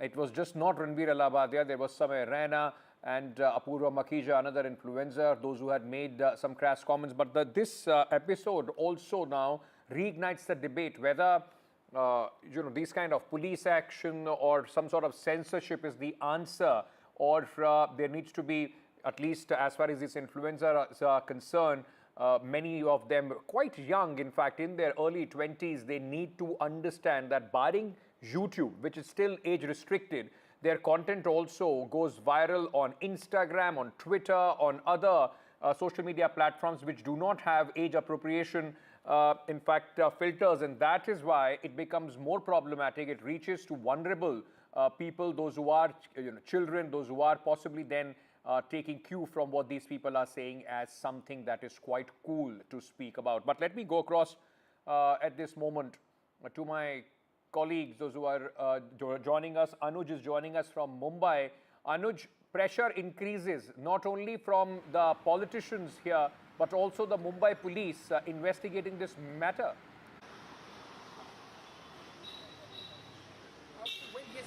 Entire investigation from Mumbai police started yesterday. Now there are two sorts of investigations that is going on here, right? One is from Assam, where in Guwahati we know that an FIR was filed against all those present at that stage when this quote-unquote joke was being cracked. In Mumbai though, an FIR hasn't been lodged, but we saw that the Mumbai police visited the car studio where this India's Got Latent show by Samay Raina is usually shot. I'm standing outside, Ranveer Alabadia's house here. He's got two places. This is the place where he stays, and there is another place not too far away from here in Versova where he shoots his podcast. Now, yes, the police did come here, but they did not come here with the intention of necessarily communicating any message to Ranveer Alabadia. They just came here to see what kind of movement is going here as far as the media is concerned. But there has been no communication or no direct contact of the police and Ranveer Alabadia as far as we know, as of yet. But on the other hand, we are seeing that Chief Minister Himanta Biswa Sharma and the Guwahati police have talked about how they are cooperating with the Mumbai police when it comes to taking action against not just the individual, that is Ranveer Alabadia, who was responsible for making that statement, but also against the platform. And one can expect some stringent action to be taken against the platform, considering that India's Got Latent is a very popular, series. It runs on YouTube, and it has also gotten its own application, which is for members only. So this content, which was before, of course, it was taken down last night, but before that, if you look at the average views that a video gets on India's Got Latent videos on YouTube, it ranges from 30 to 35 million, and the entire format of the show is roasting. However, it's just a video that made rounds, that went viral on social media, and because of which we are seeing that Ranveer Alabadia especially has been attacked by different sections of the society, including the opposition political parties, considering that there are several cabinet ministers, union ministers from the Bharatiya Janata Party who featured on his show, and he's also been named as the creator of the year not too long ago by Prime Minister himself. So it'll be interesting to see what will be the future course of action. If in case Mumbai police registers an FIR, what will be the grounds? Because the other side of the narrative about how the Mumbai police is probably, stretching it a little too far. At the end of the day, it was something that was said, and an apology should have sufficed. That narrative is also growing. So it'll be interesting to see what will be the course of action from Mumbai police in the hours or days to come. One end of the argument that the police, why should there be police action, and people talking about the freedom of expression. But as I said, there are vulnerable children, those who do not understand that this is a roast that is taking place or the kind of words which are being said. That in that context becomes something that a lot of people have been demanding action against. My colleague Vasudha also, in fact, is giving us a lowdown on how the government is looking at this and the kind of action that they are taking. Well, there's not just been social media outrage against Ranveer Alavadia's remarks, which have been seen as not just derogatory, but also cringeful. Now the standing committee, the Parliamentary Standing Committee on IT Affairs is also mulling over summoning him. In fact, the committee is looking at issuing summons to him to understand the matter and understand the context to it and the need for regulation, need for oversight in digital content creation. Remember that there are rules already in place. The implementation is key here. But this committee, which is seen as quite powerful because it has summoned even players like Meta and Twitter in the past, wants to understand what more can be done so that these kind of remarks are not made and digital content creators also have some line, some boundaries as to what they can speak and what they can't. So clearly, Ranveer Alavadia's comments have.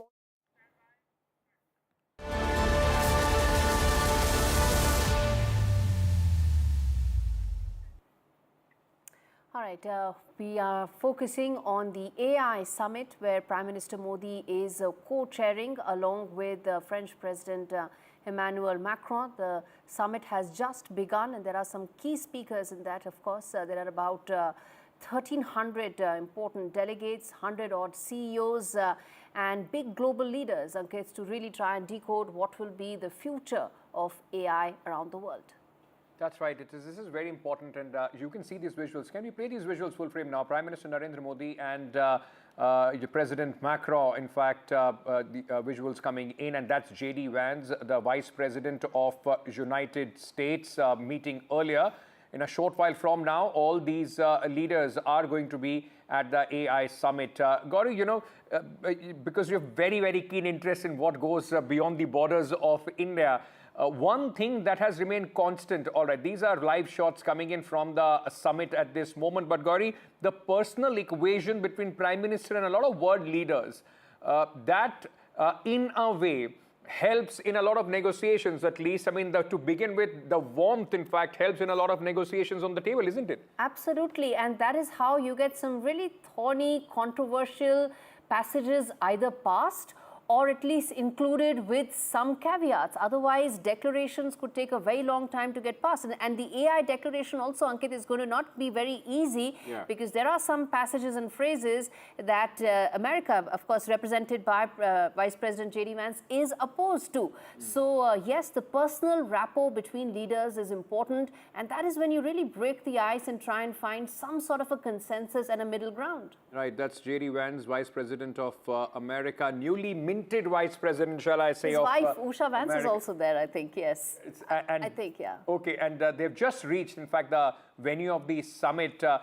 Just from America point of view, the kind of hard line that Donald Trump is taking on most issues. And like you said, it's a fight, at least at this moment, between two poles. One, the industry-driven American AI model, and then, of course, the government-controlled Chinese AI model.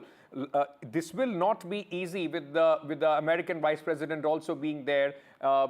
They would also not want, as Mr. Donald Trump always wants to keep a control, keep a very strong check as far as the tech is concerned, which has been developed in the United States. It's not going to be an easy task to please the Americans, isn't it? It isn't going to be, and I'll tell you, there's one particular phrase which is making AI sustainable for people and the planet. This is a phrase that the Americans and the delegation has opposed to. They are not in favor of this phrase to be included in the declaration. So all of that is going to come down to that negotiations that is going to take place after the opening comments, which will be open to the public, but not the negotiations that will follow, and that is when a final declaration will take place. So yes, the Americans are going to play hardball because President Trump's view on technology is very different from the previous dispensation, because he feels that those countries and those companies who have taken the early strides in any technological innovation should be able to profit from it. That is the premise. That's one of the key CEOs who are,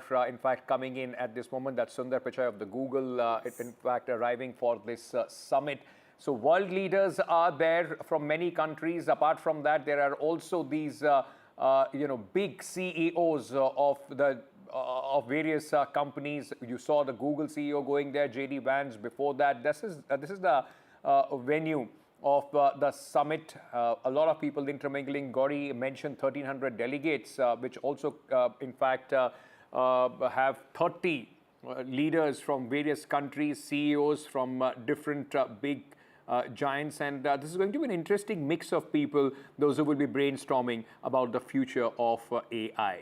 Indeed, and EU is going to come with its own very different interpretation of how they want to regulate AI, because they keep talking about AI risks, they keep talking about security, and it is going to be in complete contrast to the US opinion, which is of course going to be backed by the British as well. Right. So finding that middle ground is going to be very difficult, and you see that EU view being represented there by Ursula there to really talk about where do you find that balance between risk? Do you also see somewhere this as a grouping coming together to take on the United States and China, with EU, India, some African nations, Japan, all of them coming together?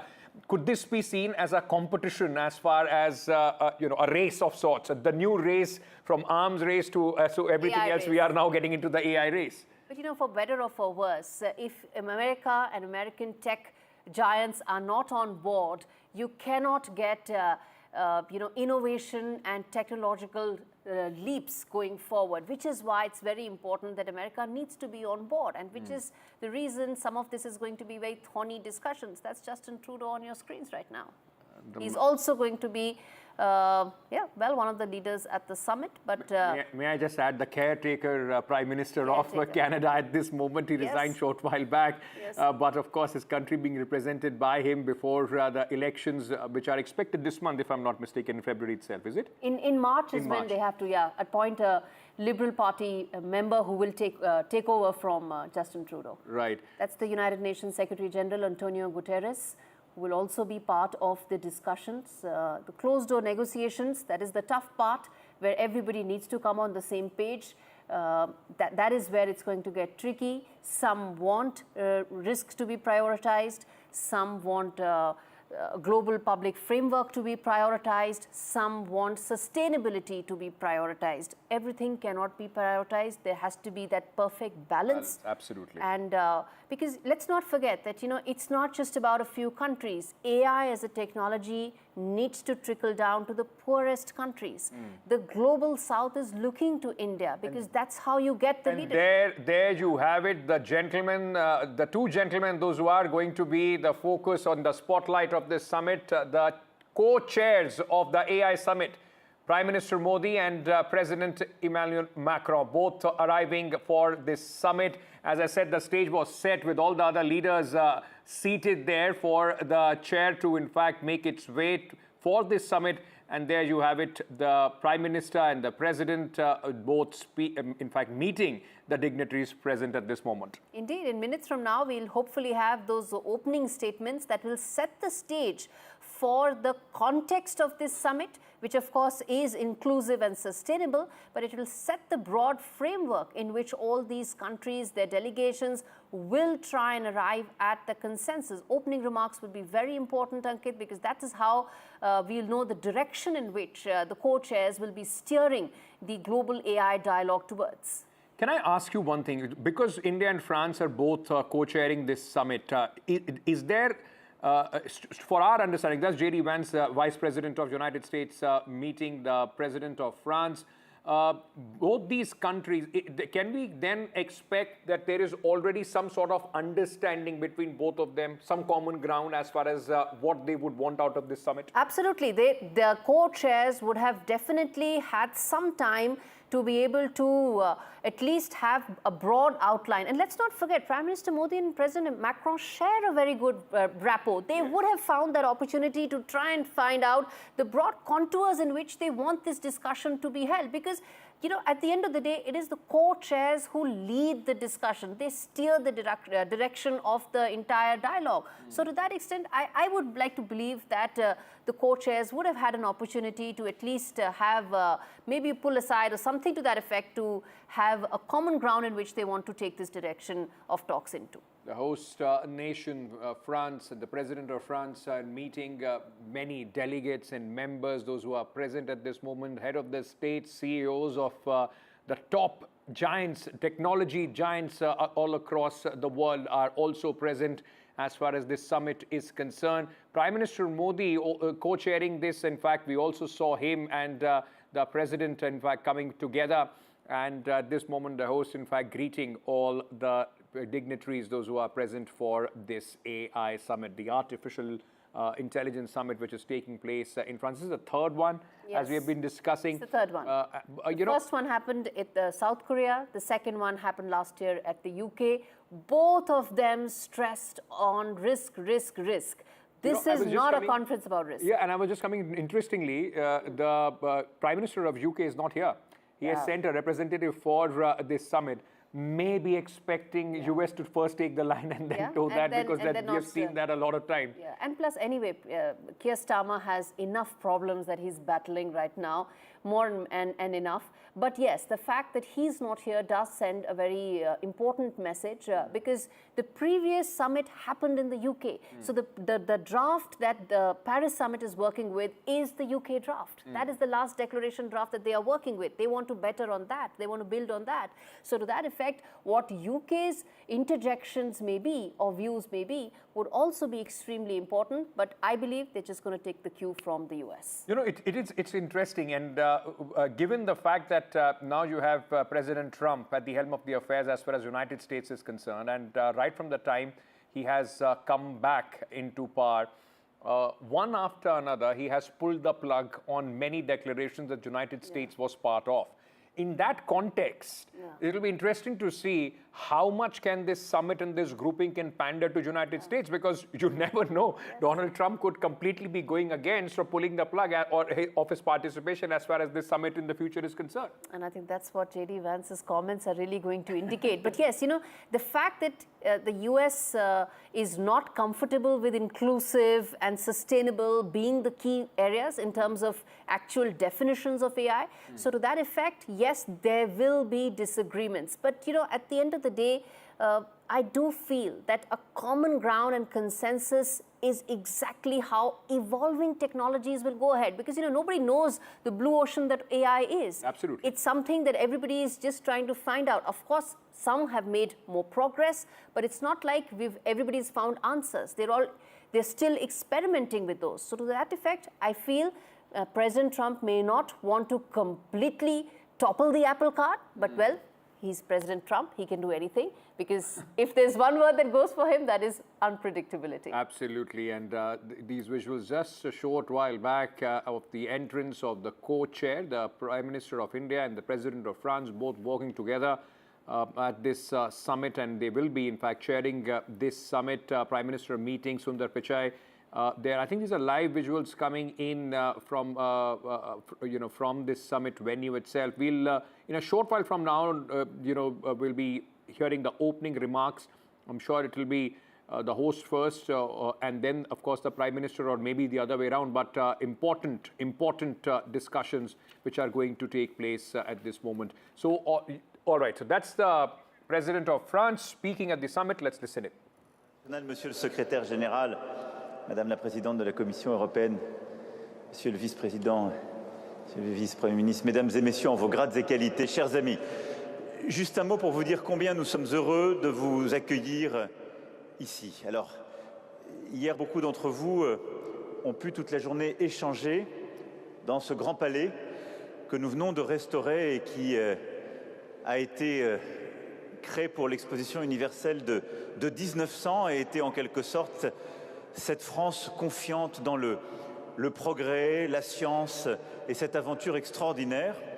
Et nous nous retrouvons ici, et c'est la première fois d'ailleurs qu'est réouvert aux yeux du monde ce petit pavillon dit d'Antin, justement ce palais qui a été fait pour l'exposition universelle de 1937.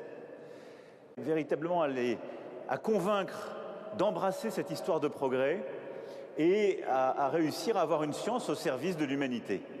Et je crois que c'est exactement le défi qui est le nôtre avec l'intelligence artificielle. C'est-à-dire embrasser des transformations technologiques formidables, réussir à maîtriser par des capacités de calcul nouvelles, des avancées profondes, ce qu'est l'intelligence artificielle et ses implications dans beaucoup de secteurs, et le faire au service de notre humanité, dans un monde qui est bousculé par de plus en plus de crises, mais par un dialogue ouvert. Et la grande chance d'avoir aujourd'hui à la fois l'Inde, les États-Unis d'Amérique, la Chine, l'Europe, le continent africain, le continent latino-américain, d'avoir des chefs d'État, de gouvernement, des chercheurs, de la société civile, des entreprises. We're lucky enough to have India, the US, China, Europe, the African continent, and the Latin American continent here. We have heads of state and government, researchers, civil society, entrepreneurs, investors. And that gives us an opportunity to engage in dialogue and to advance on this path of understanding science and ensuring that it serves collective progress. I won't be much longer. I'm incredibly pleased to have you here at this summit, which I co-chair with Prime Minister Modi. And so, dear Prime Minister, dear Narendra, I'm actually going to give you the floor now so that we can hear from you and hear what India has to say to the world on AI. Thank you very much for being here.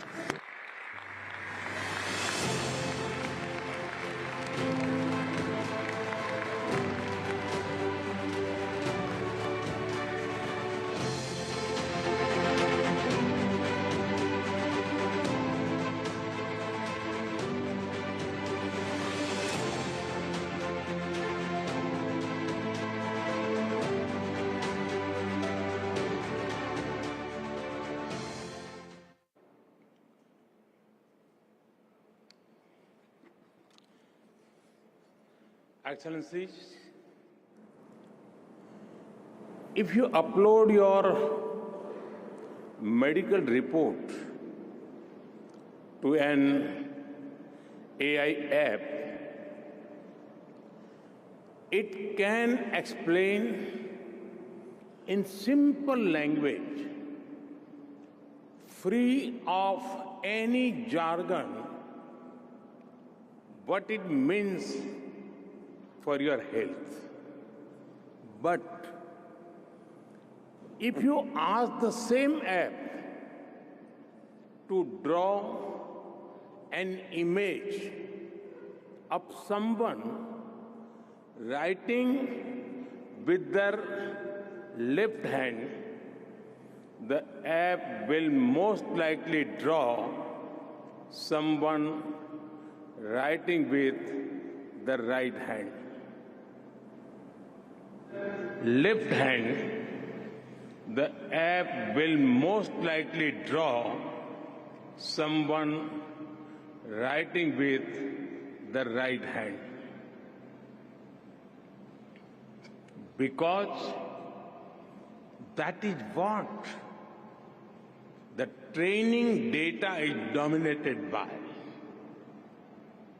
It shows that while the positive potential of AI is absolutely amazing, there are many biases that we need to think carefully about. That is why I am grateful to my friend, President Macron, for hosting this summit and for inviting me to co-chair it. Friends, AI is already reshaping our polity, our economy, our security, and even our society. AI is writing the code for humanity. AI is writing the code for humanity in this century. But it is very different from other technology milestones in human history. AI is developing at an unprecedented scale and speed, and being adapted and deployed even faster. There is also a deep interdependence across borders. Therefore, there is a need for collective global efforts to establish governance and standards that uphold our shared values, address risks, and build trust. But governance is not just about managing risks and rivalries. It is also about promoting innovation and deploying it for the global good. So, we must think deeply and discuss openly about innovation and governance.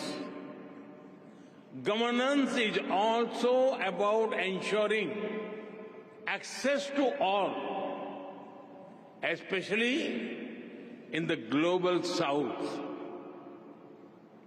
It is where the capabilities are most lacking, be it compute, power, talent, data, or the financial resources.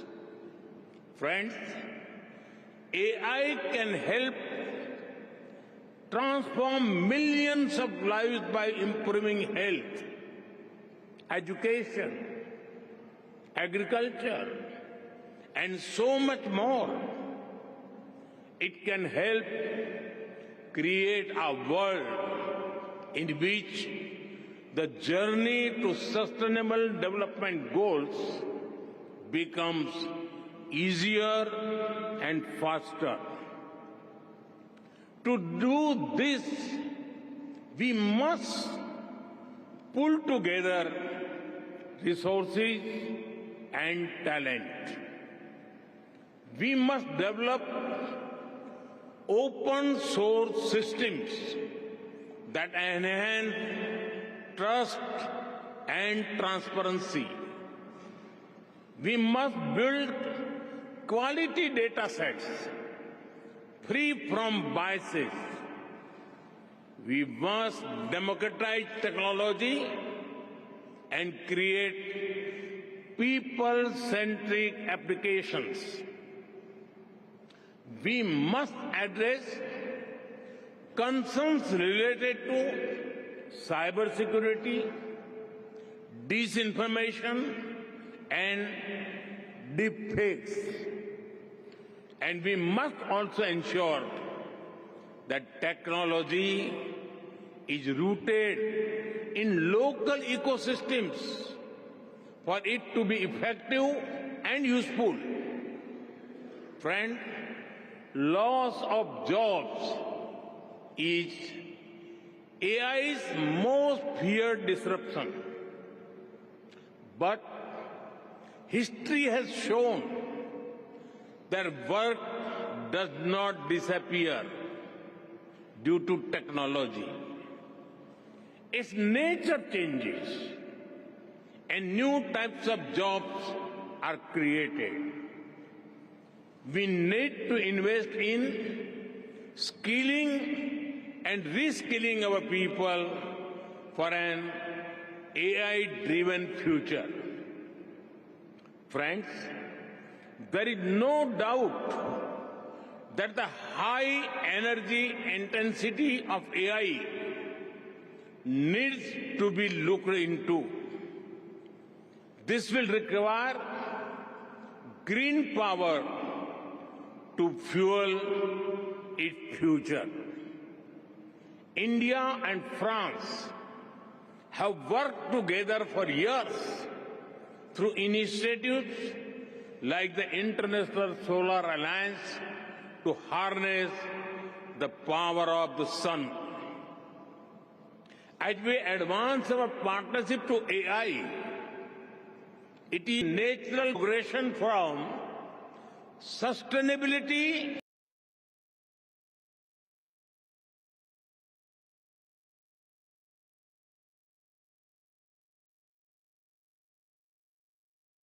at an unprecedented scale and speed, and being adapted and deployed even faster.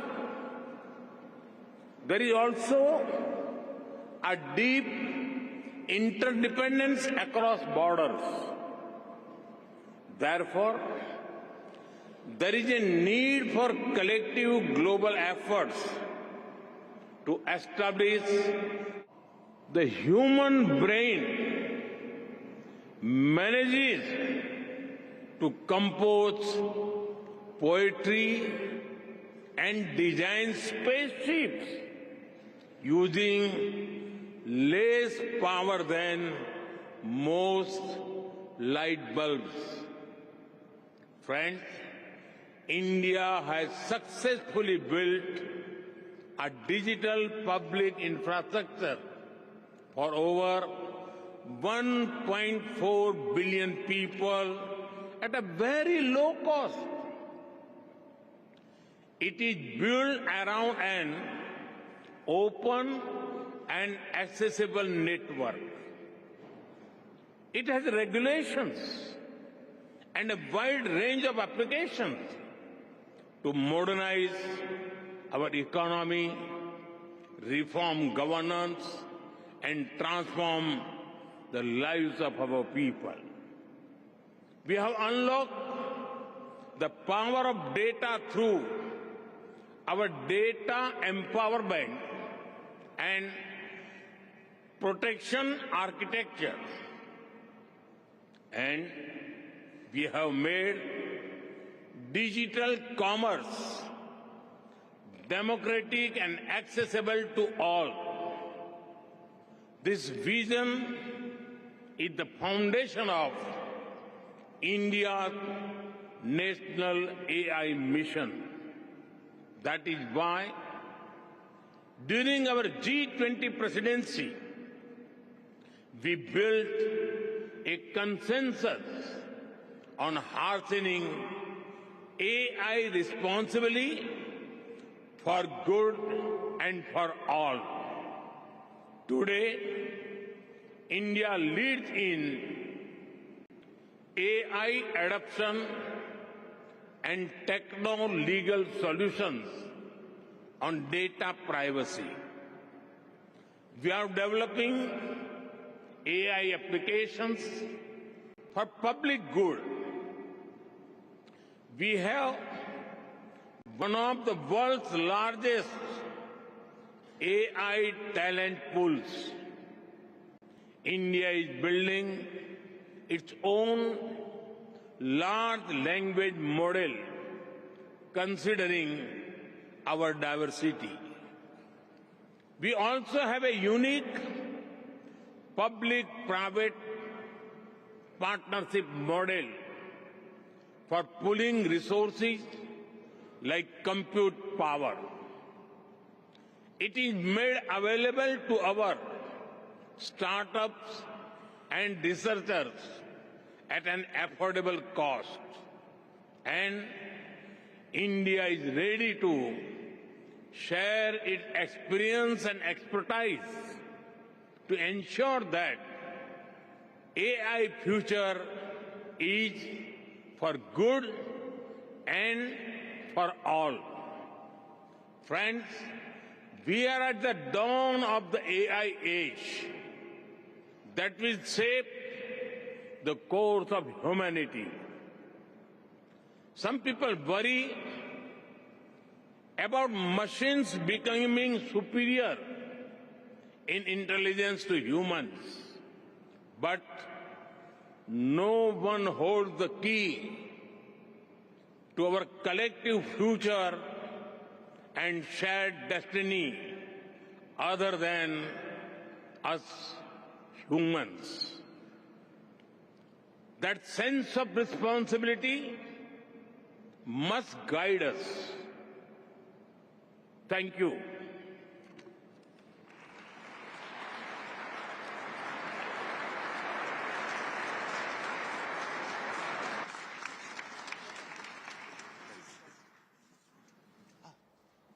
Prime Minister Modi speaking at the AI summit, which India is chairing, co-chairing, along with France. Well, he's seen shaking hands with the French president and also sharing a warm hug with him. Well, Prime Minister Modi, while speaking at the AI summit here, Gauri addressed a very important issue. Well, he's spoken about has spoken about saying that jobs would not disappear due to technology, but the nature of jobs will change, and it might change, and there is definitely a need with regards to that we need to skill and reskill our people. This is something that many have been talking about. With the emergence of new tech and AI, that is something that's going to be a key focus. Oh, indeed. There are some very important points that the PM raised today. He did mention that India's digital public infrastructure is the world's best in class, and in fact has been built at a fraction of a cost than what the Western models are, indicating that when India presents its AI model, when it will be indigenously built, it will be at a fraction of a cost and would be scalable and at the same time available in terms of local applications. He mentioned about how some of the models that India is preparing is in local languages, given India's diversity. So that allows India to be able to come up with AI models that are not just in the supercomputing league, but also cheaper, also replicable, and also scalable. Something that most global, or in fact the entire global south, needs at this stage, and which explains why India is a co-chair at this summit. Because between the models that America has presented so far, between the models that China is coming at so far, there is the India model, which is the cheaper version, which is the one that is scalable, which can be locally applied. And I think that is the big takeaway that Prime Minister Modi's address right now to the summit was. Well, absolutely. And we do understand that French President's invitation to Prime Minister Modi to co-chair the summit is being seen as as a significant gesture, given the fact that the world does see India as an important partner when it comes to new and emerging technologies. And that is, of course, something that's very much evident here.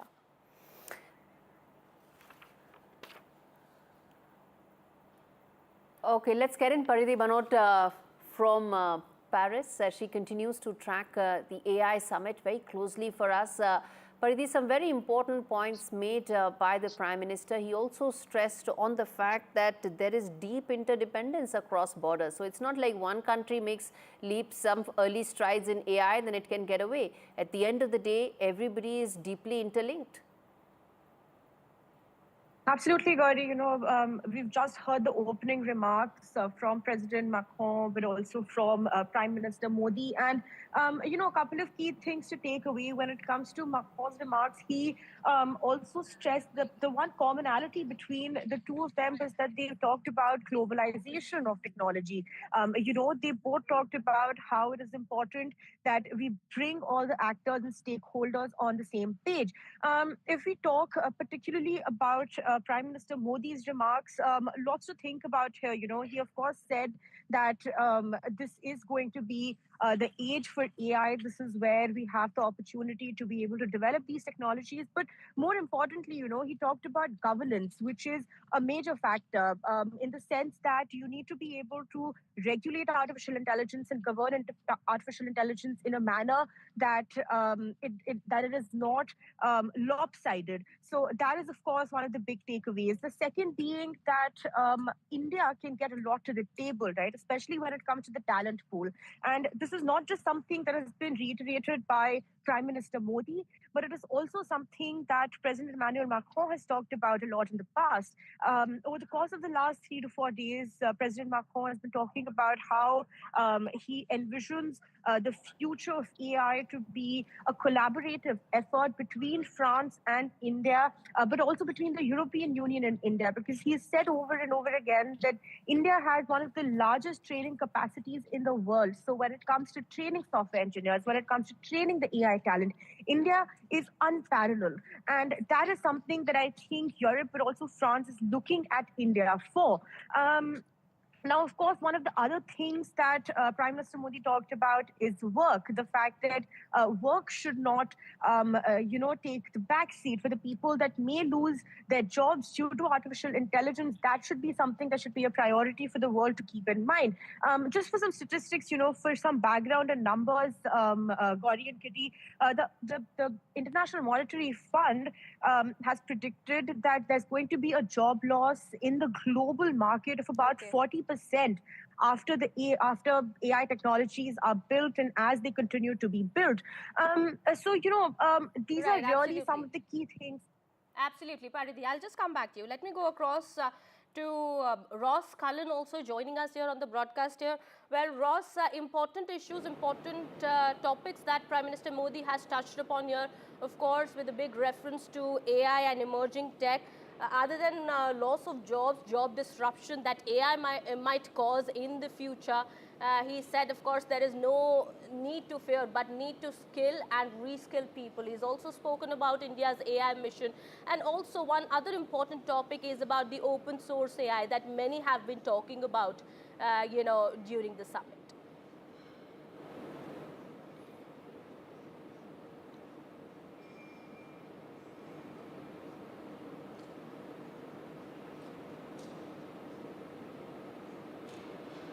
Ross, if you're able to hear me, well, the Prime Minister here has touched upon a lot of important topics with AI job disruption as well as India emerging as a big power when it comes to AI and emerging tech.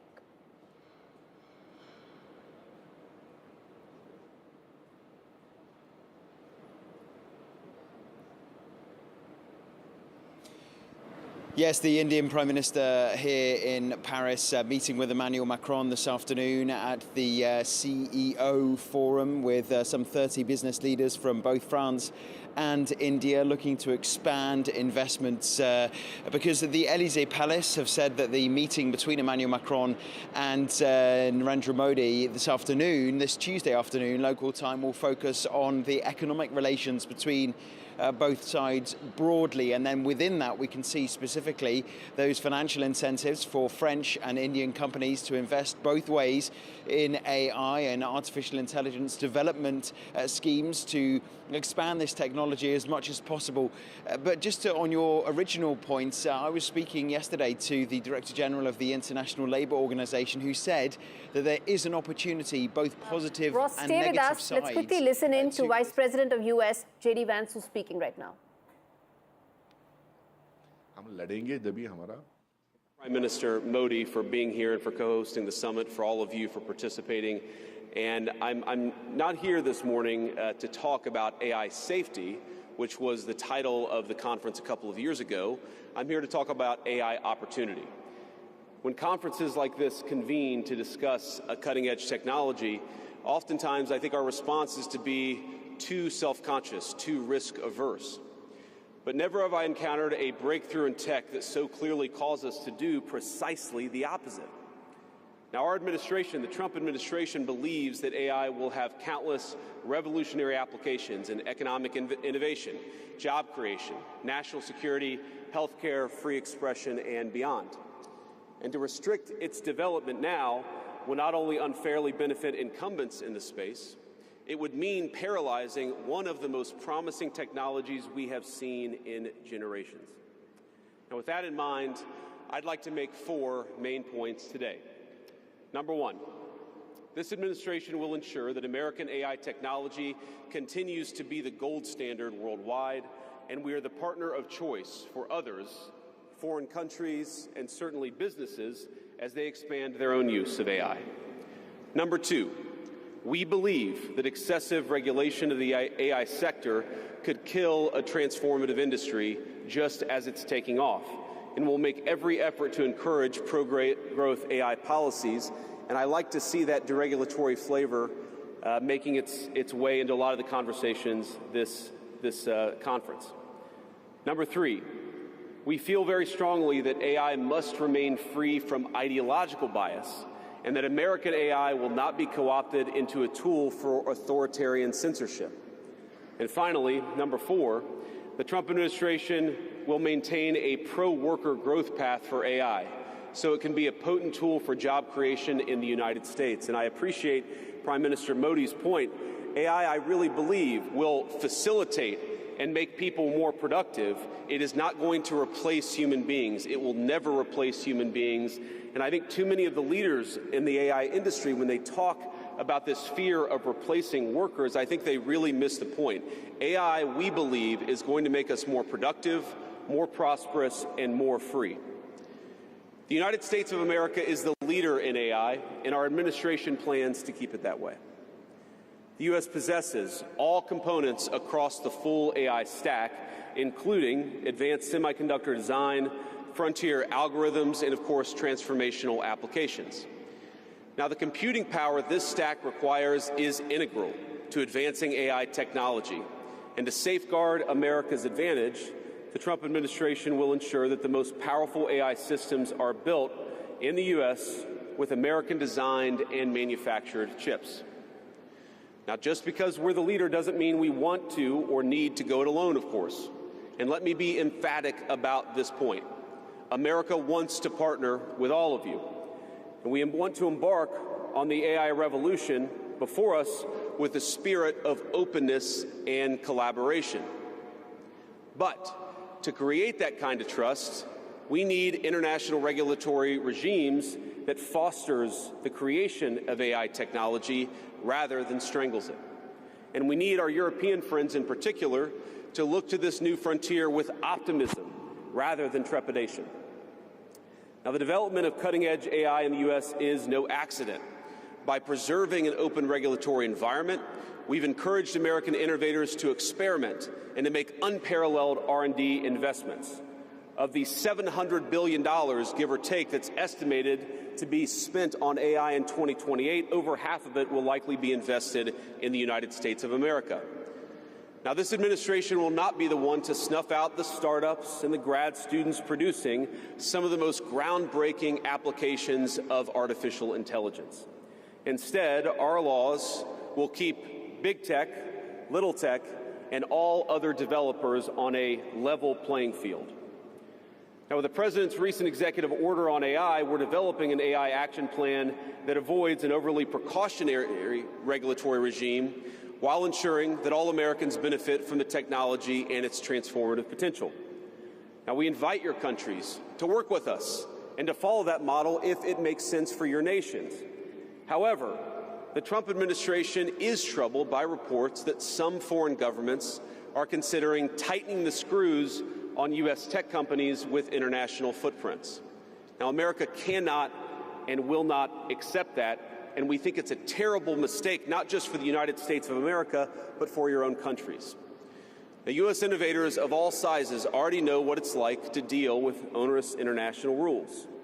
Many of our most productive tech companies are forced to deal with the EU's Digital Services Act and the massive regulations it created about taking down content and policing so-called misinformation. And of course, we want to ensure the internet is a safe place, but it is one thing to prevent a predator from preying on a child on the internet, and it is something quite different to prevent a grown man or woman from accessing an opinion that the government thinks is misinformation.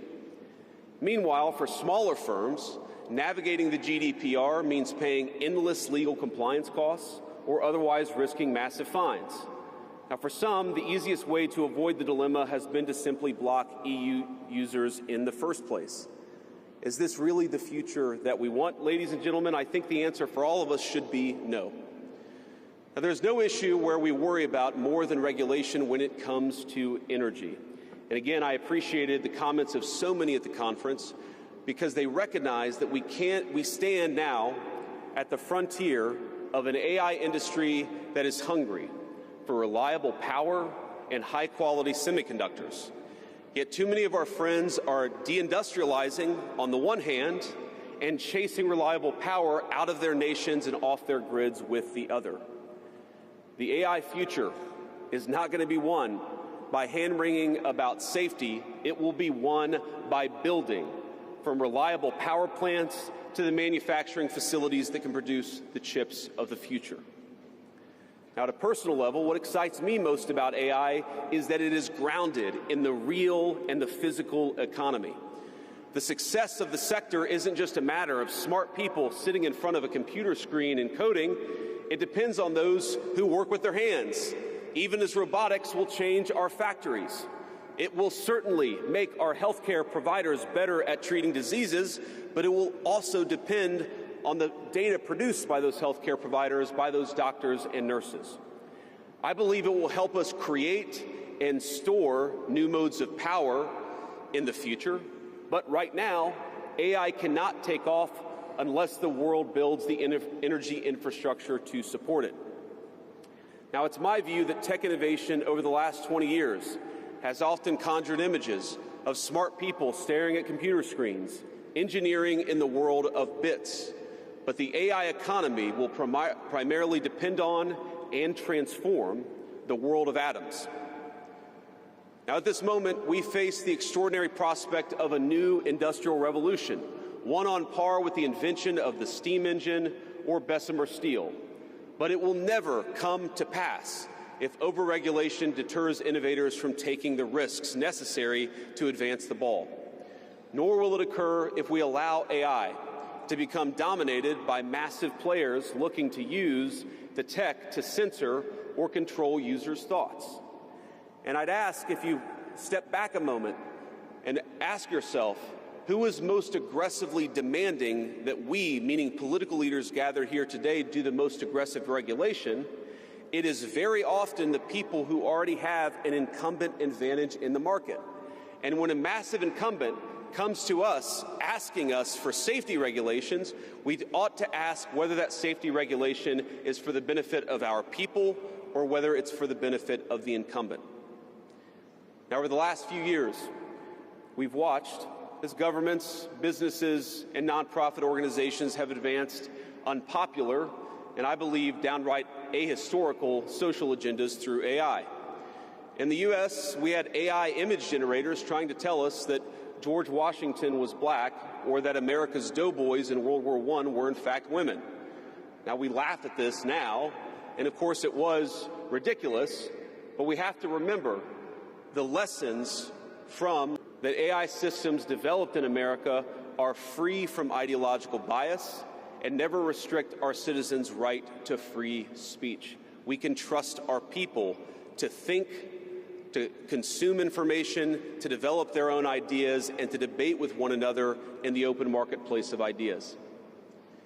Now, we've also watched as hostile foreign adversaries have weaponized AI software to rewrite history, surveil users, and censor speech. This is hardly new, of course. As they do with other tech, some authoritarian regimes have stolen and used AI to strengthen their military, intelligence, and surveillance capabilities, capture foreign data, and create propaganda to undermine other nations' national security. I want to be clear. This administration will block such efforts, full stop.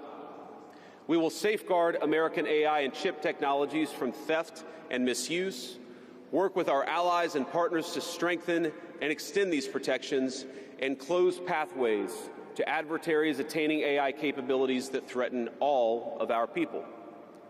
And I would also remind our international friends here today that partnering with such regimes, it never pays off in the long term. From CCTV to 5G equipment, we're all familiar with cheap tech in the marketplace that's been heavily subsidized and exported by authoritarian regimes. But as I know, and I think some of us in this room have learned from experience, partnering with them means chaining your nation to an authoritarian master that seeks to infiltrate, dig in, and seize your information infrastructure. Should a deal seem too good to be true, just remember the old adage that we learned in Silicon Valley: if you aren't paying for the product, you are the product. Finally, this administration wants to be very clear about one last point. we will always center American workers in our AI policy. We refuse to view AI as a purely disruptive technology that will inevitably automate away our labor force. We believe, and we will fight for policies that ensure that AI is going to make our workers more productive, and we expect that they will reap the rewards with higher wages, better benefits, and safer and more prosperous communities. From law to medicine, manufacturing, the most immediate applications of AI almost all involve supplementing, not replacing, the work being done by Americans. Now, combined with this administration's worker-first approach to immigration, we believe that a U.S. labor force prepared to use AI to its fullest extent will instead attract the attention of businesses that have offshored some of these roles. To accomplish this, the administration will make sure that America has the best trained workforce in the world. Our schools will teach students how to manage, how to supervise, and how to interact with AI-enabled tools as they become more and more a part of our everyday lives.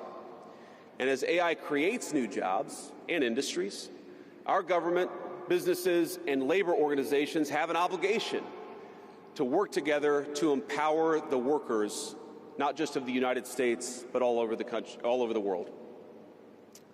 To that end, for all major AI policy decisions coming from the federal government, the Trump administration will guarantee American workers a seat at the table, and we're very proud of that. Now, I've taken up enough of your time, so I'd like to close with just a quick story. This is a beautiful country, President Macron, and I know that you're proud of it and should be. And yesterday, as I was touring Les Invalides with General Gravette with my 3 kids, he was kind enough to show me the sword that belonged to America's dearest international friend from our own revolution, of course, the Marquis de Lafayette. He let me hold the sword, but of course he made me put on the white gloves beforehand. And it got me thinking of this country, France, and of course of my own country, and of the beautiful civilization that we have built together with weapons like that saber. Weapons that are dangerous in the wrong hands, but are incredible tools for liberty and prosperity in the right hands. I couldn't help but think of the conference today. If we choose the wrong approach on other things that could be conceived of as dangerous, things like AI, and choose to hold ourselves back, it will alter not only our GDP or the stock market, but the very future of the project that Lafayette and the American founders set off to create. Now, this doesn't mean, of course, that all concerns about safety go out the window, but focus matters. And we must focus now on the opportunity to catch lightning in a bottle, unleash our most brilliant innovators, and use AI to improve the well-being of our nations and their peoples. With great confidence, I can say it is an opportunity that the Trump administration will not squander. And we hope everyone convened here today feels exactly the same. Thank you, and God bless you all. Thank you. Vice President J.D. Vance making 2 things absolutely clear. One, that U.S. stands against over-regulation when it comes to AI. He took jibes more than once at the European Union.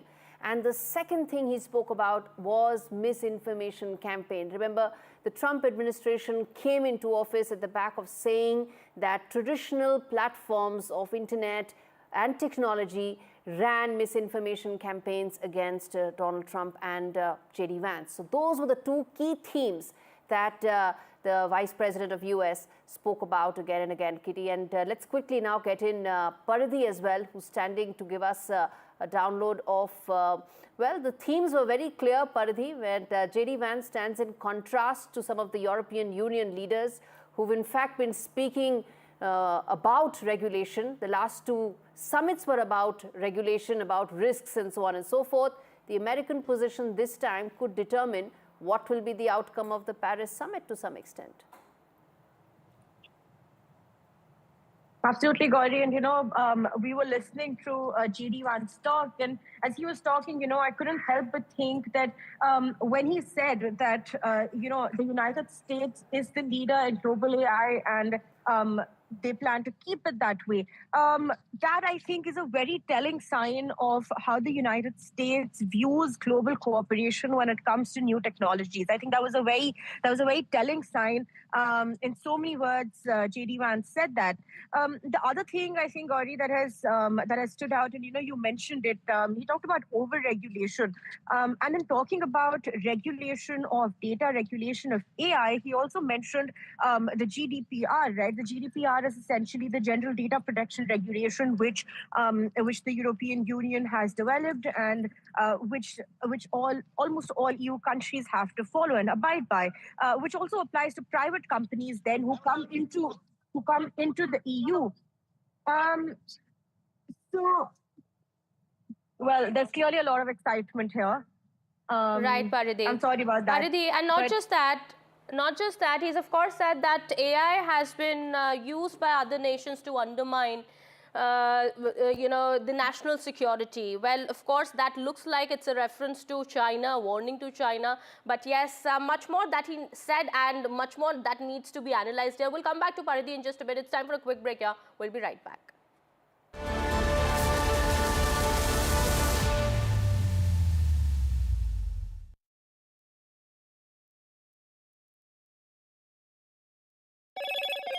Hello Moto. Mobile phone किसी भी brand का काम का तब होता है जब उसमें NDTV का ऐप हो। जब अपना फोन किसी को दो तो NDTV ऐप के अलावा बाकी सब डिलीट कर देना। नहीं तो क्या सियापा होता है, जानने के लिए देखिए हमारी स्वीट लव स्टोरी लव्यापा आपके नजदीकी सिनेमा घरों में। तुम अपना फोन एक दिन के लिए बानी को दोगे और बानी तुम अपना फोन एक दिन के लिए गौरव को दो। और न्यूज के लिए कीप वॉचिंग NDTV। हर 2 साल में फोन बदले जाते हैं गुच्ची। NDTV ऐप नहीं।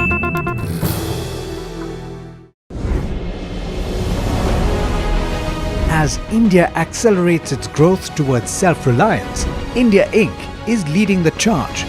From market dominance to manufacturing, from AI breakthroughs to disruptive innovations, India is setting the roadmap for a Viksit Bharat.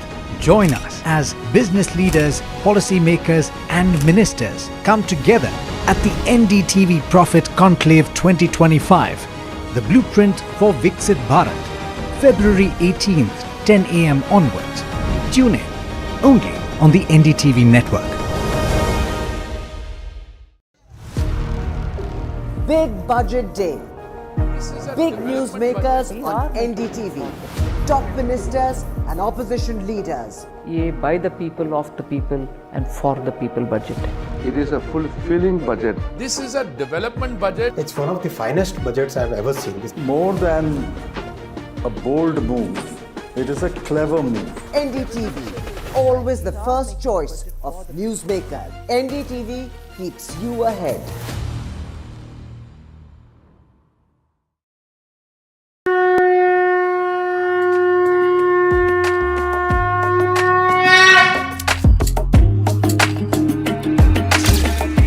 Mahakumbh, the festival of faith, the world's biggest spiritual festival, the divine dip at the spiritual Sangam, a sacred confluence of faith, culture and heritage. NDTV's mega coverage of the Mega Fest. NDTV at Mahakumbh 2025.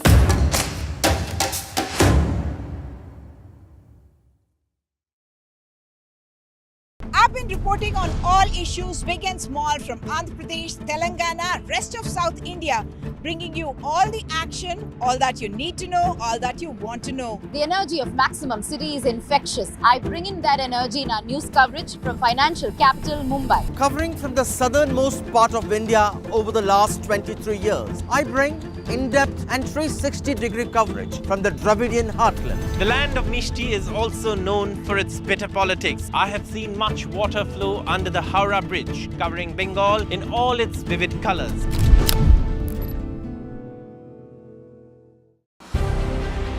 Trump 2.0 in the White House.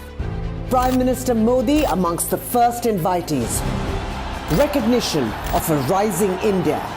February 13th, Prime Minister Modi in the US. India-US Dostana, a force for good. Talks on time. Onwards. Tune in only on the NDTV network.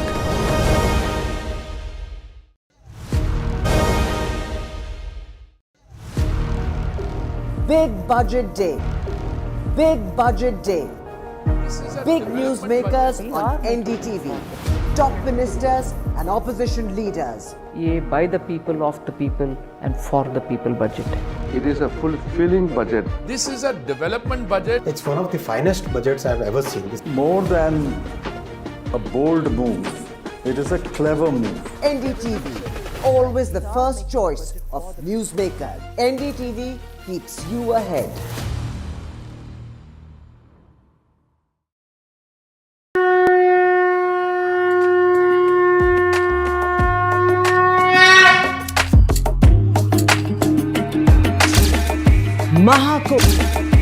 Mahakumbh, the festival of faith, the world's biggest spiritual festival, the divine dip and the spiritual sangam,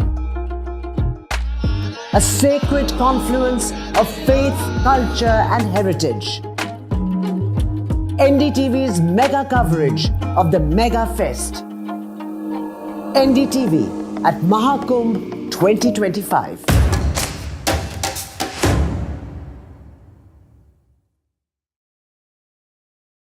I've been reporting on all issues big and small from Andhra Pradesh, Telangana, rest of South India, bringing you all the action, all that you need to know, all that you want to know. The energy of maximum city is infectious.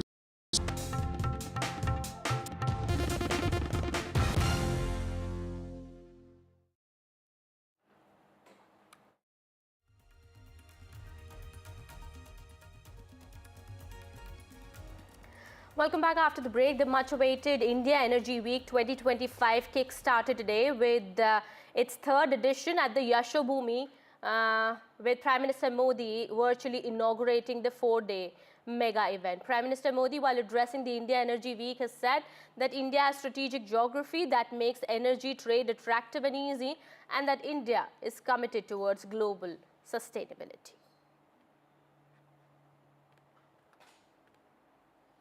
All right, with that, it's time for a quick break here. More continues on the other side.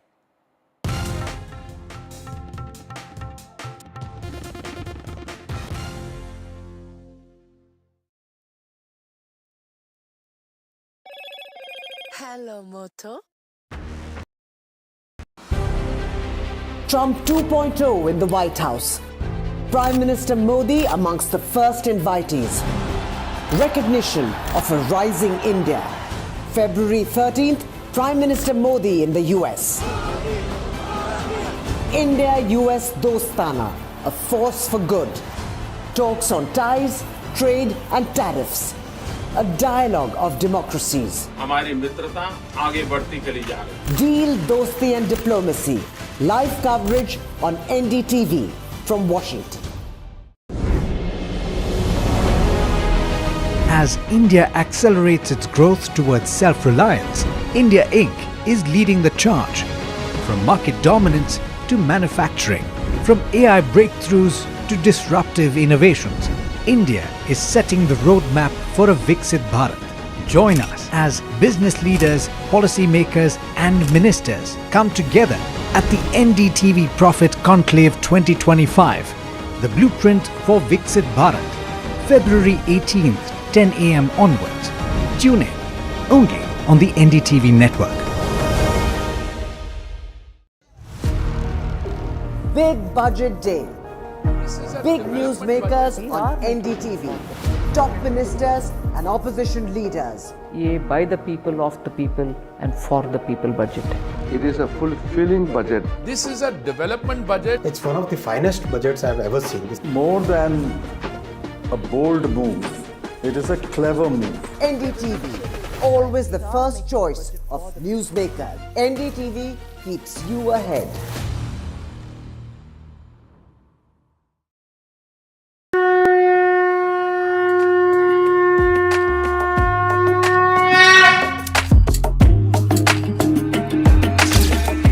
Mahakumbh, the festival of faith, the world's biggest spiritual festival, the divine dip at the spiritual Sangam,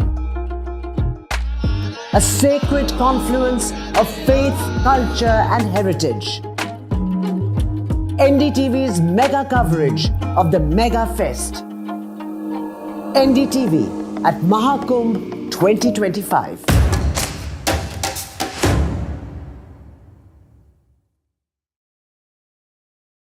I've been reporting on all issues big and small from Andhra Pradesh, Telangana, rest of South India, bringing you all the action, all that you need to know, all that you want to know. The energy of Maximum City is infectious. I bring in that energy in our news coverage from financial capital Mumbai. Covering from the southernmost part of India over the last 23 years, I bring in-depth and 360-degree coverage from the Dravidian heartland. The land of Mishti is also known for its bitter politics. I have seen much water flow under the Howrah Bridge, covering Bengal in all its vivid colors.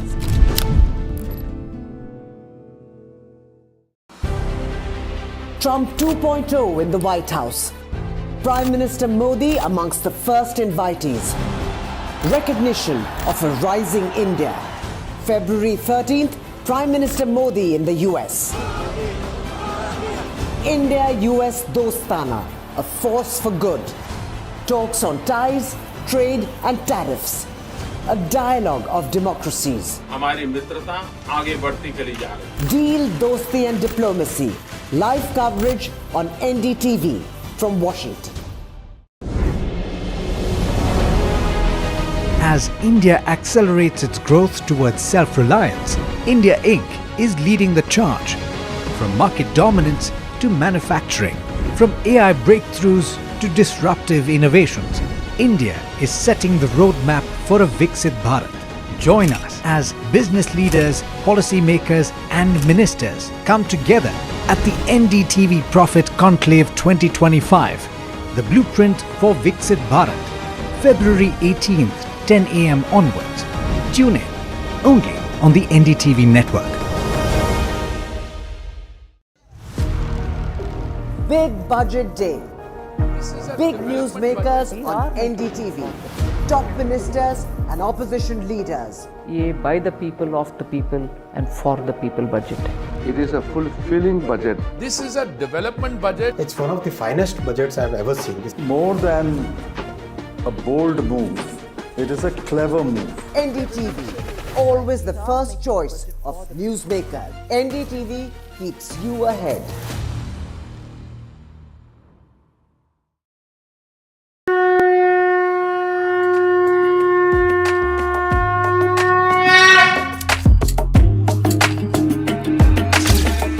Mahakumbh, a festival of faith. The world's biggest spiritual festival. The divine dip at the spiritual Sangam. A sacred confluence of faith, culture and heritage. NDTV's mega coverage of the Mega Fest. NDTV at Mahakumbh 2025.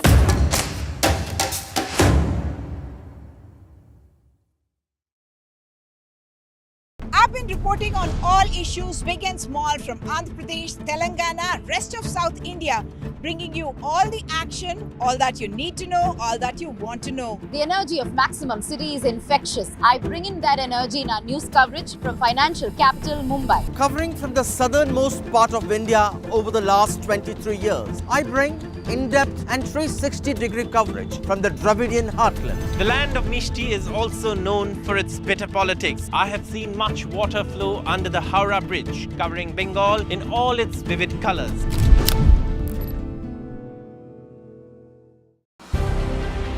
Trump 2.0 in the White House. Prime Minister Modi amongst the first invitees. Recognition.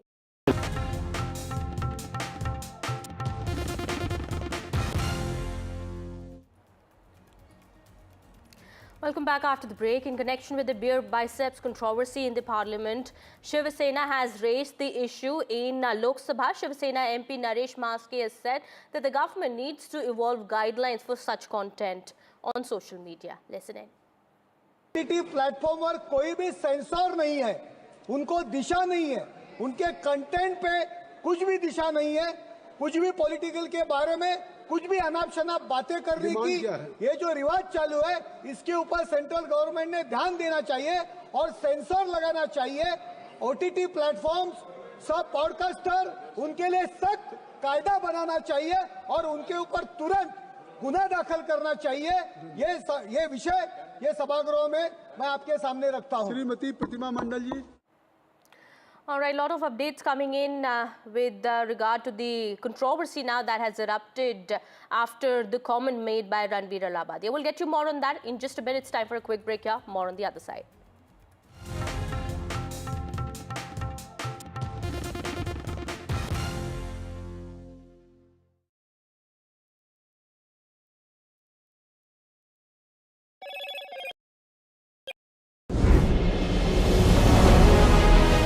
As India accelerates its growth towards self-reliance, India Inc. is leading the charge. From market dominance to manufacturing, from AI breakthroughs to disruptive innovations, India is setting the roadmap for a Viksit Bharat.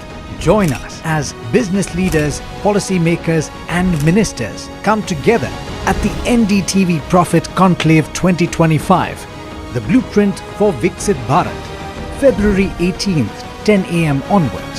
Tune in only on the NDTV network. Big Budget Day. Big newsmakers on NDTV. Top ministers and opposition leaders. ये by the people, of the people and for the people budget. It is a fulfilling budget. This is a development budget. It's one of the finest budgets I've ever seen. It's more than a bold move. It is a clever move. NDTV, always the first choice of newsmaker. NDTV keeps you ahead.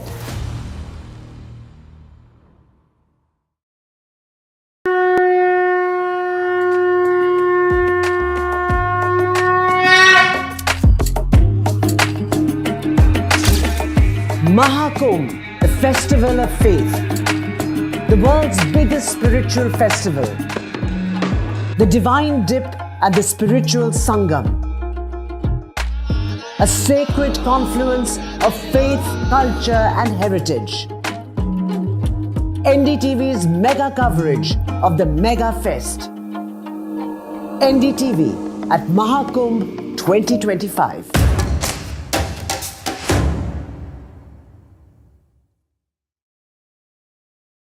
I've been reporting on all issues big and small from Andhra Pradesh, Telangana, rest of South India, bringing you all the action, all that you need to know, all that you want to know. The energy of Maximum City is infectious. I bring in that energy in our news coverage from financial capital Mumbai. Covering from the southernmost part of India over the last 23 years, I bring in-depth and 360-degree coverage from the Dravidian heartland. The land of Mishti is also known for its bitter politics. I have seen much water flow under the Howrah Bridge, covering Bengal in all its vivid colors.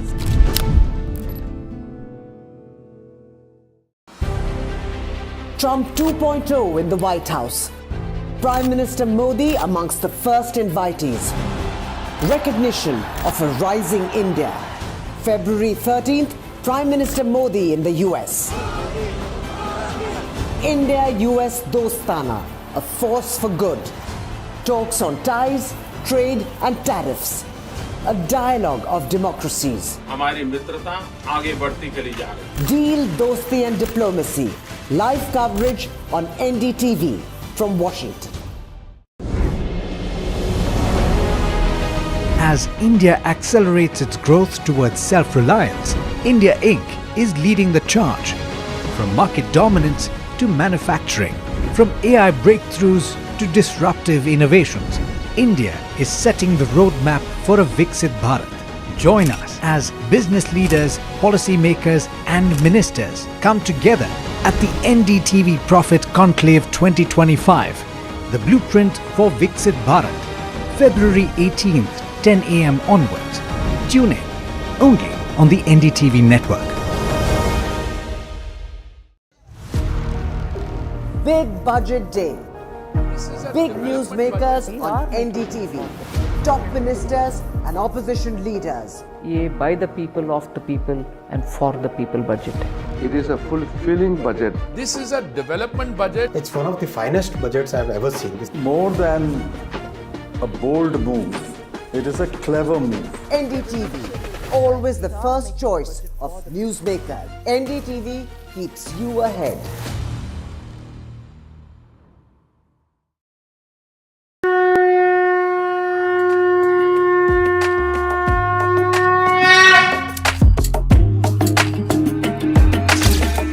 Mahakumbh, a festival of faith, the world's biggest spiritual festival, the divine dip at the spiritual Sangam,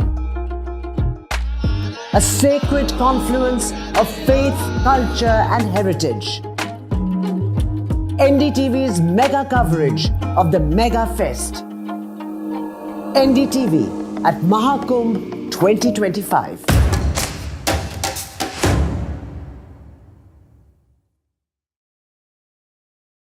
I've been reporting on all issues big and small from Andhra Pradesh, Telangana, rest of South India, bringing you all the action, all that you need to know, all that you want to know. The energy of Maximum City is infectious. I bring in that energy in our news coverage from financial capital Mumbai. Covering from the southernmost part of India over the last 23 years, I bring in-depth and 360-degree coverage from the Dravidian heartland. The land of Mishti is also known for its bitter politics. I have seen much water flow under the Howrah Bridge, covering Bengal in all its vivid colors.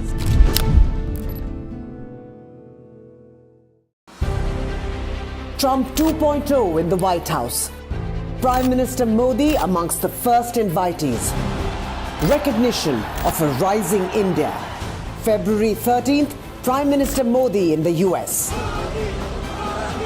India-US Dostana, a force for good. Talks on ties, trade and tariffs. A dialogue of democracies. हमारी मित्रता आगे बढ़ती चली जा रही है. Deal, Dosti and Diplomacy. Live coverage on NDTV from Washington.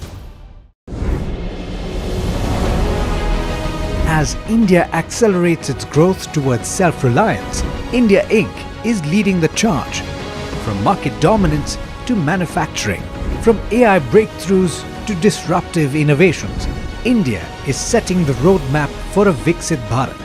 Join us as business leaders, policymakers and ministers come together at the NDTV Profit Conclave 2025, the blueprint for Viksit Bharat, February 18th, 10 a.m. onwards. Tune in only on the NDTV network. Big Budget Day. Big newsmakers on NDTV. Top ministers and opposition leaders. ये by the people, of the people and for the people budget. It is a fulfilling budget. This is a development budget. It's one of the finest budgets I've ever seen. It's more than a bold move. It is a clever move. NDTV, always the first choice of newsmaker. NDTV.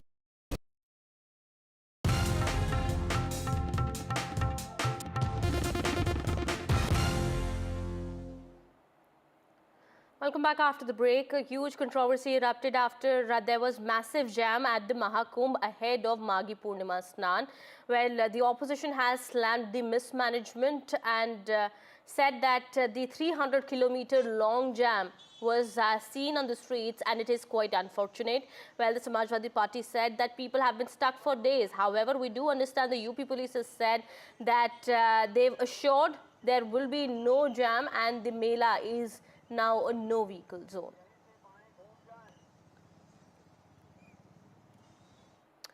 Well, with that, time for a short break here. More on the other side. Stay tuned.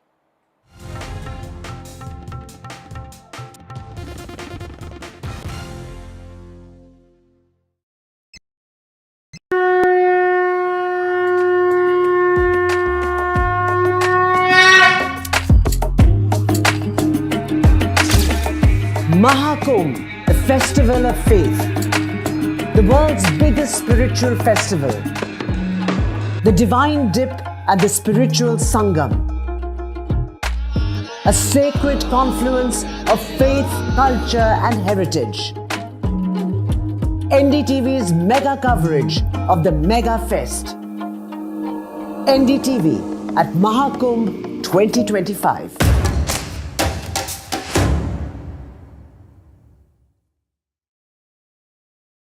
I've been reporting on all issues big and small from Andhra Pradesh, Telangana, rest of South India, bringing you all the action, all that you need to know, all that you want to know. The energy of Maximum City is infectious. I bring in that energy in our news coverage from financial capital Mumbai. Covering from the southernmost part of India over the last 23 years, I bring in-depth and 360-degree coverage from the Dravidian heartland. The land of Mishti is also known for its bitter politics. I have seen much water flow under the Howrah Bridge, covering Bengal in all its vivid colors.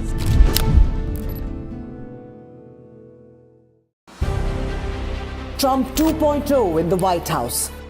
Prime Minister Modi amongst the first invitees. Recognition of a rising India. February 13th, Prime Minister Modi in the US. India-US Dostana, a force for good. Talks on ties, trade and tariffs. A dialogue of democracies. हमारी मित्रता आगे बढ़ती चली जा रही है. Deal, Dosti and Diplomacy. Live coverage on NDTV from Washington. As India accelerates its growth towards self-reliance, India Inc. is leading the charge. From market dominance to manufacturing, from AI breakthroughs to disruptive innovations, India is setting the roadmap for a Viksit Bharat. Join us as business leaders, policymakers and ministers come together at the NDTV Profit Conclave 2025, the blueprint for Viksit Bharat, February 18th, 10 a.m. onwards. Tune in only on the NDTV network. Big Budget Day.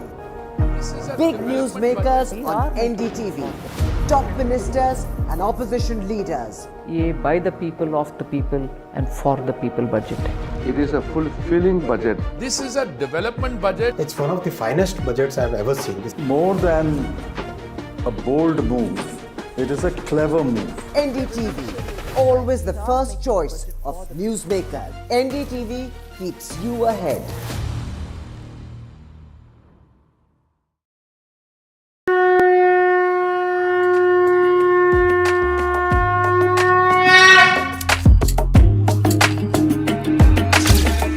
Mahakumbh, the festival of faith. The world's biggest spiritual festival. The divine dip at the spiritual Sangam. A sacred confluence of faith, culture and heritage. NDTV's mega coverage of the Mega Fest. NDTV at Mahakumbh 2025.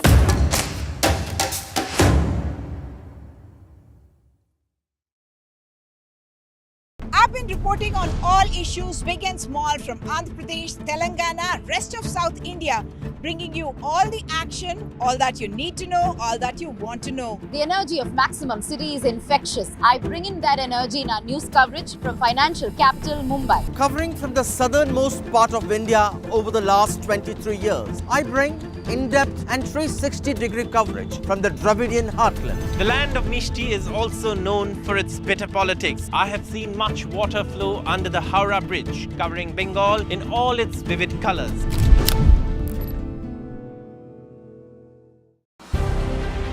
Trump 2.0 in the White House. Prime Minister Modi amongst the first invitees. Recognition of a rising India. February 13th, Prime Minister Modi in the US. India-US Dostana, a force for good. Talks on ties, trade and tariffs. A dialogue of democracies. हमारी मित्रता आगे बढ़ती चली जा रही है. Deal, Dosti and Diplomacy. Live coverage on NDTV from Washington. As India accelerates its growth towards self-reliance, India Inc. is leading the charge. From market dominance to manufacturing, from AI breakthroughs to disruptive innovations, India is setting the roadmap for a Viksit Bharat. Join us as business leaders, policymakers, and ministers come together at the NDTV Profit Conclave 2025, the blueprint for Viksit Bharat, February 18th, 10 a.m. onwards. Tune in only on the NDTV network. Big Budget Day. Big newsmakers on NDTV. Top ministers and opposition leaders. ये by the people, of the people and for the people budget. It is a fulfilling budget. This is a development budget. It's one of the finest budgets I've ever seen. It's more than a bold move. It is a clever move. NDTV, always the first choice of newsmakers. NDTV keeps you ahead.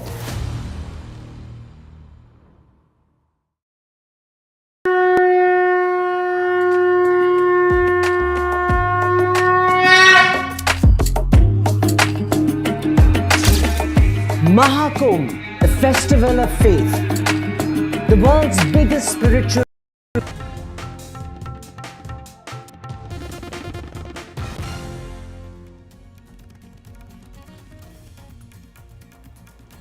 A very good evening. You're watching our very special broadcast on the AI Summit in Paris with Prime Minister Modi as the co-chair. I'm Gauri Dwivedi, and the next 30 minutes will be about the AI Summit and what it means for India. But first up, the headlines.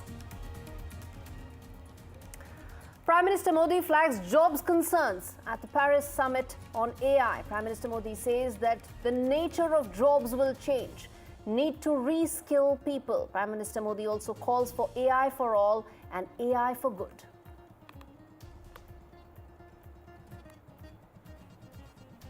YouTuber Ranveer Alabadia's crass comment row in Parliament. Shiv Sena MP Naresh Maske raises the issue in Lok Sabha. Government should evolve guidelines for social media content, says the MP.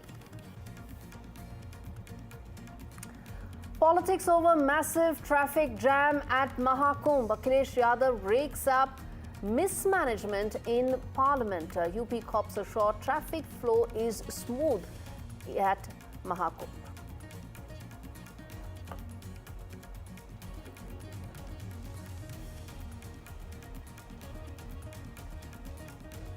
Hectic parleys in Manipur as MLAs meet BJP's Northeast Coordinator Sambit Patra.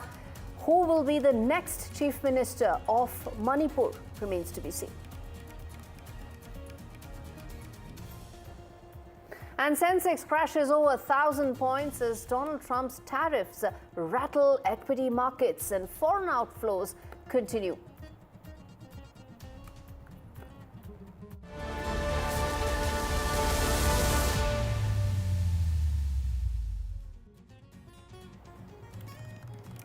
All right, the big story that we are tracking right now is the AI Action Summit taking place in Paris with Prime Minister Modi as the co-chair, along with French President Emmanuel Macron. US Vice President J.D. Vance has also spoken at this summit, where it will be interesting to see what will be the kind of discussions that will lead to a common declaration that is to be signed at the end of these deliberations. But remember, J.D. Vance has made a very strong message when it comes to over-regulation regarding artificial intelligence. He's also spoken strongly about the misinformation that takes place on big tech, content that takes place on the big tech platform, something that is in line with Donald Trump's position and view on these matters, something that could also lead to some kind of a difference of opinion between the US and EU to be able to thrash out a consensus when it comes to AI roadmap going forward. As far as India is concerned, co-chair at this summit, it's presented an opportunity to influence global AI policies and collaborate on global standards. Prime Minister Modi's participation is an important signal that India's commitment to ethical AI development and positions the country as a key player when it comes to shaping the future of AI. Remember, India offers what no other country offers when it comes to AI global roadmap, and that is cost-efficient, scalable, locally adjustable AI models. Additionally, the visit also includes discussions on defense and technology sectors, further strengthening bilateral ties between India and France. AI safety is an important aspect of this theme, but the edition is also likely to focus on creating that global artificial intelligence framework to ensure that the technology doesn't remain in the domain of a few countries that have made early strides and is available to all. Of course, the DeepSeek Chinese startup is likely to feature prominently. It's disrupted the AI landscape, but more importantly, it is also an alternative to the ChatGPT model that OpenAI has come out with. Which way the Paris summit will go is really going to determine the AI roadmap that the world is likely to witness.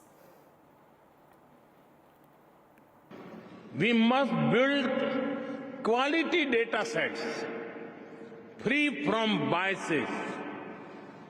We must democratize technology and create people-centric applications.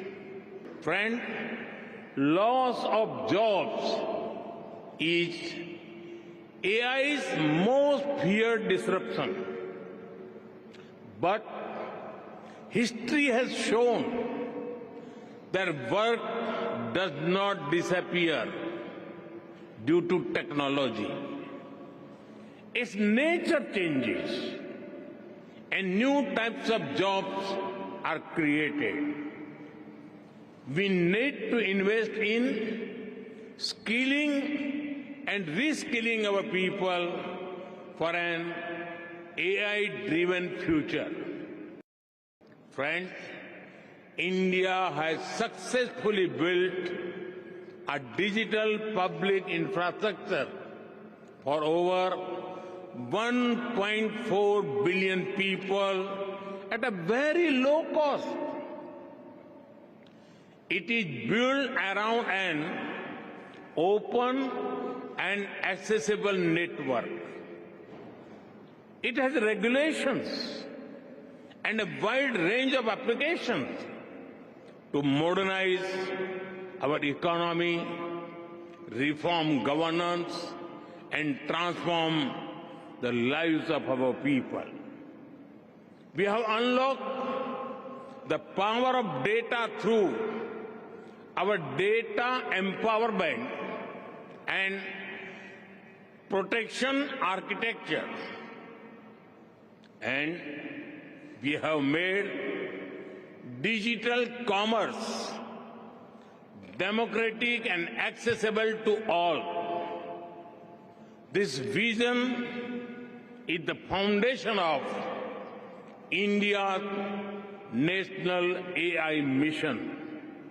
That is why, during our G20 presidency, we built a consensus on harnessing AI responsibly for good and for all. We have one of the world's largest AI talent pools.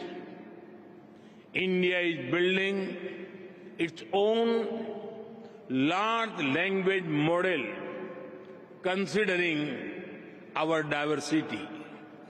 The Trump administration will maintain a pro-worker growth path for AI, so it can be a potent tool for job creation in the United States. And I appreciate Prime Minister Modi's point. AI, I really believe, will facilitate and make people more productive. It is not going to replace human beings. It will never replace human beings. And I think too many of the leaders in the AI industry, when they talk about this fear of replacing workers, I think they really miss the point. AI, we believe, is going to make us more productive, more prosperous, and more free. I would also remind our international friends here today that partnering with such regimes, it never pays off in the long term. From CCTV to 5G equipment, we're all familiar with cheap tech in the marketplace that's been heavily subsidized and exported by authoritarian regimes. But as I know, and I think some of us in this room have learned from experience, partnering with them means chaining your nation's authoritarian master that seeks to infiltrate, dig in, and seize your information infrastructure. Should a deal seem too good to be true, just remember the old adage that we learned in Silicon Valley: If you aren't paying for the product, you are the product. Okay, you heard some of those important sound bites coming in from the global leaders who are at the summit. Essentially, you have the American position being very clear, which is against regulation. It is, in fact, J.D. Vance said that in so many words, that there should not be any regulation, over-regulation that strangles technology. And the other end, of course, is the European stated position, which has been in favor of regulating technologies. And that's been the story of the European Union the last half a decade or so. What will be the future of AI will probably be between these two extremes. Let's get in. Paridhi Bhanot joining us live from Paris to decode what's happening there right now. Paridhi, we heard some of those opening comments made by the global leaders, essentially setting the stage for the kind of deliberations that will take place now behind the scenes to thrash out some kind of a consensus. Talk to us about the possibilities of the discussions, the way they are going, and then we come back and talk about the India role in this. But first, the big picture. Absolutely, Gauri. We just heard those sound bites once again from Prime Minister Modi as well as the Vice President of the US, J.D. Vance. And, some key themes that I think all the leaders that have spoken so far have touched upon are, firstly, good data quality sets, like the Prime Minister said. Secondly, about regulation, which was touched upon by J.D. Vance. And the last thing that they're talking about is the future of work. So I think these are the three broad key themes that are going to continue to be really important when it comes to artificial intelligence and development of these technologies. Now, if we talk through these three themes, one by one, let's start with the future of work. It's true that there are lots of sectors in the world that are afraid that artificial intelligence might take their jobs away, right? For instance, chatbots. That is the new way to sort of troubleshoot problems on any website or any organization that you want to reach out to, which was earlier done by people. It was that we had call centers, and that is where the chatbot came in and sort of took away that job market. And if we're to go by statistics, and the IMF predicts that about 40% of jobs are going to be lost across the world as artificial intelligence technologies take over. So the future of work, of course, is one of the key themes that this summit is looking at. The second theme, Gauri, that even the Prime Minister touched upon is building good quality data sets. Because at the end of the day, we have to remember that artificial intelligence technologies, despite the fact that they're super smart, they're still being developed by humans. And Indeed. They're not free from and that's the reason biases. why they also have the bias that several governments around the world have been warning, and you had J.D. Vance also talking about it. Before I get in an expert voice as well, Paridhi, talk to us now about the India focus. Prime Minister Modi is the co-chair to this summit for a reason, because as I said, between those two extremes lies what many would say is the India model, a cost-effective model. He spoke about the digital public infrastructure because that's something that can be replicated around the world. It's being replicated in France as well. Emmanuel Macron, when he was in India, he witnessed what our very own UPI and BHIM can do. So talk to us about the India relationship as far as this AI summit is concerned. Absolutely, Gauri, you've rightly, mentioned the fact that the UPI is a game changer. It's a game changer in India, but it also goes on to show one very important aspect of India at this point, which is the fact that we're going digital. And we're going digital at a pace that I don't think any other country in the world has been able to adopt to these new technologies.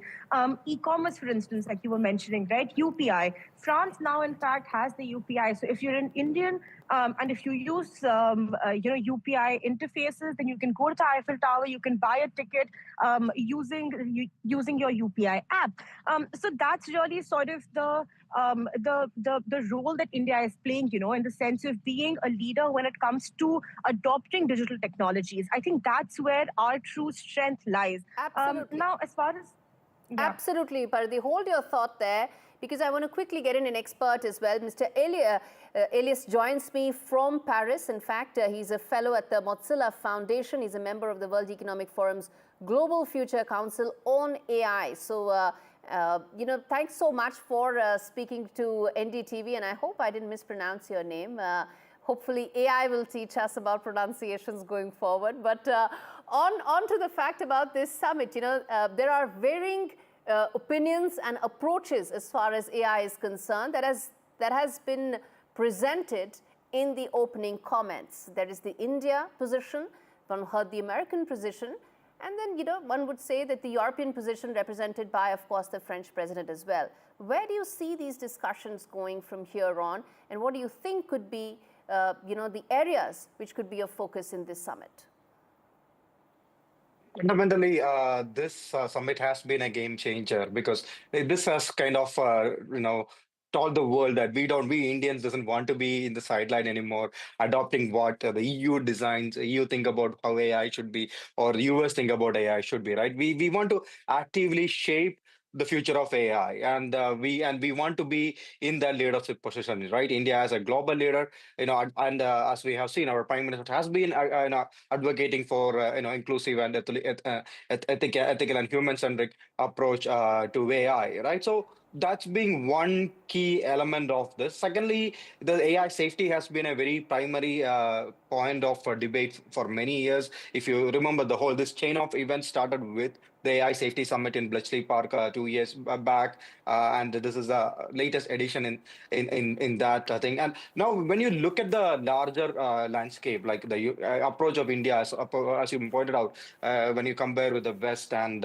EU. Like unlike US and China, right? In India, AI is not driven by a big tech monopoly or a larger state, right? In India, we are championing AI for societal progress, as the Prime Minister himself has said. We wanted to build amazing digital public infrastructure really the India model, around this. As right? I said, between those two extremes of a US model, which is essentially about big tech leading it, and the China model, which is essentially about state control, is that India model. Which brings me to ask you, sir, that there are several important aspects of Prime Minister Modi's comments, which really indicate which way India's AI journey is going to be. He spoke about our talent pool, he spoke about the India AI mission, and he also spoke about the fact that India offers what very few countries offer, which is green power needed for those supercomputers.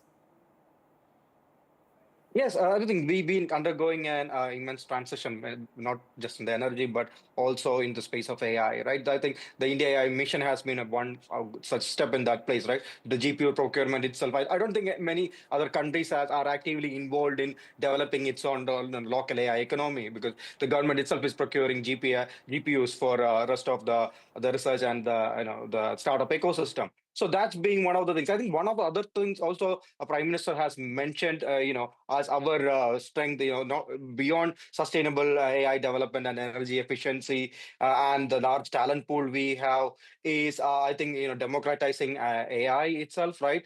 How AI should not be a tool limited to an elite group accessing it, right? And how we can push for more open source AI model, especially for Global South. And this is a moment where we are stepping in and saying, you know what, somebody has to step up from the Global South, and the world is looking at us and saying, yes, India knows what is good for billions and billions of people in the Global South. So that's another message that is coming from these events, from our Prime Minister's statement, and furthermore, we are strongly advocating for a strong AI governance and global collaboration, right? A global framework for AI governance, and how we can have furthermore international cooperation to create governance models, ensuring something like fairness, transparency, and accountability as well. Prime Minister Modi also spoke about was that there's no need to fear that AI will take over jobs. It's just going to be increase in productivity and different kind of jobs requiring skilling. Thank you so much for joining me from Paris